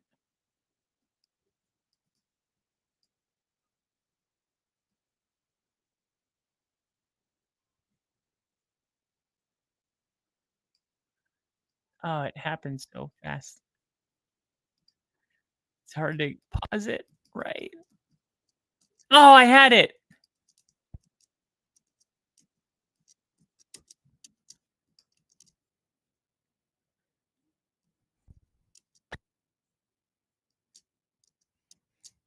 Got it.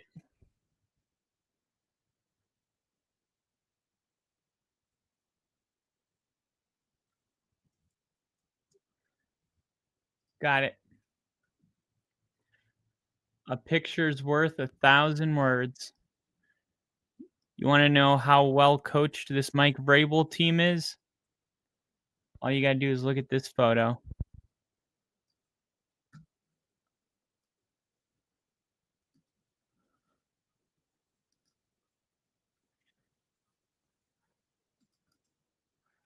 Media. Let's go here. Overlay. Background. Present. Image. Recent.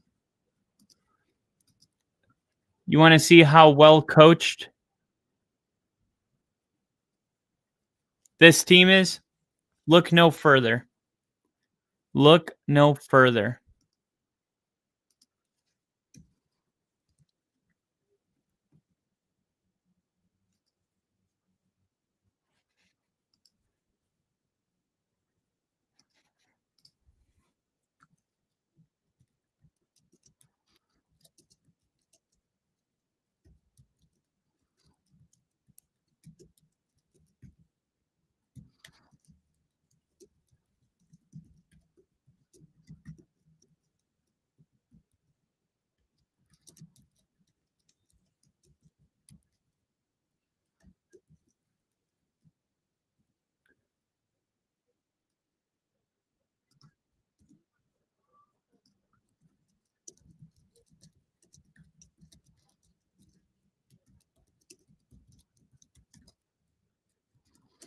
How about Trayvon Diggs looking to the sideline, asking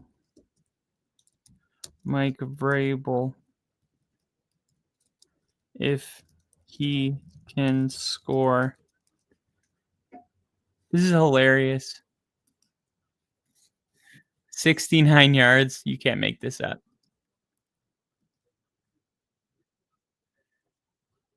Asking Mike.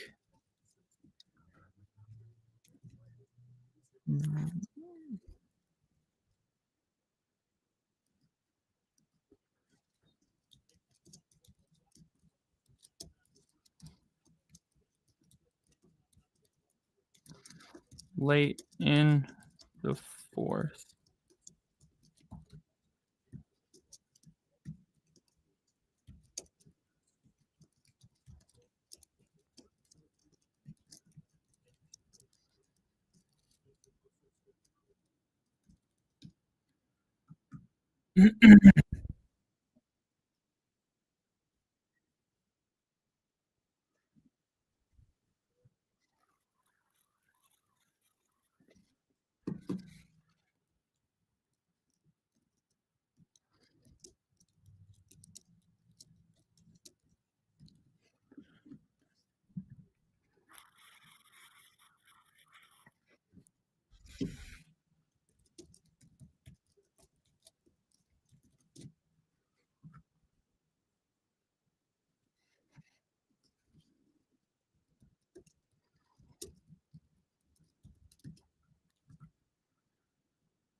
All right, here come the 49ers finally in the red zone.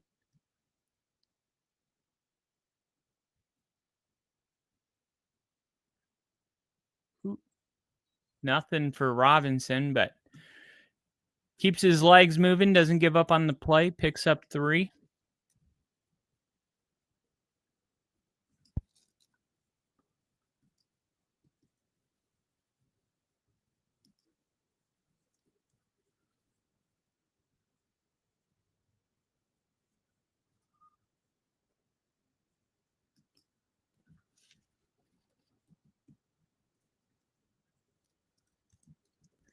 Trayvon Diggs had a 69-yard rushing touchdown late in the fourth quarter.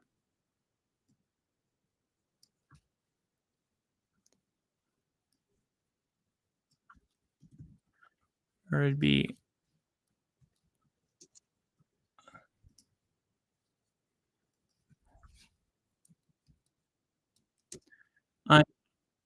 on Trayvon.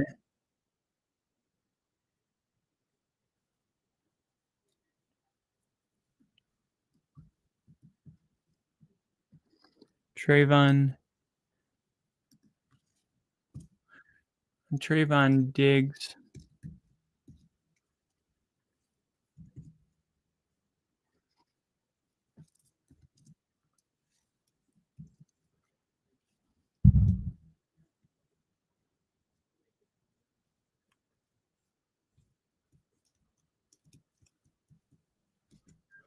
Here we go. On Trayvon Diggs, 69-yard rushing touchdown late in the fourth quarter. He looks to the sideline, asking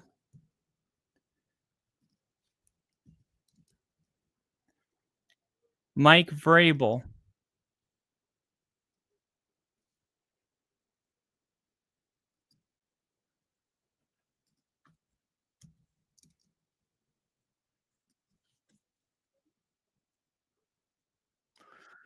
Yes, I said asking if he can score on 69.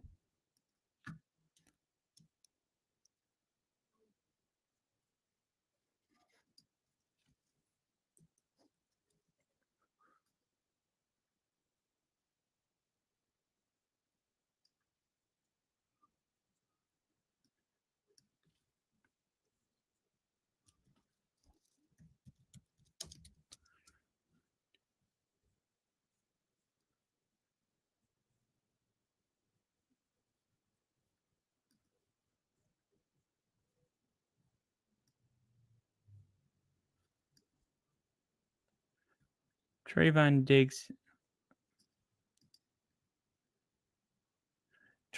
Diggs looks to the sideline, asking Mike Vrabel, "Can I score?" See, that's what I mean by I write things backwards.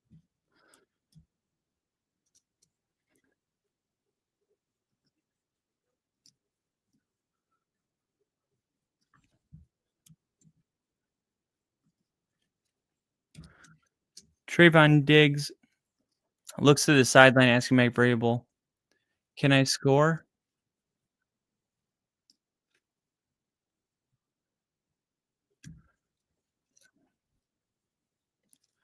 On his 69-yard rushing touchdown late in the fourth quarter.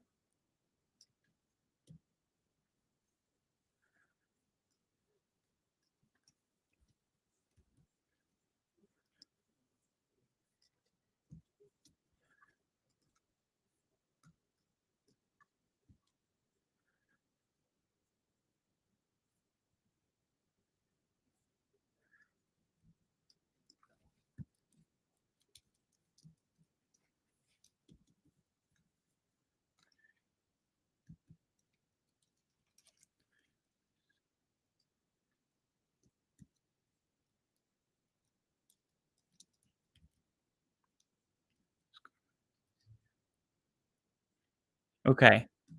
How disciplined are the Patriots? A picture's worth 1,000 words.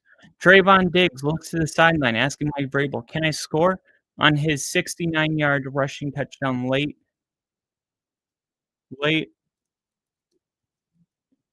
in the fourth quarter. You always score when it's 69.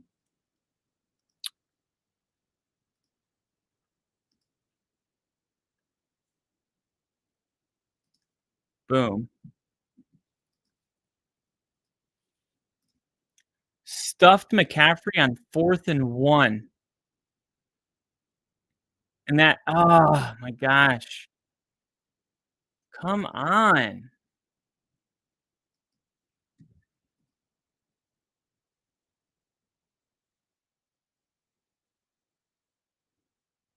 McCaffrey has 5 points? 4.5?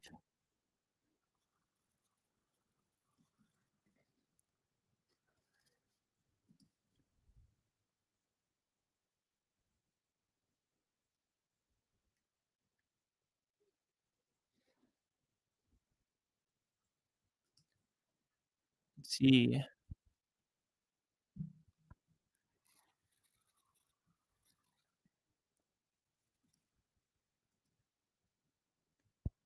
Gonna go here. Share screen. Or let's see if I can present.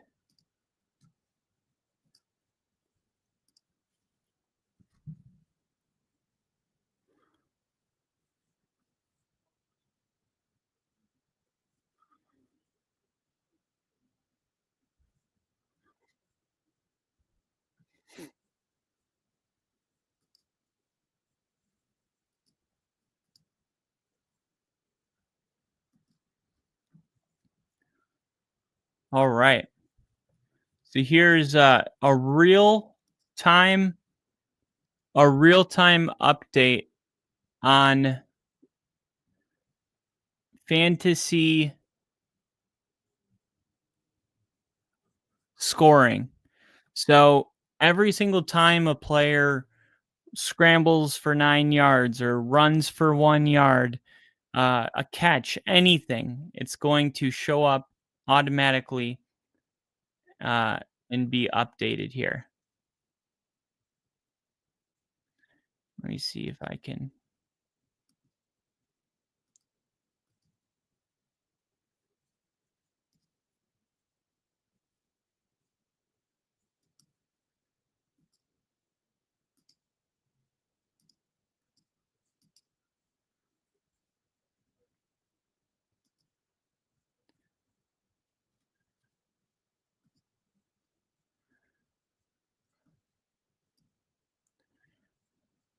So that's the only. What about this one? Trying to see if I could make myself. Okay, I can do it here.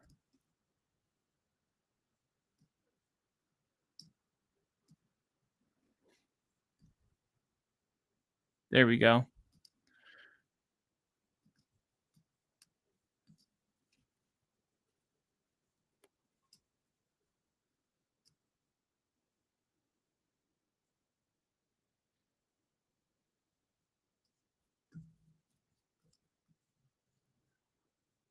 Here we go. Image. We got to make that bigger.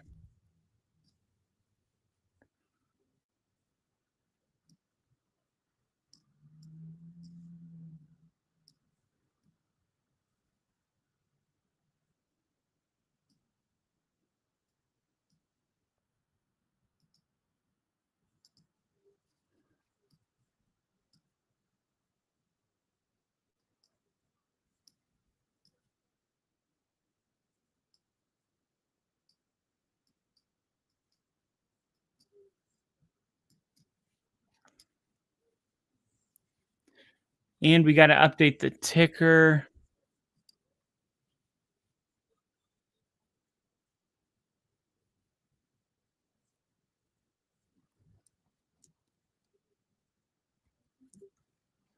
Here we go.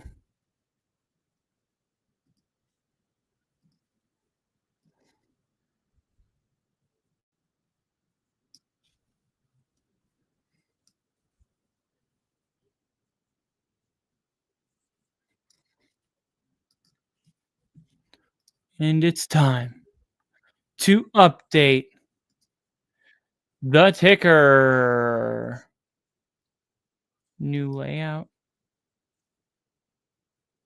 Add item. Camera slot.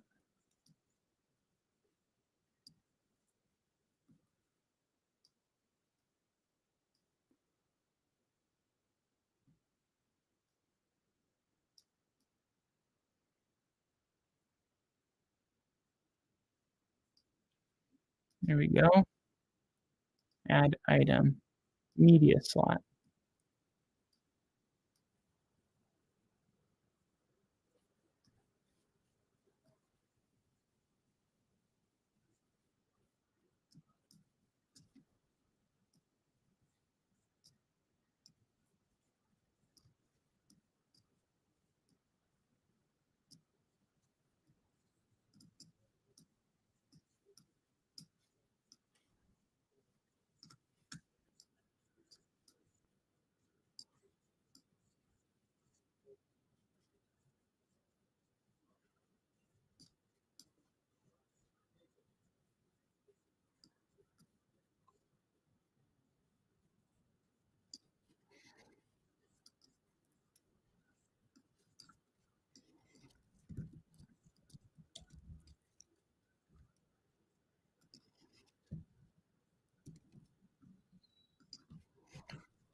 All right.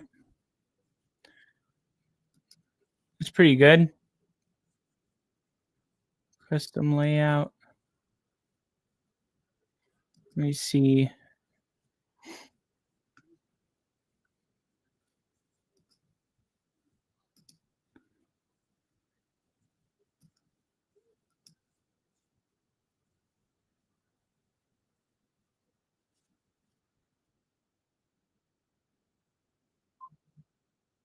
Oh, okay.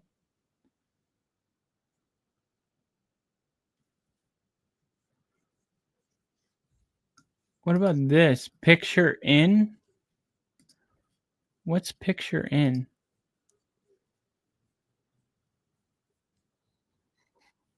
Oh, okay. I've never seen that one. Let me try.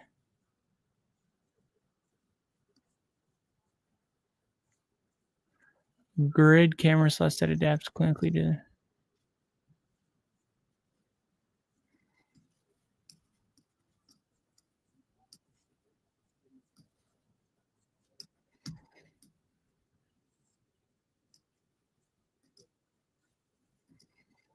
Layout 9.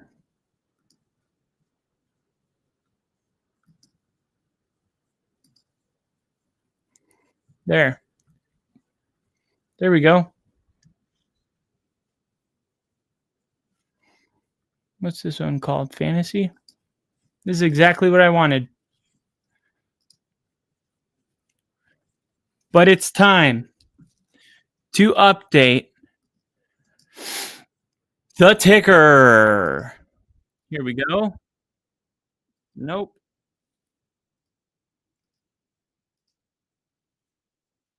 Recent.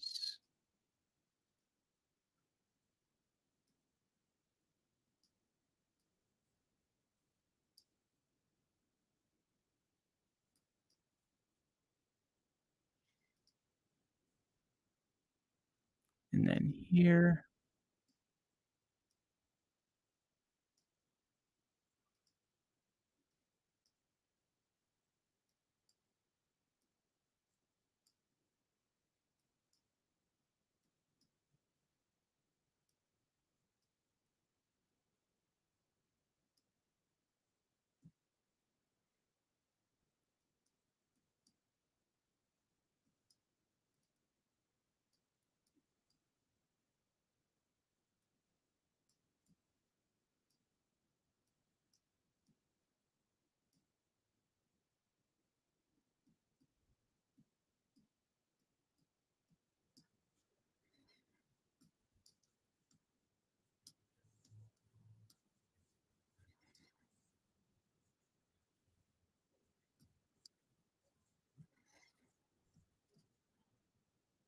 Here we go.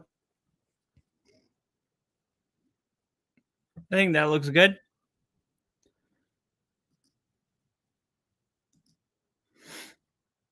Let's see. Jared Goff, 13.12 fantasy points. Wow. 4th and 2. Big conversion by Kittle. Big conversion by Kittle.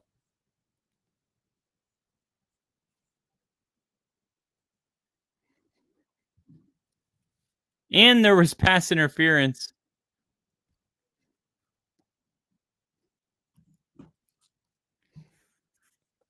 Everything died.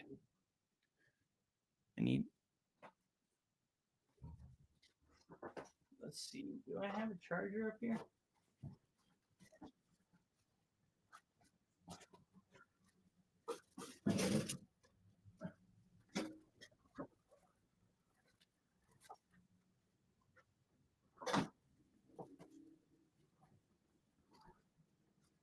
Touchdown. Touchdown, Niners.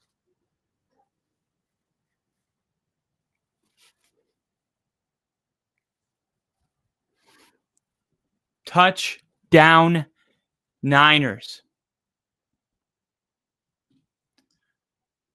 Touchdown cards. Is it the witching hour?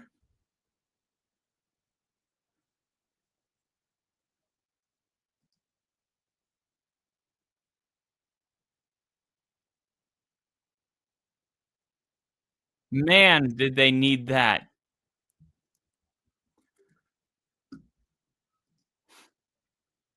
They needed that so bad.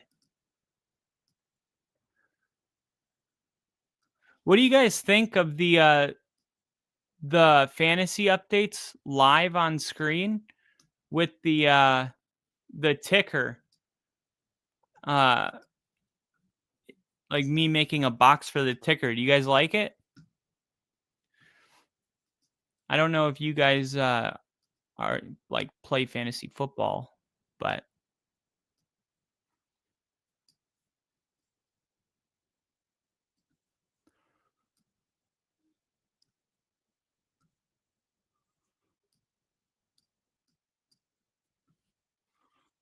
let's see. I think I could make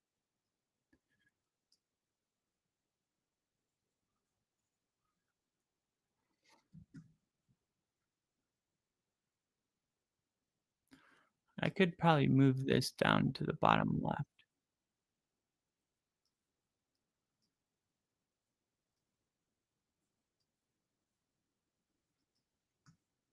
Actually, I can't. That's where the comments go.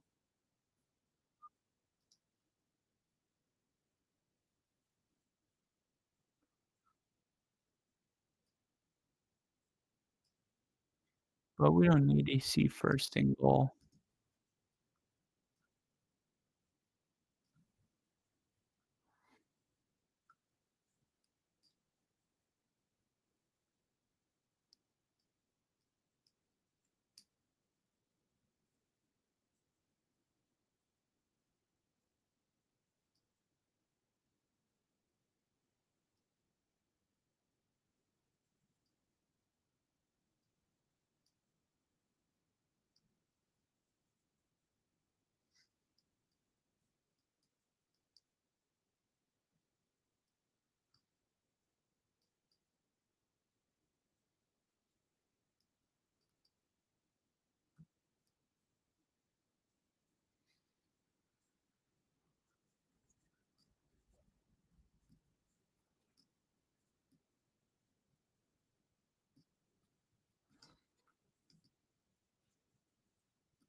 There we go.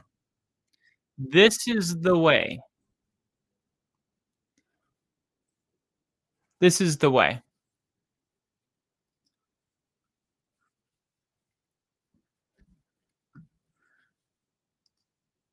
All right. So the 49ers back in this game. And now it's going to be up to their defense whether or not they can get a freaking stop. Jameson Williams with 2 points. Come on.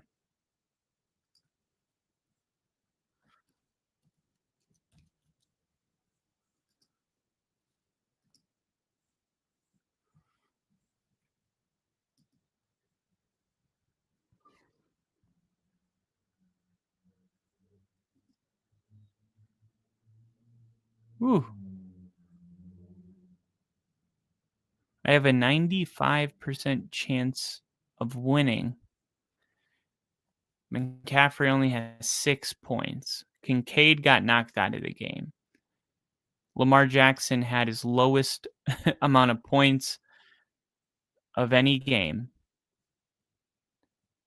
Garrett Wilson knocked out of the game. And yet, I'm still going to overcome.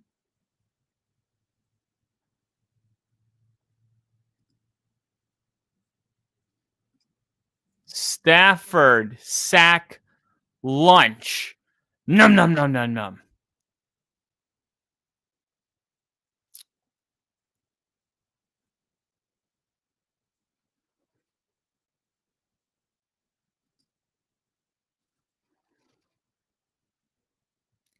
Davis Mills, the number 1 fantasy quarterback this week. Wow. If I would have told you Davis Mills was going to be the number 1 fantasy quarterback, you would have told me to shut up. There's no chance anybody would have believed that.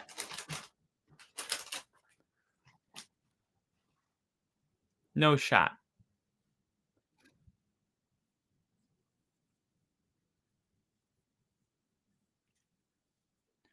Rick would have done it better. Damn it! Okay, 1 second. D for the P. I'll be right back. But I'm going to leave you guys daydreaming.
All right. And I am back. Hopefully you guys didn't miss me too much. I don't know, maybe you didn't miss me at all. But I hope you did. All right.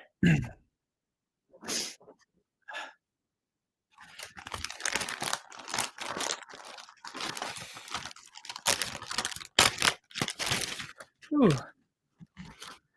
Needed to get some substance.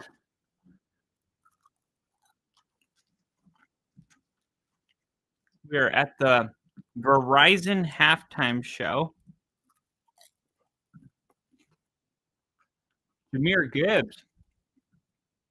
Another touchdown.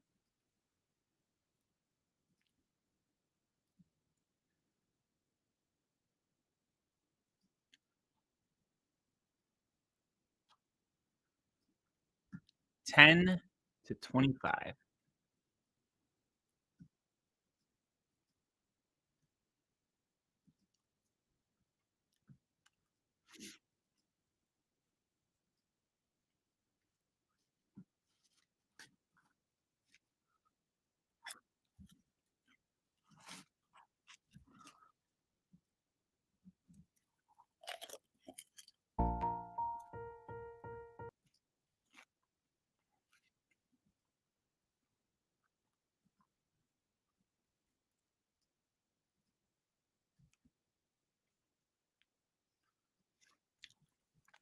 Marcus Mariota kneels. And that's going to be the halftime score. Still a 15-point game.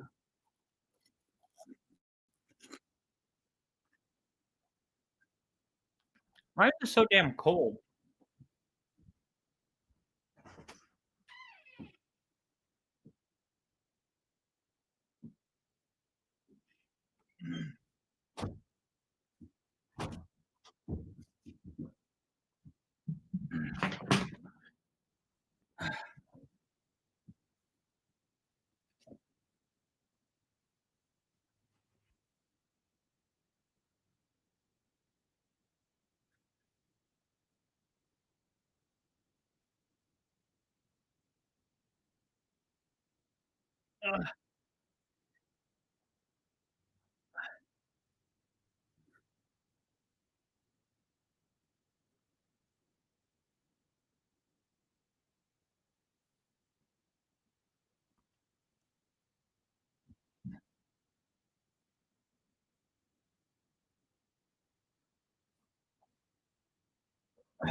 We're okay. We're okay.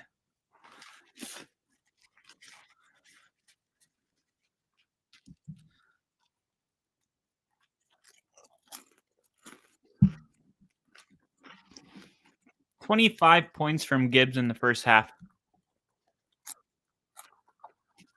And McCaffrey got me 3.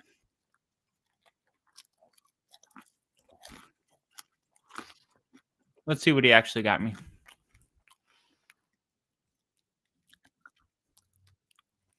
$0.4? What the hell?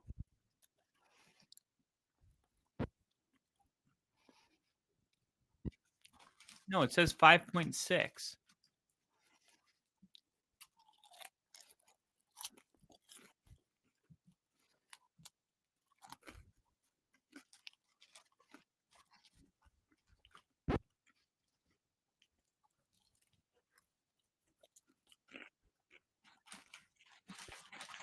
Come on. This is crazy.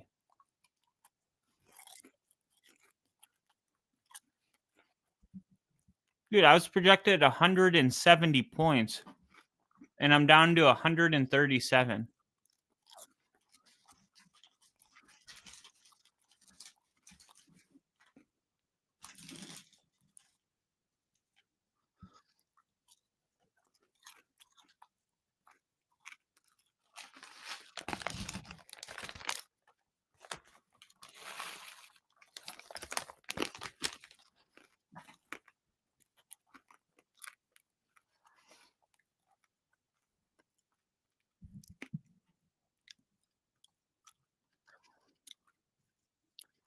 Jonathan Taylor is starting in 99% of leagues.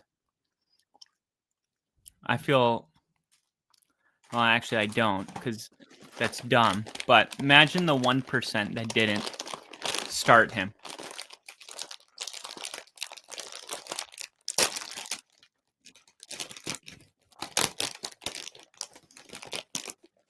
Seeing he scored 52 fantasy points.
Seven to 21. Who gets the ball to start the second half?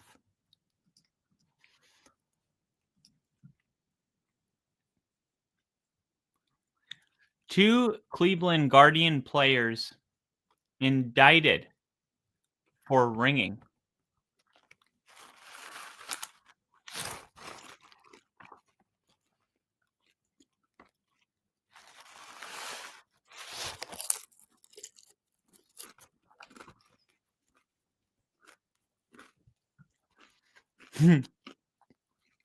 Kyle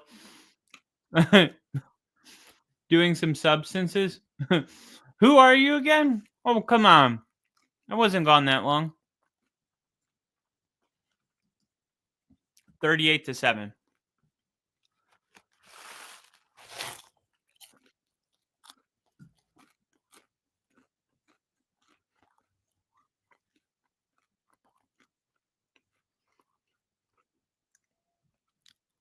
Why did Daniel Jones have a bloody mouth?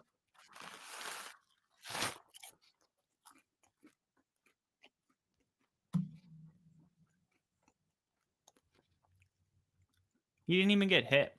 Oh, maybe a sack?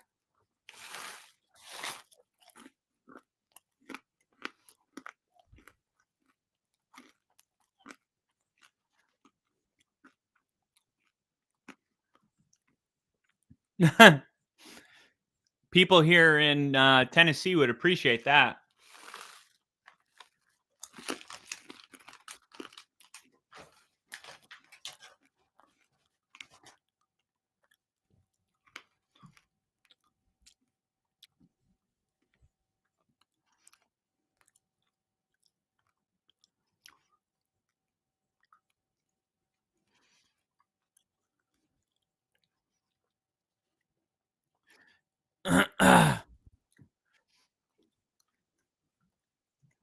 I think Jonathan Taylor secured Offensive Player of the Year today.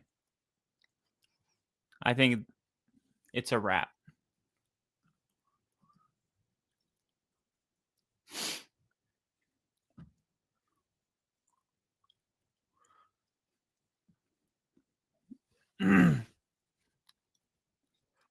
Dude, Garrett Wilson, what happened to him?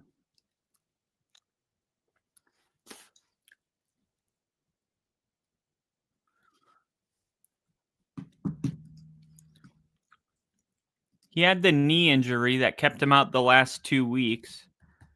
And he came back today and he hurt his knee. Is it the same knee? Is it season ending?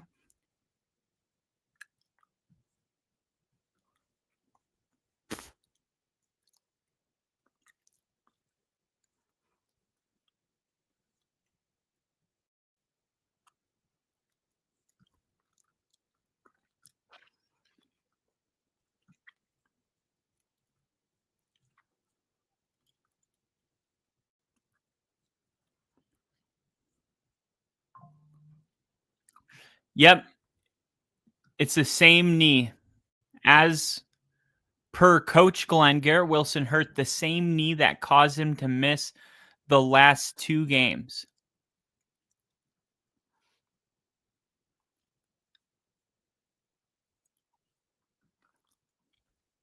Wow.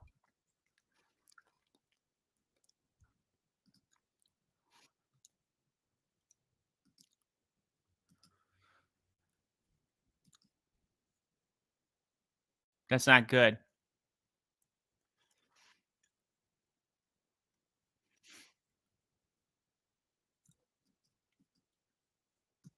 Wilson was sidelined partway through the game today. Yeah, I know. I was starting him. I was hoping that he hurt his other knee, not the same knee that had been keeping him out.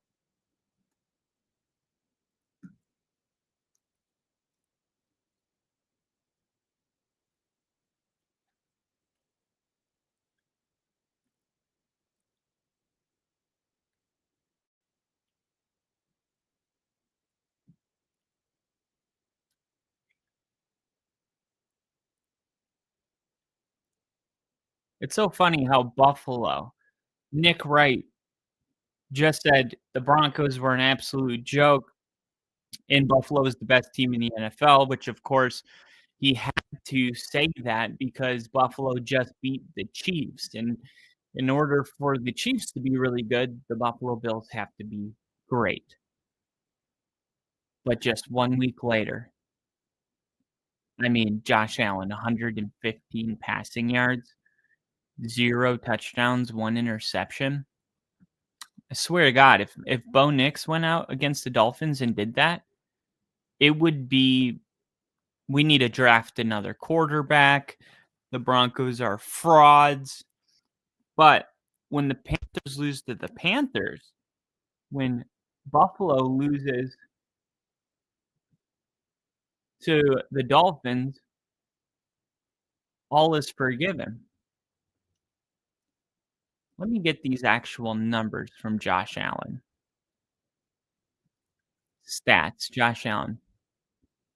Finished with 306 yards, which is good. Must have had most of that in the fourth quarter.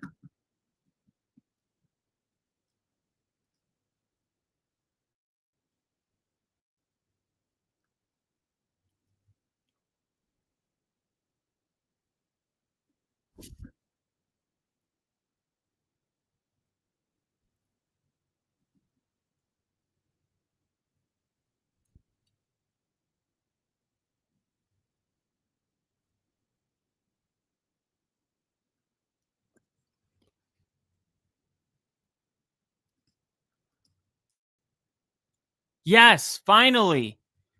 Christian McCaffrey. 11 touches, 44 yards. Come on. Thank you.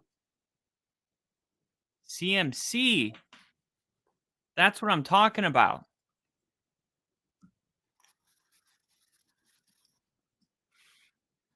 Josh has no TDs, but he does have Haley Steinfeld. Or is it Steinfeld? What is, I know she's an actor. What is she from, or why? How do people know her? Did she do like a famous movie or a TV series?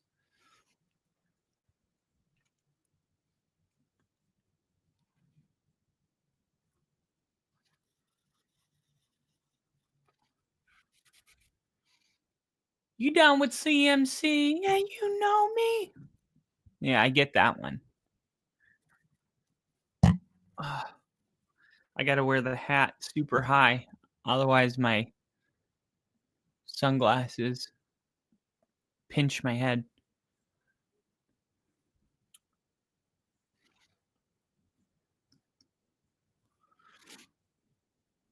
Come on.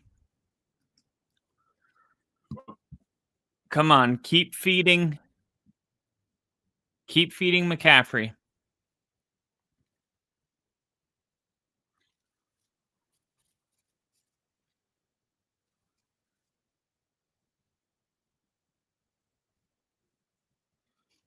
Brian Robinson comes into the game on this opening drive after CMC has a couple good plays and moves them downfield. And then they swap CMC out for Brian Robinson Jr. And Brian Robinson Jr. has a couple big runs. And now the 49ers, off the backs of both CMC and Brian Robinson, are on the 15-yard line. And now Juszczyk comes into the game. They're going to give it to Brian Robinson. And that's when I would have subbed Christian McCaffrey back in the game. But they didn't, and they handed it off to Brian Robinson, and he didn't even get a yard. She got an Oscar nomination as the young girl in True Grit remake, and she was recently in the horror film Sinners. Okay.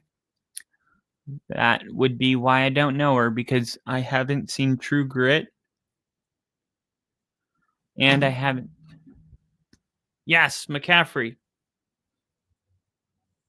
Why the fuck is Apple trying to charge me $131? I'm so tired of this shit.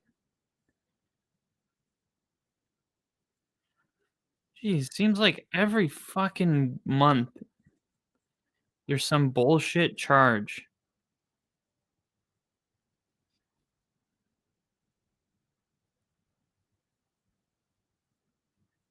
Is today November 9th?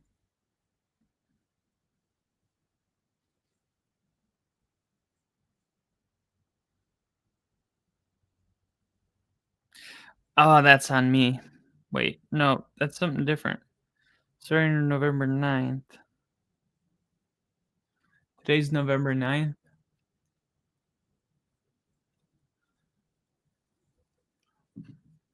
Yeah, it's November 9th. Here we go. Jameson Williams, 22-yard catch. Finally. Now I'm up to a 92% chance of winning. Why would they give it to... Oh! CMC got you to the one, and then you take him out. Explain that. What does he got? How does he have 5 points? It says fantasy points 11. But then it says 5 points when I look at... Is anyone else having this problem? It says 11.2 points.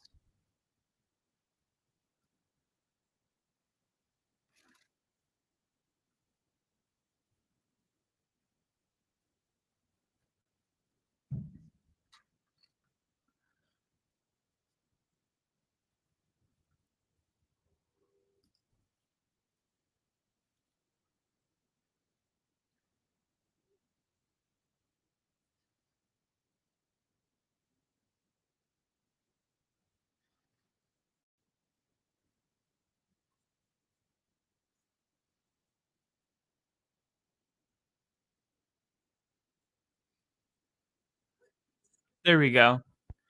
It just updated to 11. Yep. 11.20. He gets you there and you pull him.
I hate when people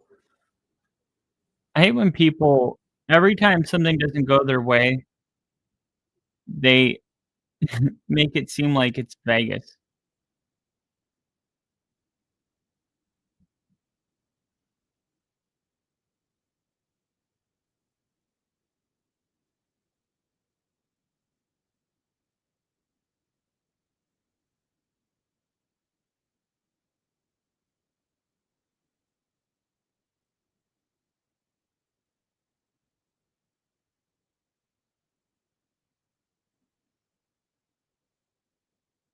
And how do you spell Shanahan? Kyle Shanahan.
There we go.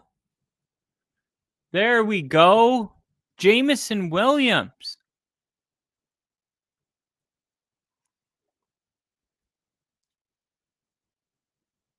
Touchdown. 14. There we go. So Jameson Williams. A 14-yard catch. And then an 11-yard. Washington's 25. He had an 11-yard catch. First and 10, Washington's 14. 14-yard catch, touchdown. +7. Wow, that's huge. He went into that drive with 2 points. And the drive finished with him having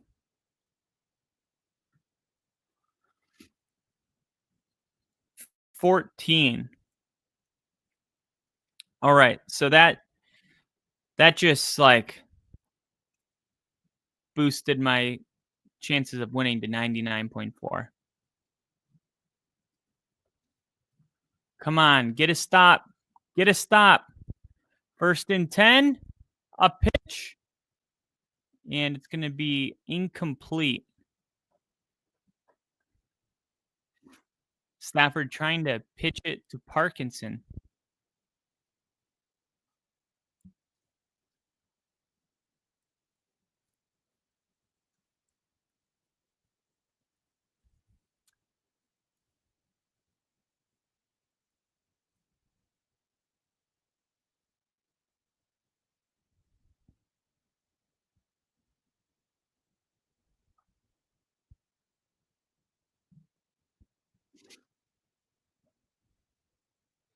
Stafford, 2nd and 10. Looking, thought about it, throwing, and that's going to be caught by Tyler Higbee, and it's going to be 3rd and short. Looks like about 2 yards.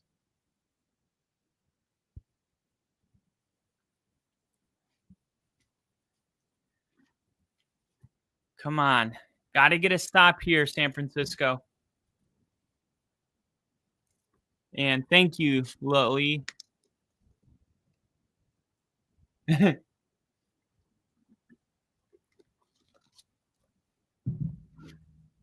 I'll do it. My name's Kyle.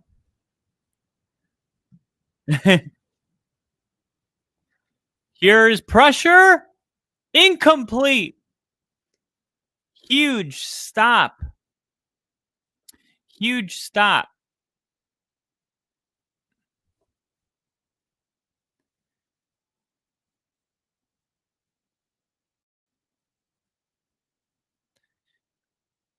They're going for it. Rams are going for it. And that play right there that they just ran,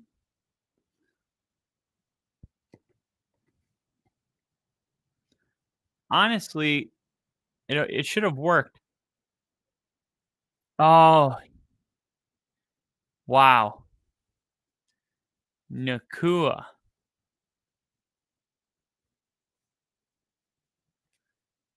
Puka Nakua.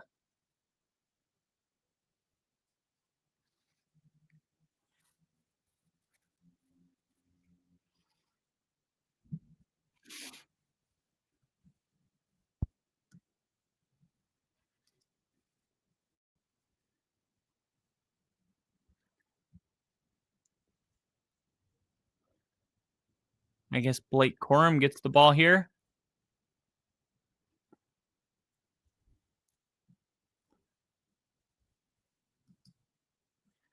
Jacory Kresge Merritt.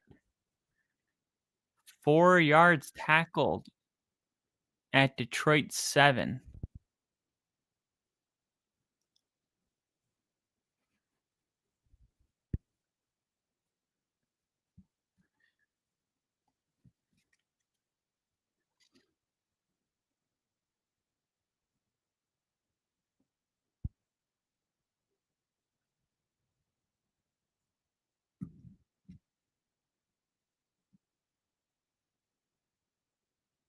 So I wonder if the Rams would kick the field goal again.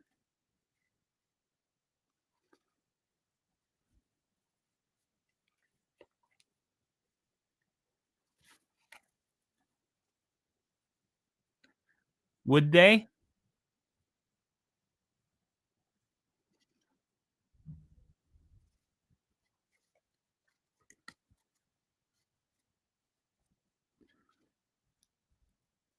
Here we go. Stafford under center. 3-step drop. Looking. Firing. Caught. Down to the 1 yard line. Parkinson.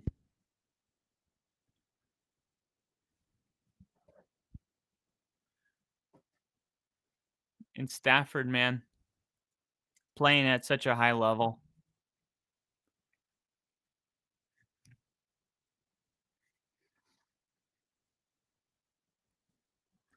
Stafford's just playing at a different level.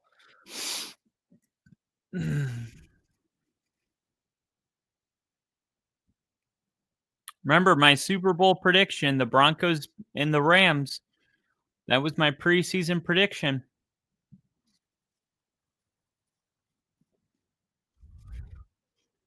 That was a big goal line stand.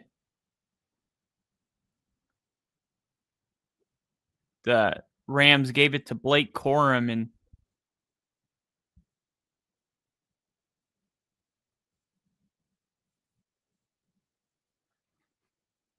Puka Nakua coming back into the game.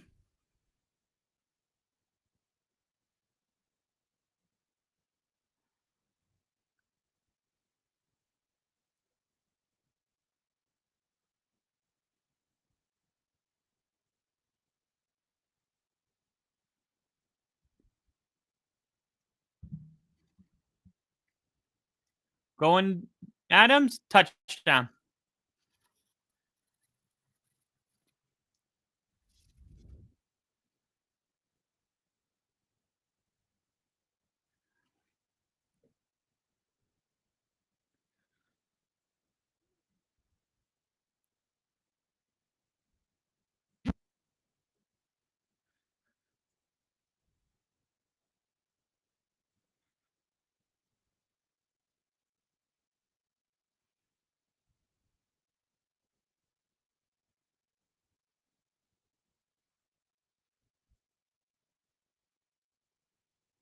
I knew it. I knew Devontae Adams going to LA was going to be great. And people, I remember I was comparing it to like how sometimes when a wide receiver gets moved from a team and then that next team moves off of the quarter or that same player, everybody just immediately goes, "Oh, it's Brandon Cooks or Stephon Diggs. This guy's washed." And I'm like, yeah, you got to think like this guy went to the Raiders and the Jets.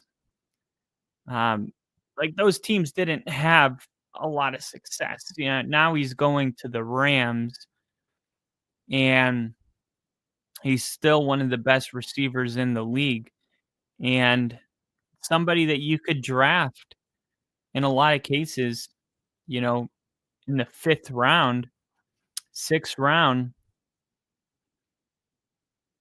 and it's a very valuable pick. He's got the most touchdowns in the NFL.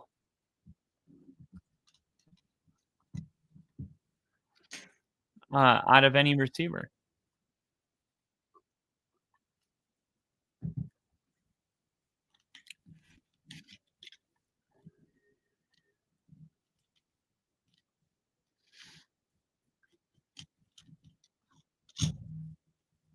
The good news, though, is that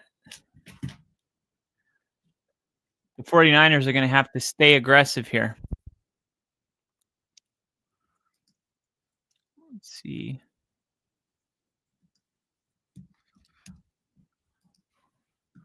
Let me get to the Detroit game. Detroit and Commanders. That's what I want to see.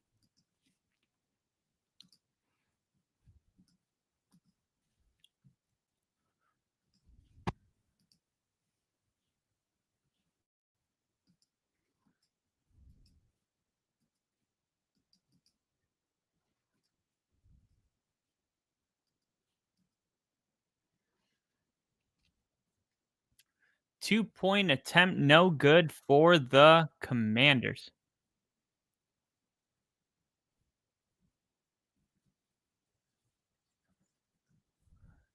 And Donald Trump is in the booth for the Commanders game with the announcers.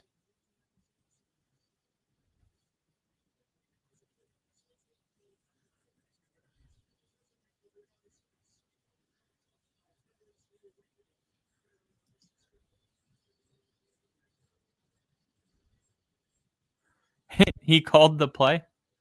I didn't get to see it. Oh, that's gold. I gotta see that.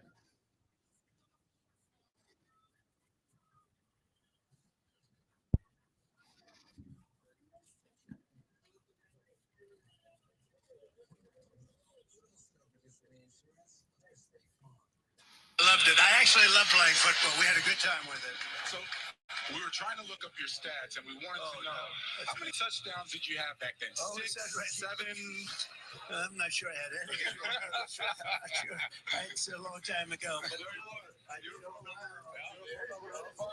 least you realize that I never tell a lie, right? That's very good. I haven't seen that picture in a long time. But we had a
Wow, I didn't realize this.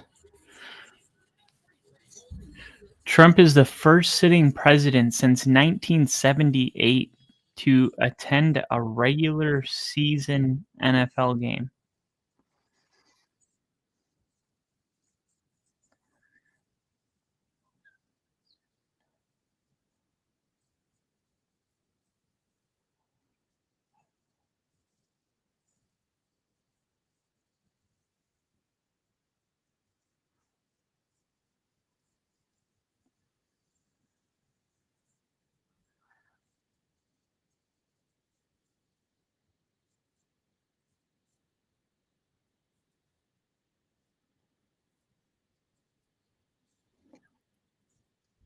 All right.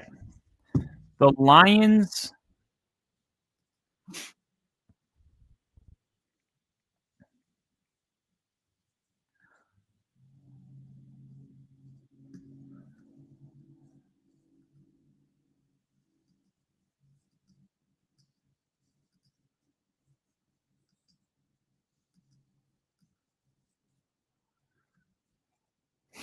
Here we go.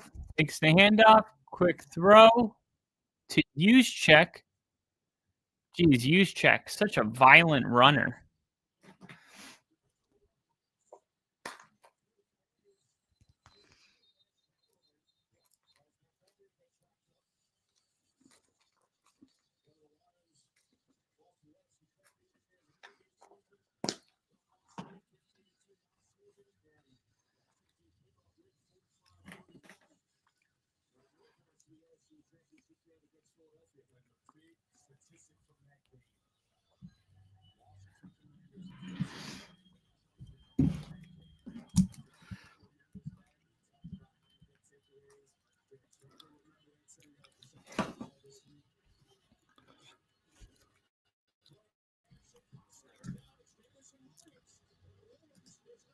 Yes.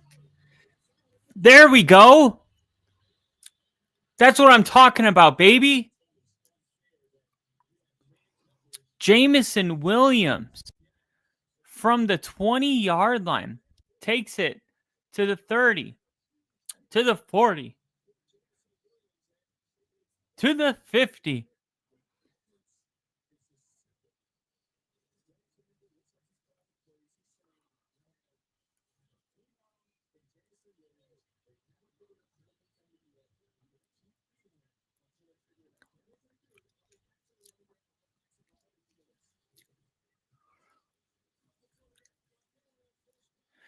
When did Dan Campbell start calling the plays?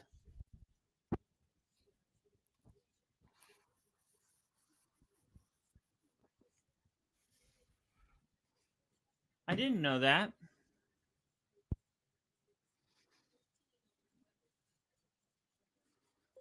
Dan Campbell to start calling plays.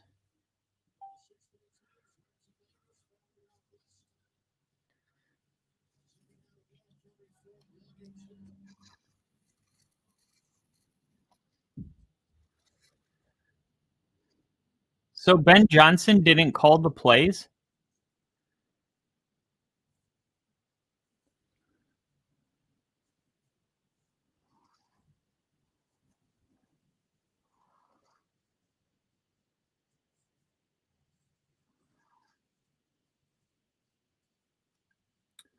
Let's see, 2 months ago, October 9th, September 9th.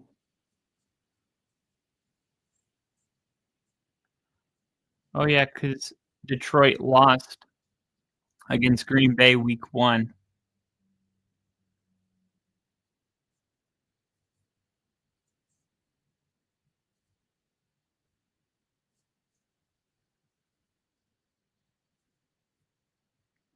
Jameson Williams again.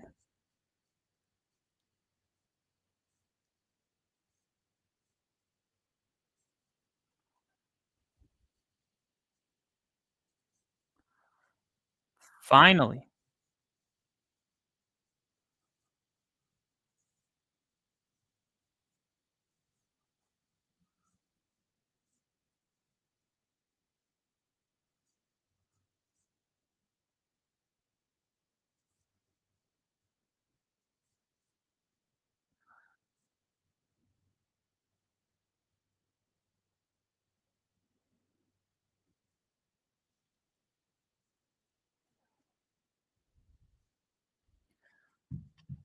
All right. So now that Jameson Williams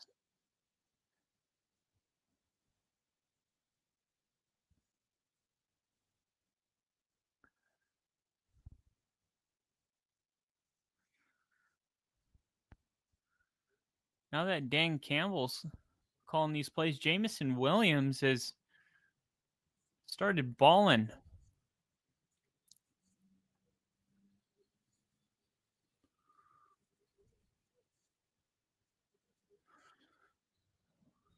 Run defended well there by the Commanders.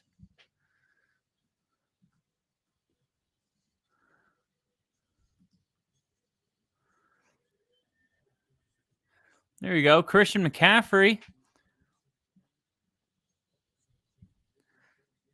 Christian McCaffrey starting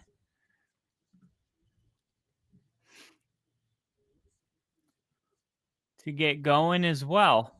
So this is a great combination of things for my team right now.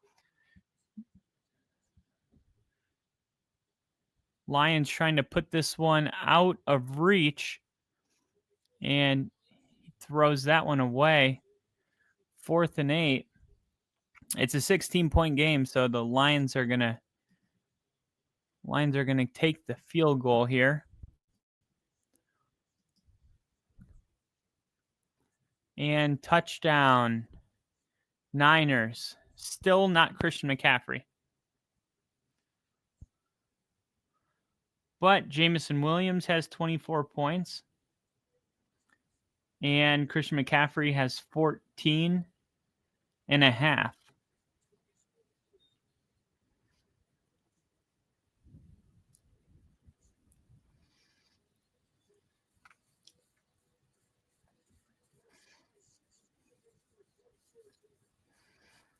Yeah, Christian McCaffrey is going to get to 20.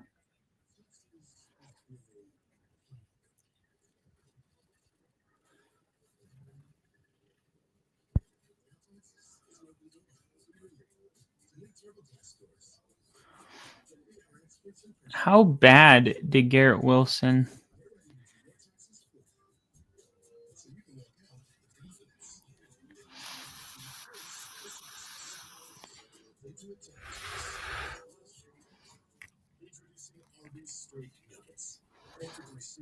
Perfectly smoked. It's like if your favorite steakhouse great nuggets. Wait, is Arby's your new favorite? Arby's, where we have the meat. Santa, see, breaking those doobies' ankles is not very much. Santa builds that sideline swagger. Look at this. This is all the people out there that started Garrett Wilson. Should I drop him? He should have been traded.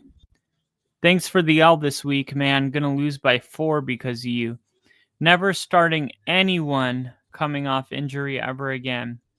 I'm going to lose because of this guy. I had a feeling I should have benched him. Gotta trust your gut. Yeah, as my opponent plays more games, the more I realize how much Garrett Wilson cost me this week. Gonna lose within a point thanks to this guy. Put him on IR. Hope you're happy you cost me my week and probably the playoffs. This might have done my week. Would have been a no start even if he wasn't coming off an injury. Quit your day job, Garrett. Season's over. Start Rome last week, then this guy. Oh my God, I should have started Tez. If you played this guy today, you have yourself to blame. Look at his stats this year against top defenses. Then add in returning from an injury, the weather, the fact that Fields and the O-line are garbage. The idea he was going to pop off was a hilarious delusion. The people doing the reviews and the projections are also to blame.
Don't have the luxury of benching Garrett Wilson if he's healthy,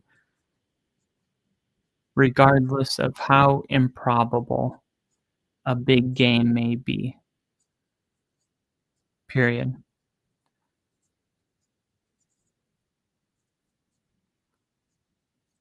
Not everybody's in a cupcake league.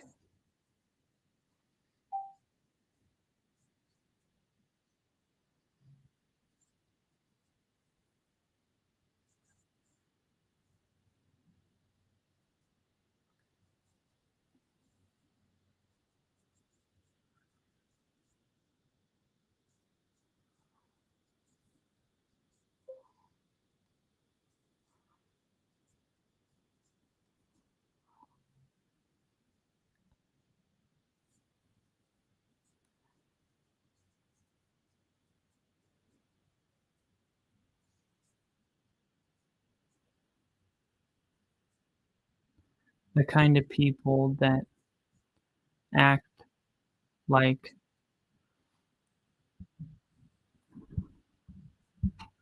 they were so sure about something after the fact are the worst.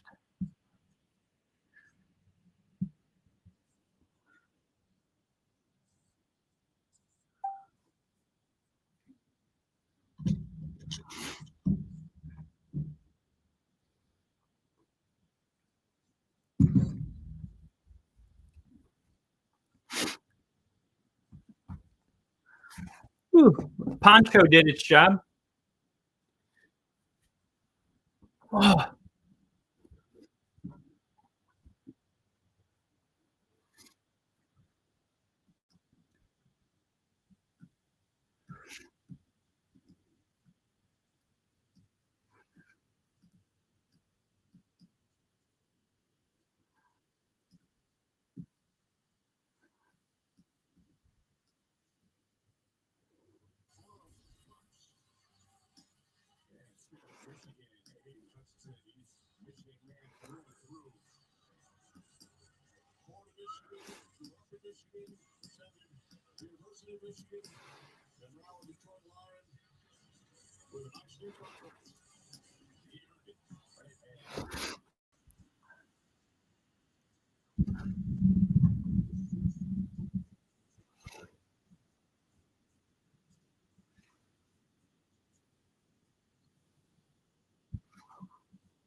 Great job by Carissa.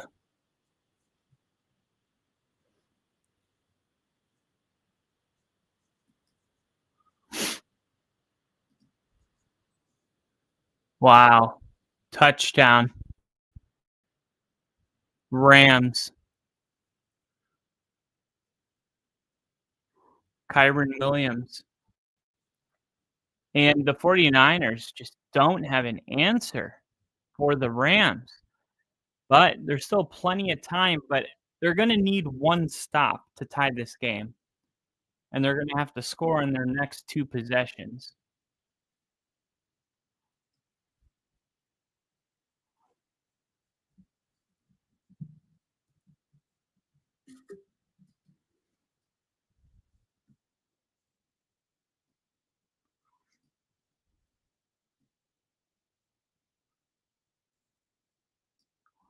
Third quarter's come to an end.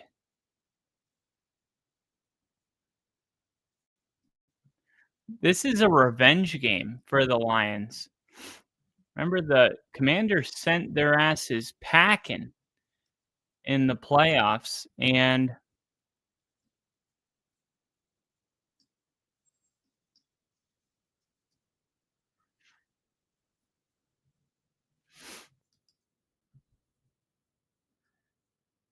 they didn't forget about it. We'll just put it that way.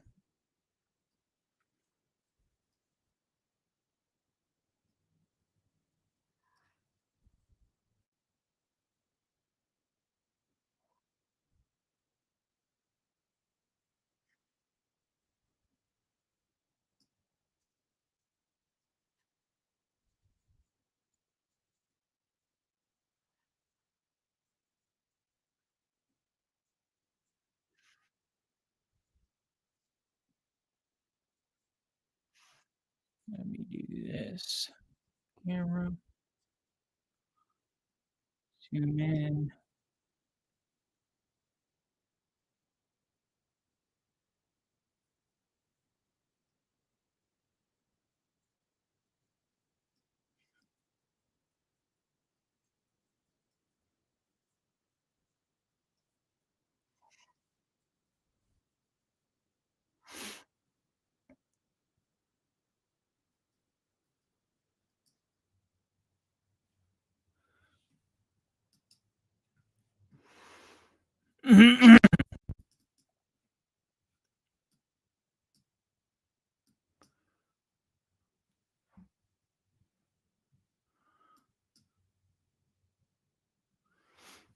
There we go.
There we go.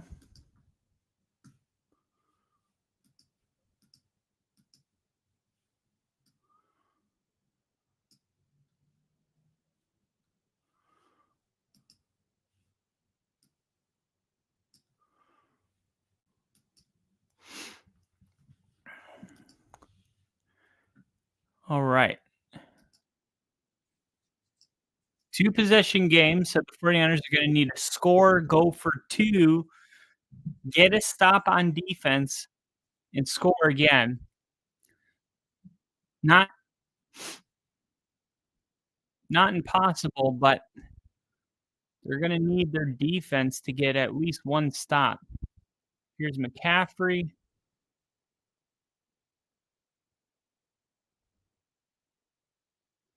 He's going to lose 3.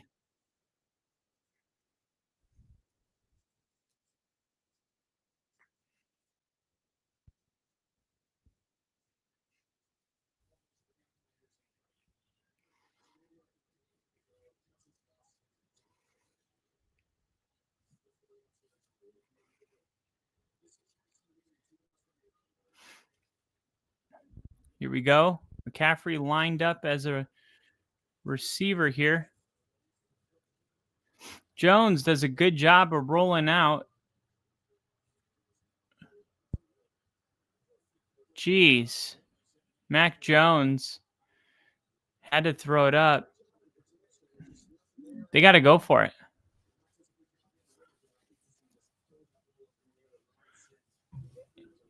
They're going for it. They're going for it.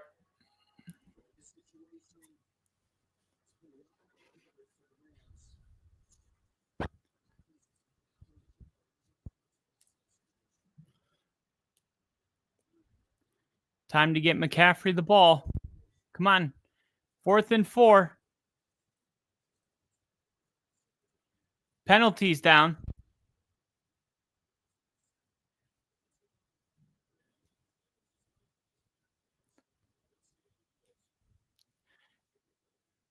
Jones wants a Kittle.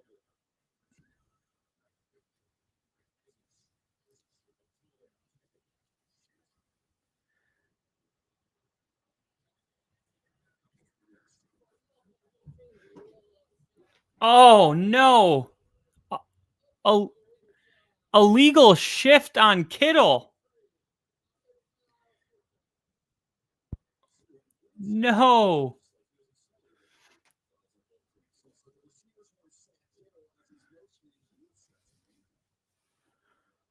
Where?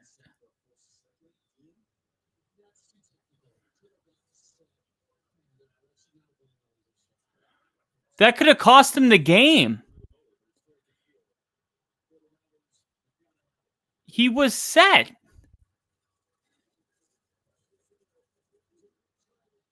That's unbelievable. That's unbelievable. That is absolute garbage. The 49ers just got absolutely screwed. They call an illegal shift on George Kittle for not being fully set. They show the replay. George Kittle is absolutely set. The announcer comes on and says, yeah, that shouldn't have been called. George Kittle was set. But the only reason that they didn't get an automatic first down because they called defensive holding, but because of the quote unquote illegal shift, the penalties offset and they had to repeat 4th down, which led to an interception. And it feels like every time the refs blow a call like this, it never ends good for the team that got screwed. And this is exactly what happened here. A penalty comes out, should have never been called. An automatic first down for the 49ers gets completely wiped out. And then an interception on the following play with the 49ers down 15 points, needing a touchdown on this drive. Hence the reason they were going for it in the first place. But like, I'm sorry, there's got to be something different in the, like, something has to change in the NFL for our referee, for the officiating.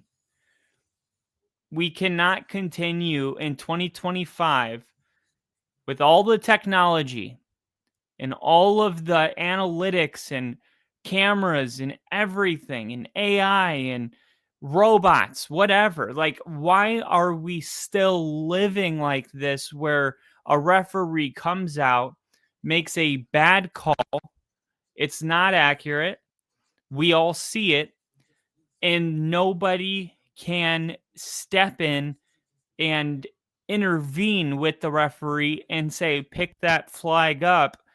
That was not an illegal shift. And even if it was, that is highly, highly technical on a game-altering play. Now, we do have to call technical penalties. No, he was set. I'm just looking at it again. Like, even if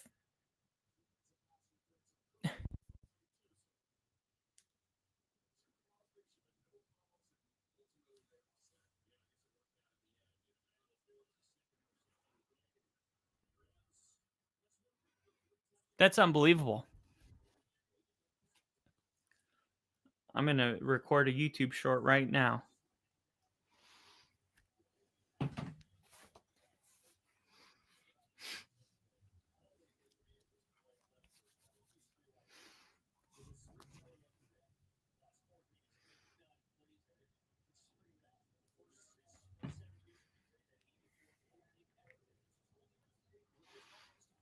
I'm just going to clip this later.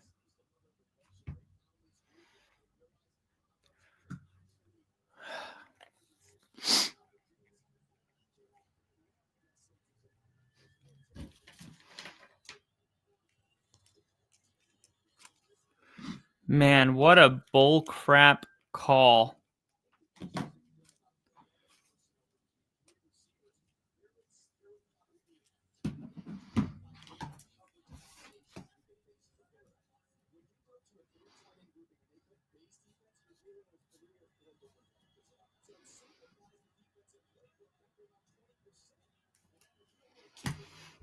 Man. 49ers bring a blitz, and unfortunately, their linebacker responsible for covering the tight end in the flat just doesn't get over there fast enough.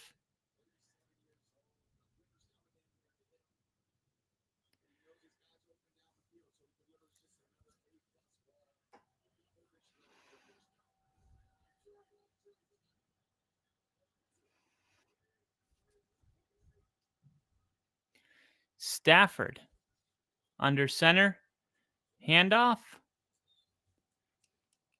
and they're just taking clock, killing clock now. Man.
Jameson Williams, 24.9 points today.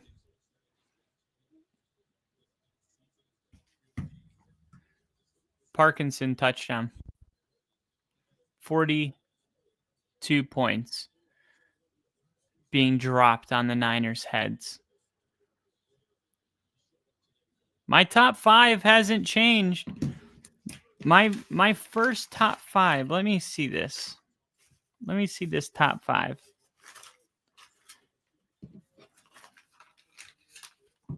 My top 5.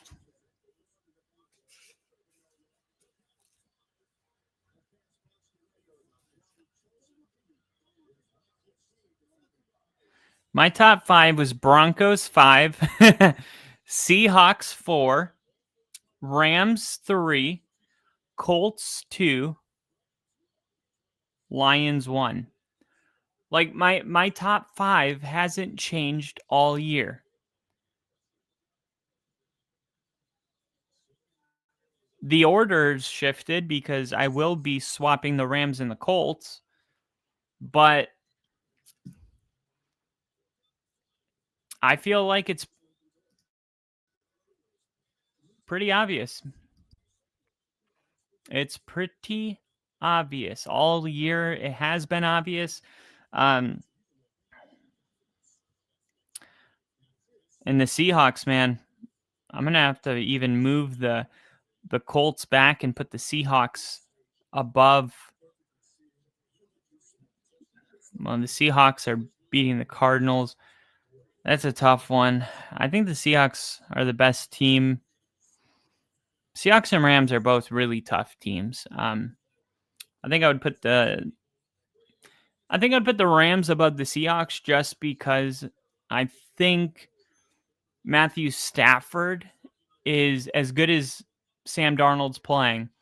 If there was a playoff game tomorrow, I would be going with the Rams because of the experience Matthew Stafford brings. So wouldn't want to be a hypocrite and say, I got the Seahawks above the Rams. And if they're playing tomorrow, I think the Rams would win. So that would be the order: Broncos, Colts, Seahawks, Rams, Lions. Lions are the best team in the NFL. They have been all year. And the best teams lose to the Vikings at home for no reason. It's the Buffalo Bills lose to the Dolphins on the road. The Panthers beat the Packers on the road. The Falcons, who lost to the Panthers 30-0. That same Falcons team beat the Bills. It's a weird league, man. It is a weird league, a really weird league. And the Rams are going to move to 6-2. They have 2 losses. One was against the 49ers that they shouldn't have lost, but I think it was Kyren Williams who fumbled the ball on the 1-yard line. The most clutch forced fumble. I think this is it.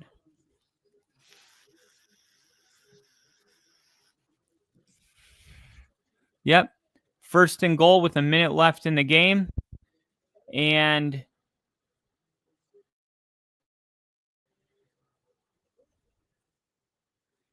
that was Thursday Night Football. And on the 1-yard line, the 49ers recovered a fumble. And that would have given the Rams a 24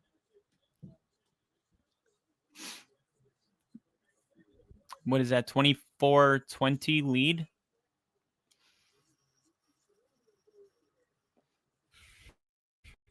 No. That would have given the Rams 27-23 lead, and the Niners would have had a minute and 2 seconds to score a touchdown. Well, actually, he didn't score on that play, so he would have been down the 1-yard line, and maybe they would have ran more clock. Timeouts probably would have been used by the 49ers. But let's just say the 49ers would have got the ball back with a minute, and they would have had to score a touchdown because an extra point would have given the Rams a 4-point lead. And the Niners ended up winning that game in overtime. And look, the Rams came out this week and they're like, hey, we're not going to let this come down to a last-second fumble, right? We're better than this team. And let's be real, the 49ers are without all of their best players, right? Brandon Ayuk, not in this game. Fred Warner, Nick Bosa. How about their starting quarterback, Brock Purdy?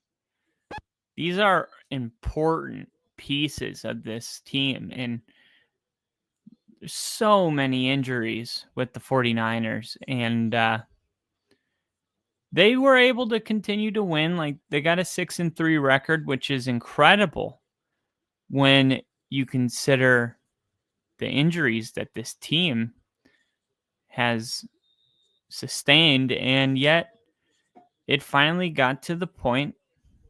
It started to feel like the injuries were catching up to the 49ers, and they were going to start losing some of these games.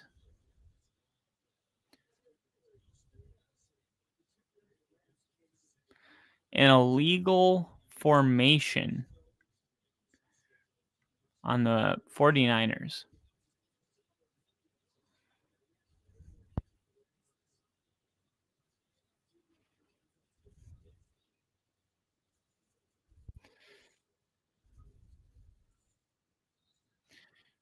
And Mac Jones is just throwing it to his running back picking up 4 yards at a time.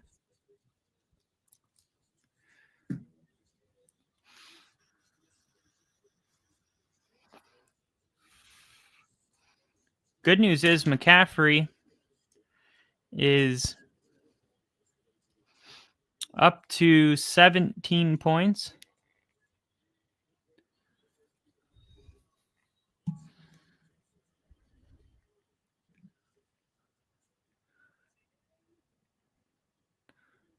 Touchdown.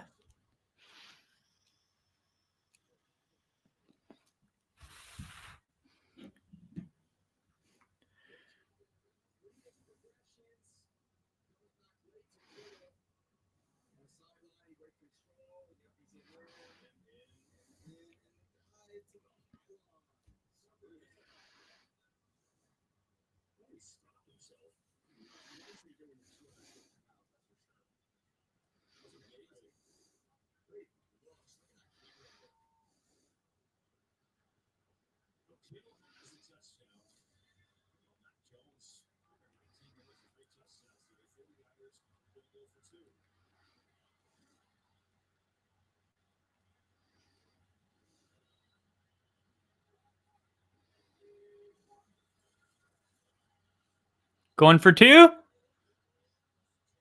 Interception.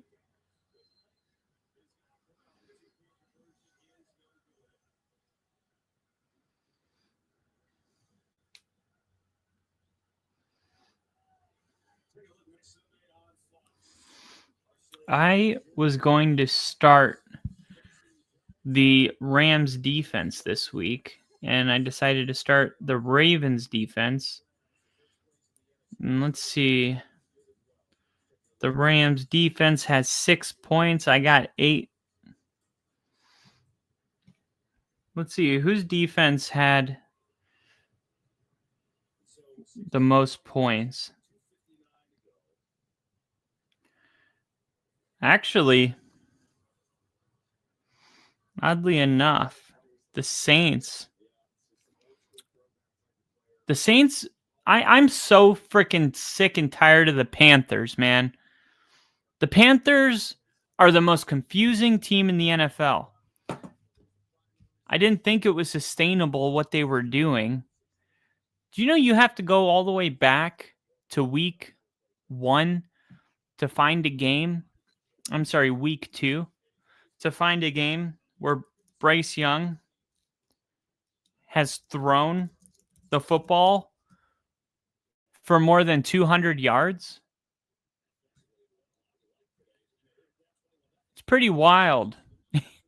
I mean, they played against Jacksonville week 1. Bryce Young had 154 passing yards. Okay. They lost. Week 2, the Panthers played the Cardinals. Bryce Young had 328 passing yards on 55 attempts, and they lost. And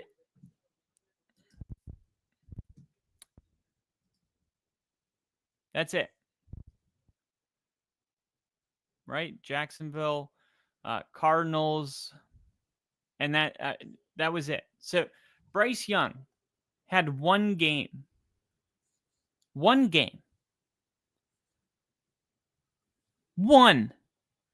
with over 200 yards passing. And then Chuba Hubbard got hurt. Rico Dowdle comes into the game, and Rico Dowdle goes off, right? And everyone's like, nah, don't make too much of it. It was, it was the Dolphins. Everyone runs against the Dolphins. And we're like, okay. And then the Cowboys game the next week, they give him 30 carries. And Bryce Young throws the ball 25 times, 199 or 198 yards, and they beat the Cowboys 30-27. And you're like, okay, that's back-to-back wins for the Panthers. And then they beat the Jets. And you're like, okay, Yeah, but it's the Cowboys, Dolphins, and Jets. So let's just pause the brakes. And then they get freaking smacked by Buffalo 40-9. And you're like, exactly. Right? Exactly what we thought. But Rico Dowdle only had 8 carries. It's like, what are you doing? You're on a 3-game winning streak because you give him Dowdle about 30 carries a game, and then all of a sudden you give him 8 carries. Part of that is because I guess they didn't want him to get hurt because it was a blowout.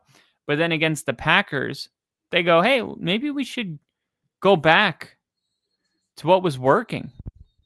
Let's give Rico Dowdle 25 carries. And against Green Bay, he had 130 yards and 2 touchdowns, and they upset the Packers. They just asked Bryce Young not to do too much, and he still threw an interception.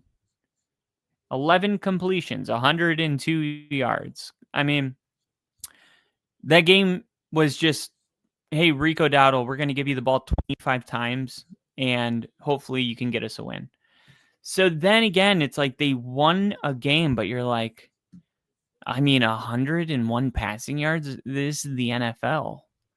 I mean, I guess if Rico Dowdle is going to, win you the game every single week on 25, 30 carries, then, so be it. And then the Saints game today, you're like, okay, I'm taking the Panthers. They've won 3 of their last 4, coming off a win against the Packers. This is a no-brainer. And Rico Dowdle, 18 carries for 53 yards. He averaged 2.9 yards per carry. What happened? And this is what happens when you don't have a quarterback, okay? Because they've won all of the games that the Panthers have won this year are because Rico Dowdle has had 25 to 30 carries and over 170 yards in these games. And as soon as Rico Dowdle, and this is, this was genius by Kellen Moore. This is the genius move, is the team playing the Panthers, Kellen Moore and the Saints. They go, let's make Bryce Young beat us. Because the only way the Panthers are getting any wins, because they're running the football so much, let's stop the run. We'll sell out. And let's see if Bryce Young can beat us. I don't think he can. He hasn't done it once this year. Let's make that our game plan. And they did, man. 18 carries, 2.9 yards a carry, under 54 rushing yards. And they said, Bryce Young, can you beat us? What did he do? 124 passing yards, no touchdowns, and an interception against the Saints, man. Against the Saints.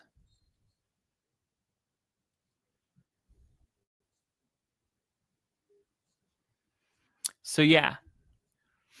I mean, the Panthers might actually be the worst 5-win team in the league.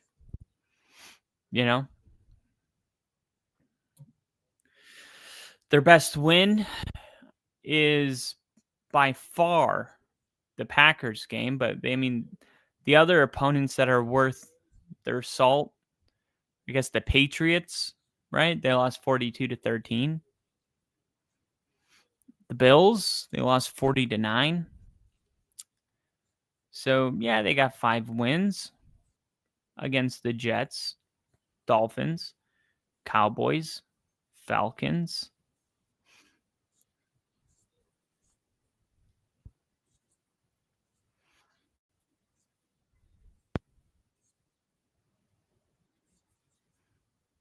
Packers, Jets, Dolphins, Cowboys, Falcons. That's it.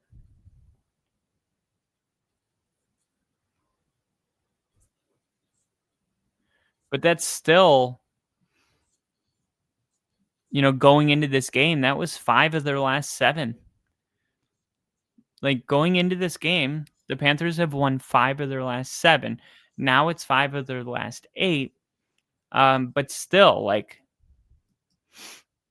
you look at the division and the Panthers, with the loss today, and the Buccaneers also losing today, the Panthers are only 1 game back from the Bucs.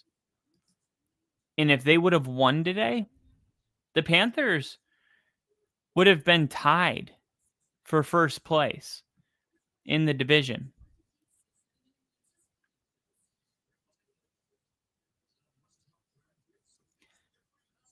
Crafty said, I saw the Hawks were 41-15 over Cardinals at one point, despite Darnold being only 9 for 11. That's crazy. That's crazy. That's why when I think Rick was saying, like, the Bears are the most explosive offense, I was like, the Seahawks are definitely the most explosive offense. It's not even close. Like, I don't know what metric, they're using to come up with that. But just watch a Seahawks game. Nobody looks like that. I mean, look, last week, the Seahawks, I streamed it. I think it was Sunday Night Football. It was like 28-0 at halftime. And it was over. It was 28-0 at the end of the first quarter today. No one else in the league's doing that. I haven't really seen anything like that since, like, Tom Brady used to do stuff like that to, like, the Dolphins once a year. And then the Dolphins would somehow win the other one. Here's another run and first down. And that's game. Now they're going to be able to take knees, and that's your final score. The Rams with an impressive win over the 49ers today. The Niners, man, just like I said, the injuries are catching up to them. They really are. And with the way the Seahawks and the Rams look, and now the 49ers are going to be 2 games back because the Seahawks also, getting the win today. Technically, there's 37 seconds left, but we all know the Cardinals aren't about to score 22 points. And we got 2 teams now that are 7-2. And we got the 49ers, who are 6-4. So I don't know what you would call that. A game and a half back.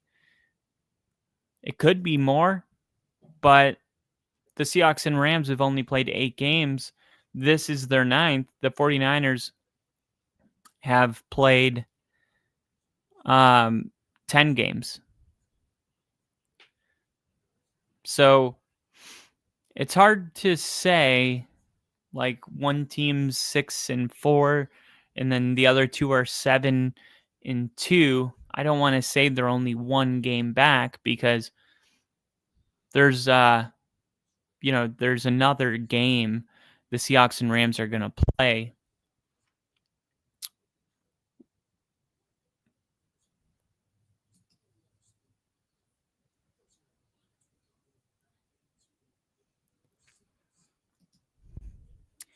The Lions are going to move back into the 7 seed. We're finally starting to talk about the playoffs. We're getting to that point. And it might be time for me to pick up. I think Kincaid's going to miss some time with a hamstring injury. I may want to take a look. Njoku today, 10 points. What did he have? 2 catches, 2 targets, a touchdown.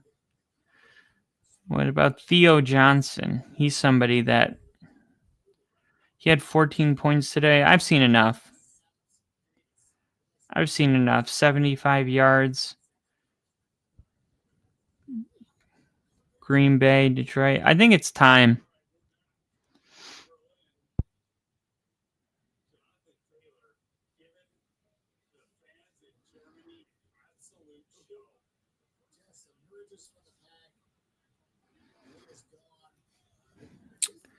I think Theo Johnson might be the move.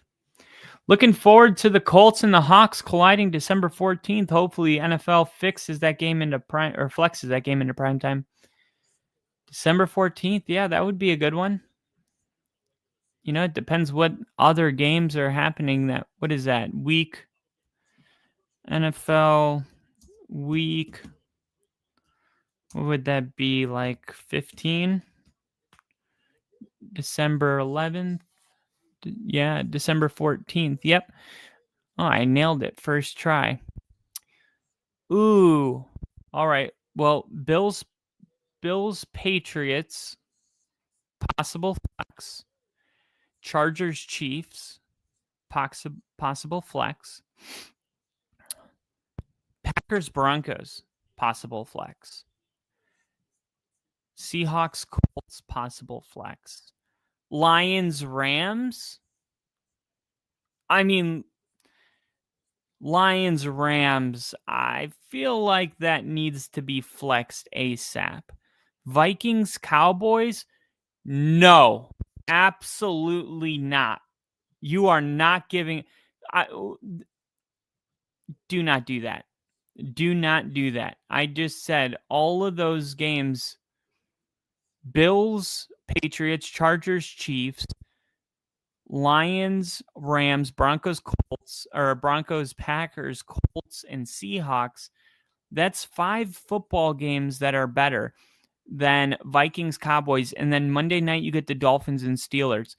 What if it was? What if the NFL did this? Broncos, Packers on Sunday Night Football.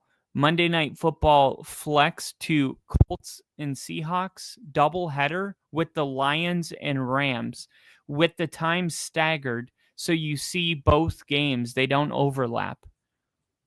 Let me just step in and fix the schedule because the writers obviously suck for not flexing Dolphins, Steelers, or the Vikings and Cowboys.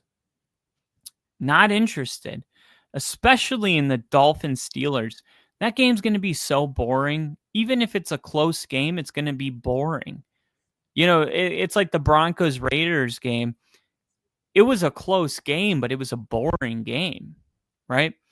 And Thursday nights tend to be boring because you don't have a lot of time to prepare for the opponent. And usually it's not a big deal because there's a lot of divisional games on Thursday. But in this case, we had never played a Pete Carroll defense. So it was kind of like playing a new team. But typically you try to keep those matchups divisional. Like week 15, it's the Falcons Bucks on Thursday. Week 16, it's the Rams and Seahawks. Rams Seahawks is going to be awesome on week 16. And actually, week 15, the Falcons and Bucks are playing. There's too many good games to flex. That's what I'm saying, though. There's so many games, like flex one of them at least. You just know the NFL is going to shove the cowgirls down our throats. Oh, my God. That's what they do best. Don't worry. Don't worry. I know you're so pumped up about getting the Cowboys on Sunday night on primetime television. You know what? I don't want you to worry. You're going to get them on Thursday night the week before as well. That's right. Cowboys on primetime, back-to-back weeks. Oh, yeah. And don't forget, the week before that, they're on Thanksgiving because that's a holiday. So you're going to get the Cowboys on primetime TV back-to-back-to-back. Oh yeah. Not the week before that, but the week before that, you're getting the Cowboys and Raiders on Monday Night Football. You're getting Cowboys, Raiders, Chiefs, Cowboys, Lions, Cowboys, Vikings. Wow. 1, 2, 3, 4. Wait, 1, 2, 3, 4. You're getting the Cowboys on prime time in 4 out of 5 weeks, including 3 consecutive primetime games. I'm going to make a post about this. I have to. I can't help it. Thank you for bringing this to my attention, Crafty. I didn't realize how much of an issue this is.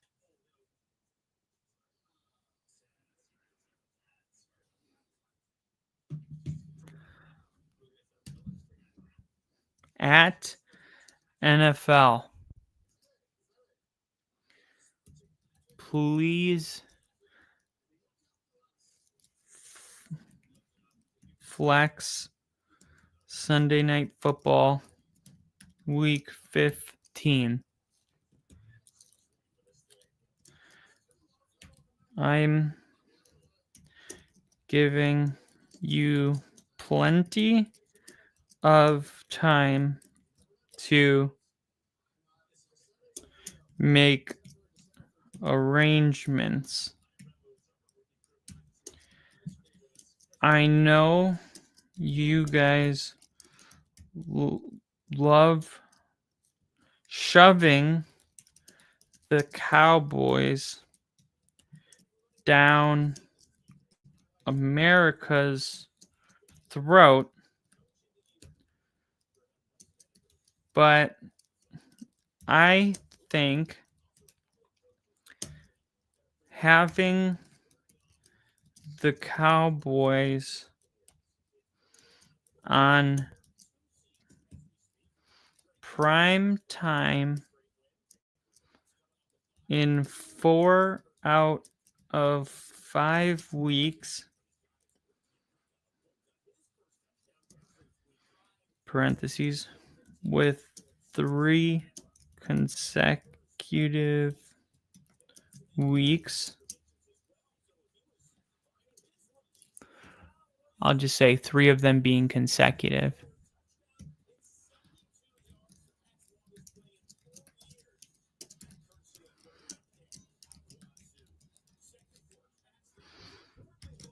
We can afford to flex them on week 15.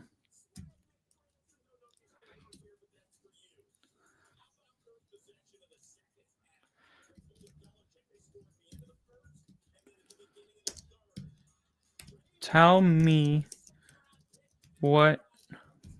Hold on, I got this. I can give you 5 games that would be more appropriate than Cowboys at Dolphins.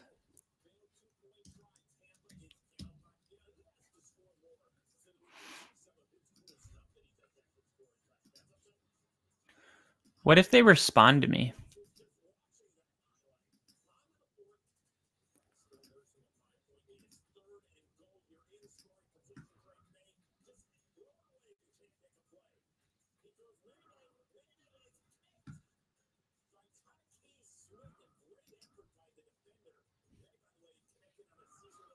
Let's see.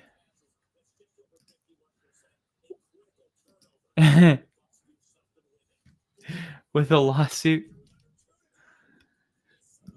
I know. I said that earlier. Crafty must do.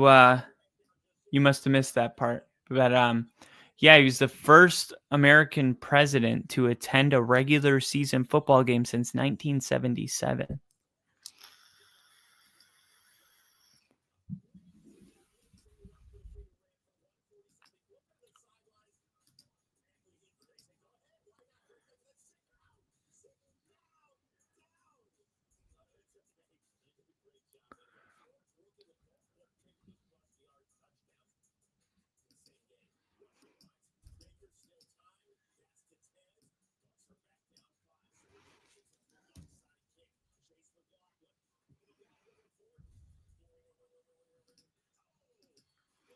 I can give you 5 games that would be more appropriate than Cowboys, though.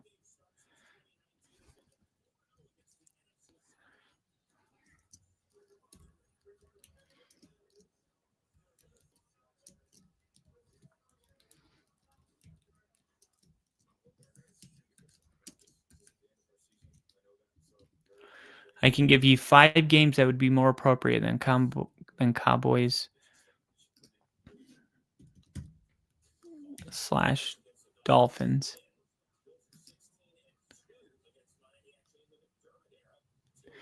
I can give you 5 games that would be more appropriate than the Cowboys Dolphins being on primetime week 15.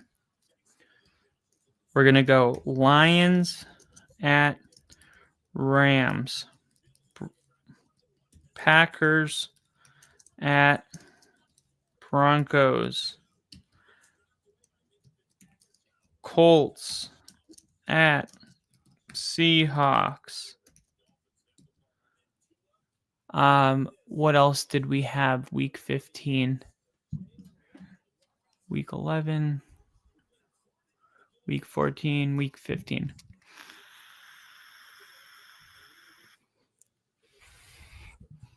Bills, Patriots, Chargers, Chiefs. Bills, Patriots, Chargers, Chiefs. Now, let me make sure I got the home team right. Chargers at Chiefs. Yep. Bills at Patriots. Yep. Got that. Got that. Colts at Seahawks. Yep. Packers at Broncos. Yep. And then it comes down to Lions at Rams. Yep. I don't know how I got all those right. I just kind of guessed. Besides the Broncos game, I didn't know there were other ones.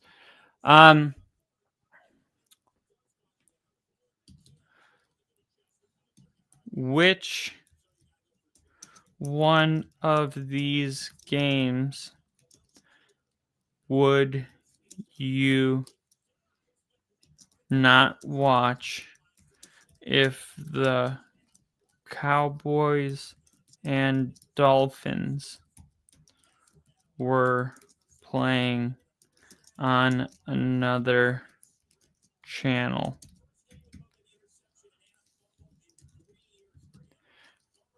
And then I'm going to add the "don't worry, I'll wait" GIF.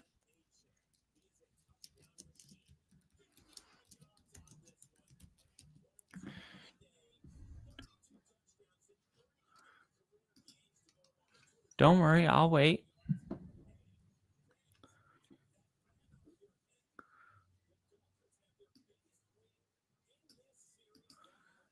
Which one of these games would you not watch if the Cowboys and Dolphins were playing on another channel? Which one of these games would you pass on? I'll do that. Pass on. Which one of these games would you pass on if the Cowboys and Dolphins were playing on another channel? Which one of these games would you... Which one of these games...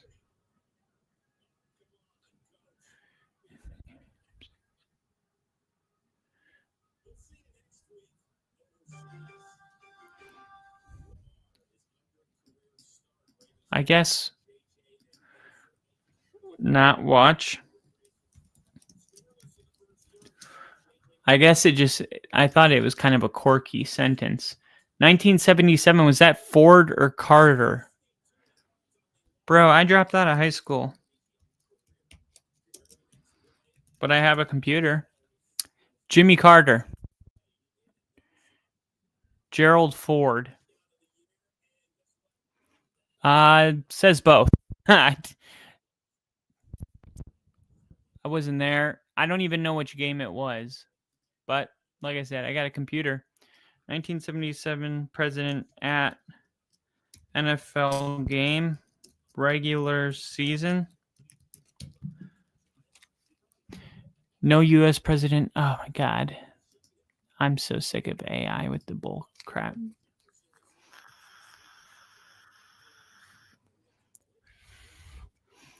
Donald Trump became the first U.S. president to attend an NFL game at Northwest Stadium.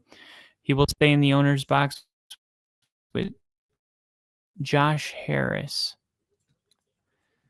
Currently, sitting presidents are 1-1 on the scorecard, although we'll see if Washington pulls off the upset. The name controversy came just months after Trump. Josh Harris, Commissioner Goodell, announced 2027 NFL drafts will be held at the Capitol. The city last hosted the name controversy. All right, let me back up. That box might also serve as a bridge over the recent feud Trump had with the Commanders. He went as far to say he'll derail the $3.8 billion stadium if they didn't revert to their former name, the Redskins, which many consider offensive. You know what's crazy about that? And like, I don't have there's certain topics I do have an opinion about. This one I don't have a huge opinion about because I'm just not educated on the subject. Like I've heard people from that, there's been people from that tribe come out and say that it's not offensive. I've seen a ton of white people offended over it, but outside of like the people on the internet, because when somebody says something's offensive, it's like, I'll say 80% of people, it seems like,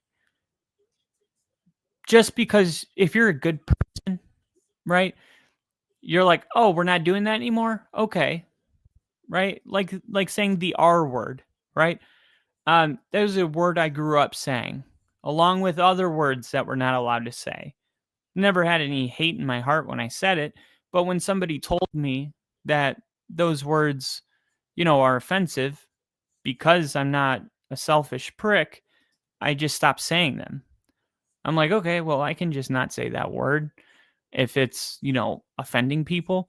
But I do wonder, like, how many people are like me, just going along with it because we're good, good people.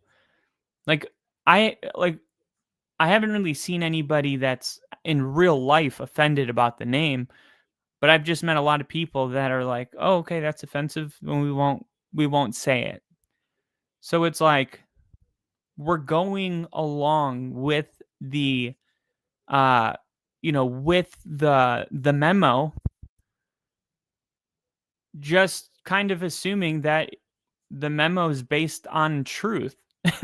That these words are offensive.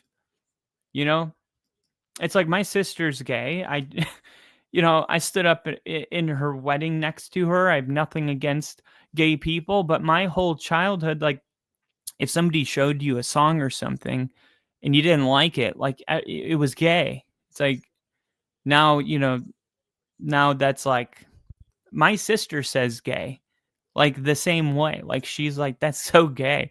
Like, she doesn't really, it's not like offensive, it's like, why would that be offensive? It's like, we're able to separate the two, but then, out in society, I don't say it because I never know like where other people stand. And it's just like, it's just a lot easier for me to not say certain things than to risk, offending somebody. But this whole thing with the name is so interesting because it has been a polarizing topic where there is groups on both sides. Some of in it's not even a political issue. Like, this issue transcends politics, and I know that for a fact because I have personal friends with people that lifelong Democrats that are diehard fans of that team, and they refuse to buy anything that says Commanders on it. And they will die on the hill of what that means, what the name means, the origins of it.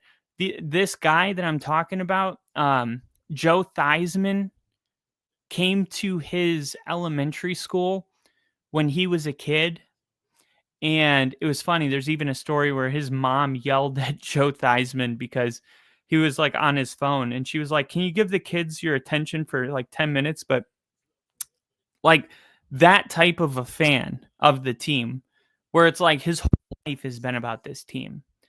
And I can empathize with that. Like, if somebody came up to me and was like, "You're no longer the Denver Broncos," I don't even know how I could ever get over something like that. Like, you're now the Denver Mountains.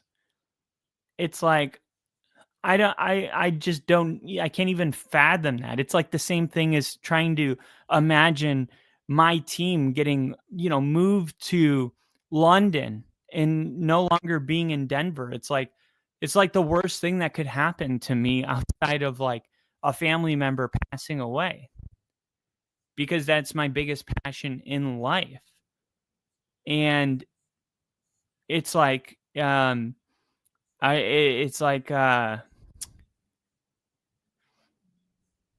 almost like an invasion. It's like, that was important to me. You can't have that. So I do understand, like, people that grew up, like my generation. I mean, we grew up with the name, but it shouldn't be that big of a deal. But like, there's a reason like people in their 50s and 60s are the biggest demographic of people that have a major issue with this, is because that's been their whole life, and now you're just like, no, we're taking it away because this is offensive to people.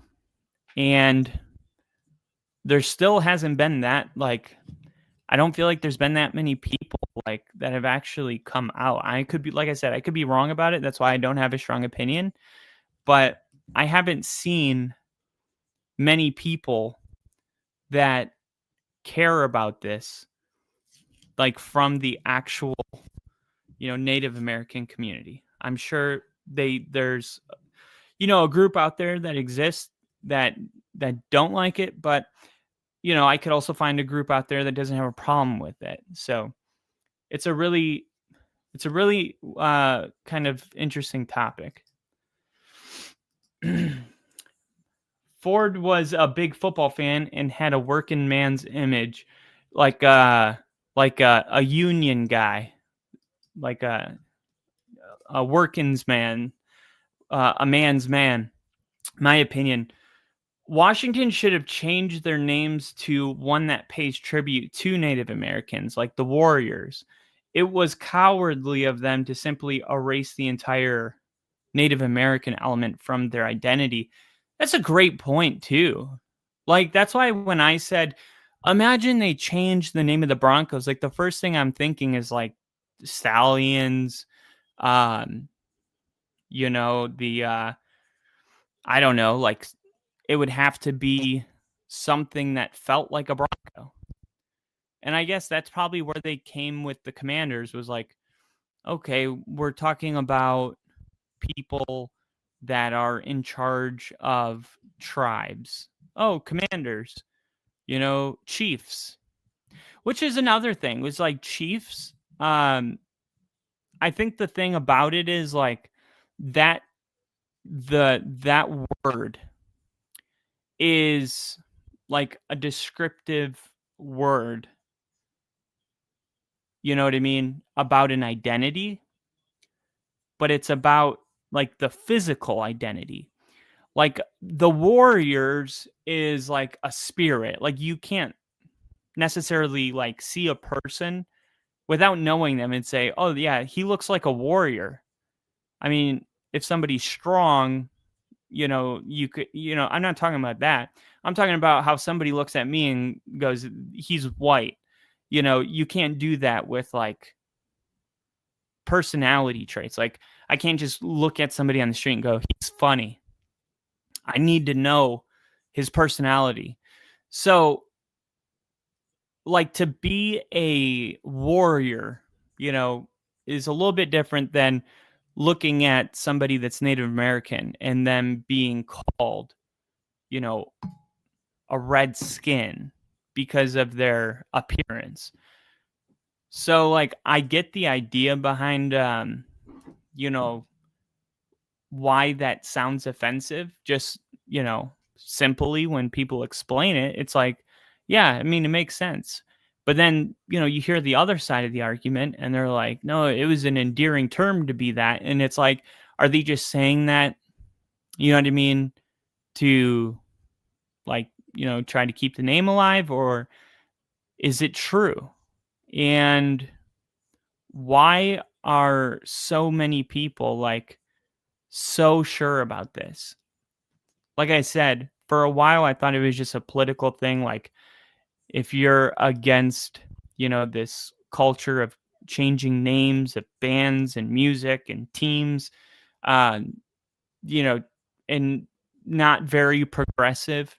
Things used to be like typically conservatives aren't as progressive as Dems.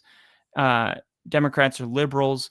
So I'm like, okay, so is this just one of those things like the Dixie Chicks changing their name to the Chicks? The maple syrup, even Crackle Barrel, like all these name changes. We could go on and on. I thought that this was one of those issues, which some of it is, but a lot of it is like the real passion. Like when you look and find the people that are the most passionate about this subject, it is typically has nothing to do with politics, and it has to do with people that are putting together really well structured points about, they make a good case. I would just encourage everyone, if this is going to be something in the NFL that's going to be discussed in the future, it might be good for everyone to do their own research on it.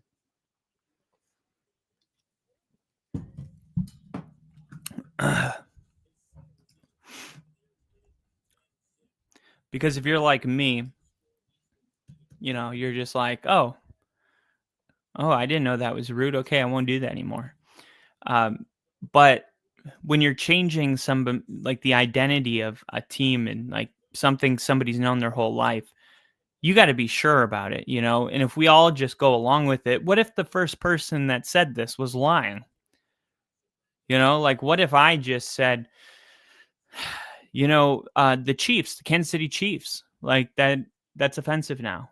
And I made a YouTube short about it, and then everybody just was like, cancel this. This is offensive. Kyle said so. But what if I just plucked it out of thin air?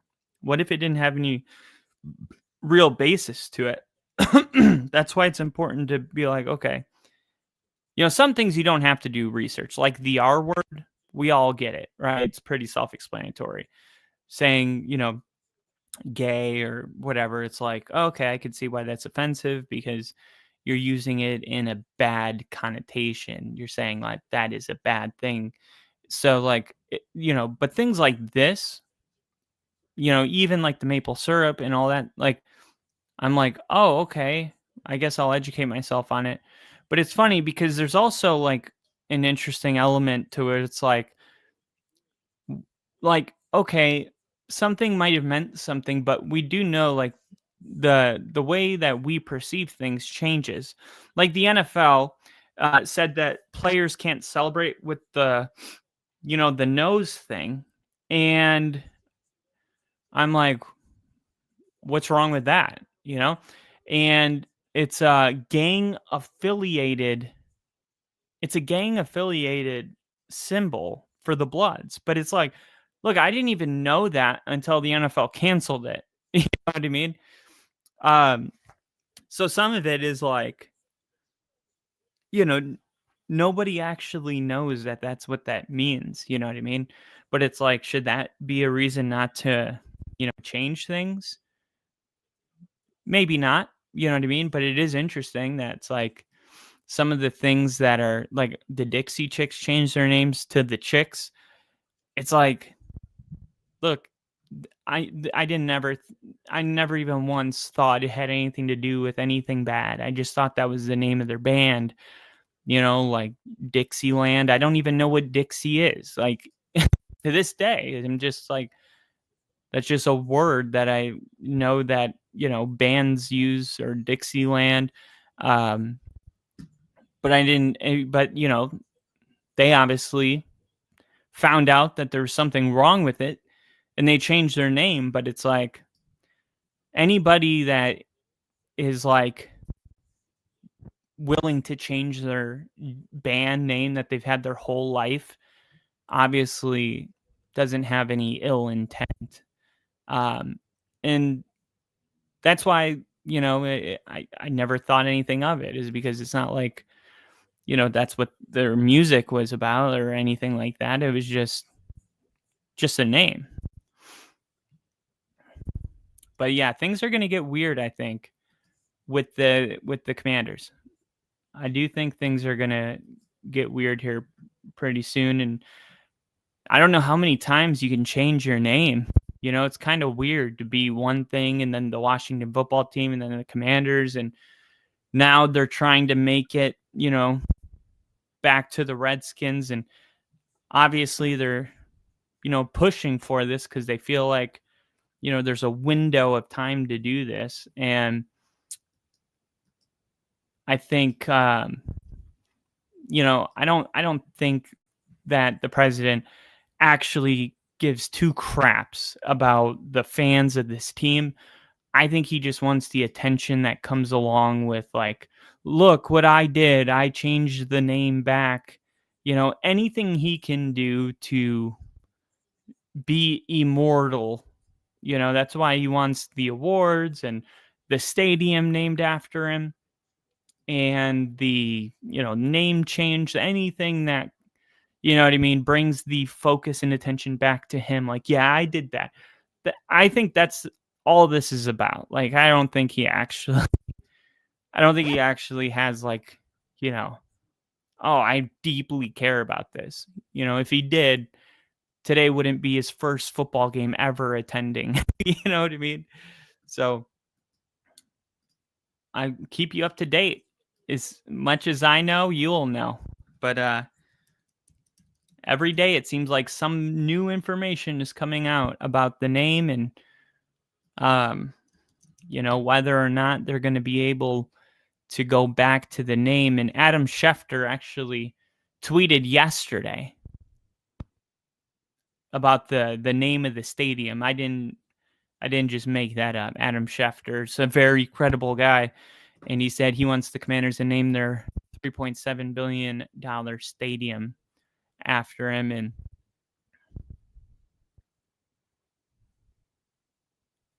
Trump saying, say your name at the Commanders game instead of actually saying his own name. He pulled a Biden repeat sentence. That's so funny. I didn't realize he was actually calling the play-by-play. That's awesome. Can we get the footage of that?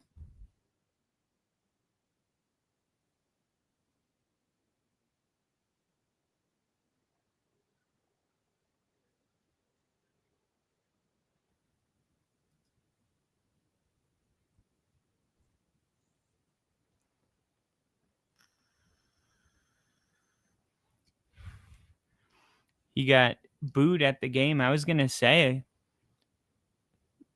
I know the Commanders are in DC. That is not his crowd, man.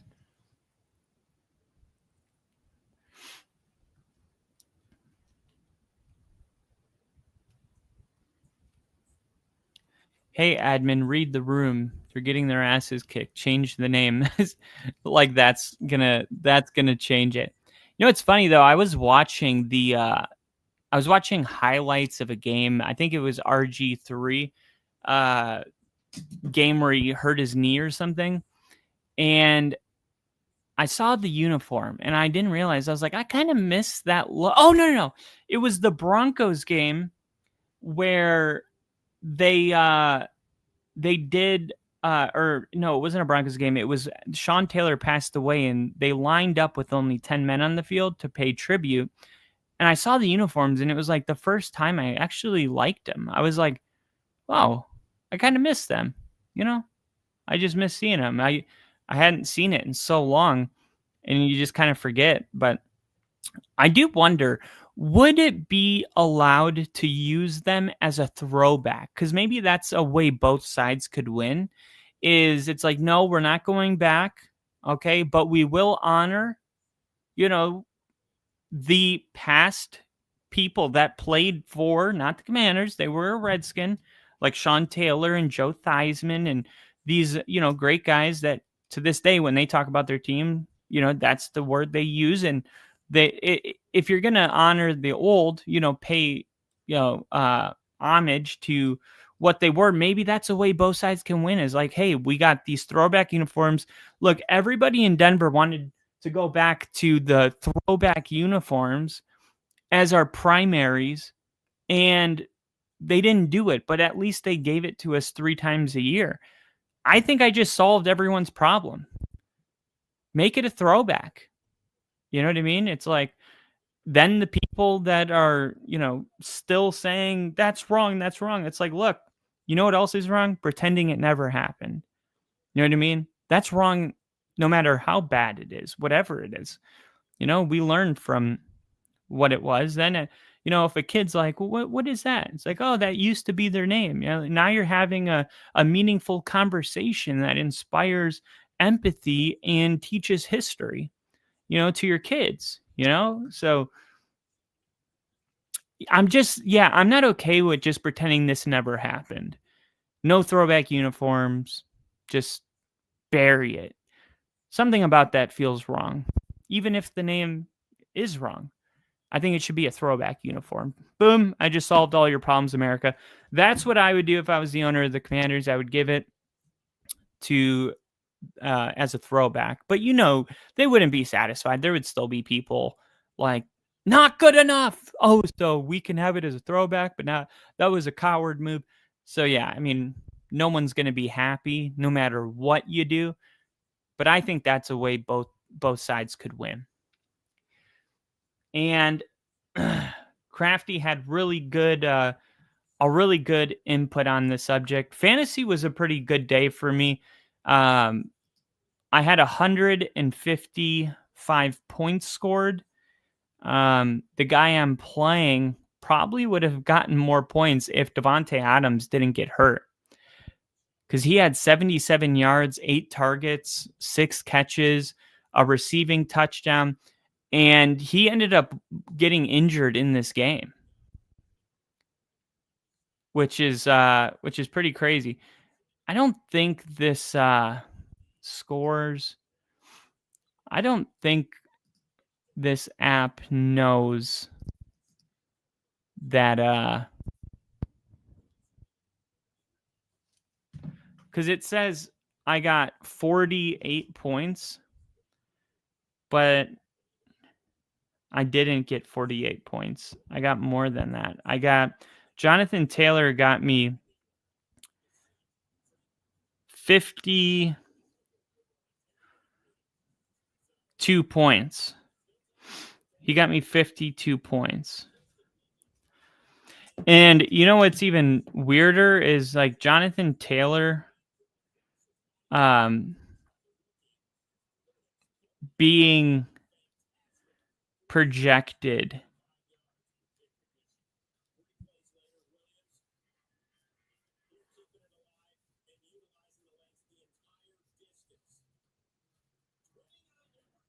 Jonathan Taylor being projected over 20 points only 2 times this year. He's only gotten less than 30 points once. Yet he's only been projected over 20 twice. It makes no sense, right? If you're going off projections to decide what to do with your lineup, you're doing it all wrong. You're doing it all wrong. He was projected, he's only gone under 24 points 3 times. Week 1, week 9, which was last week against Pittsburgh, and week 4 against the Rams. And I guess the Rams, man, they're a really good defense. They held Christian McCaffrey to 17 fantasy points, 28 rushes, 106 yards and a touchdown. That's crazy. 106 yards and a touchdown. And he had 5 catches for 67 yards. Oh, no, that was against the Giants. I was like, that should be more than 17 points. So today, he had, against the Rams, 30 rushing yards, 10 targets, 8 catches, 66 yards. And if he would have had a touchdown, he would have had about 25 points. So unfortunately, they took him out every time the Niners got into the red zone. And Dicker, the kicker, and Josh Jacobs. Josh Jacobs would have to score 65 points for me to lose this week. So another W for my team. Feels good, man. Feels good to get another W, move to 7-3, and then next week, I think I got something good going with who do I play next week? Hopefully I play a team that's not very good next week because let's see. I play week 11 Watts the play. He's 5-4 because Jonathan Taylor's on a bye week and he's been doing a lot of work for me. And the only other running back I have is Kyle Monangai. And Monangai will be going against the Vikings. I just hope that they go back to Monangai next week because he's going to have to be my RB2. All right. We're going to talk more about all of this fantasy and recap later today, but it is time for Sunday Night Football. That's right. We're going to be live here in probably 10 minutes or so. So stay tuned for more football coming at you. The 49ers take the L to the Rams, and it was never really a close game, but the Rams tried to come back, but really the 49ers tried to come back, but really it was their defense that couldn't get it done. 42 points given up. They scored 26 points. It just wasn't enough. And then you had Detroit stomp Washington, and Seattle stomp. Seattle, Arizona, Detroit, Washington, same score. 42-22 or 44-22. Both games, same score. Very strange, right? And then the other game was 42-26. So, I don't know. Every game was very similar. I will see you guys here in about 10 minutes. Always a good time.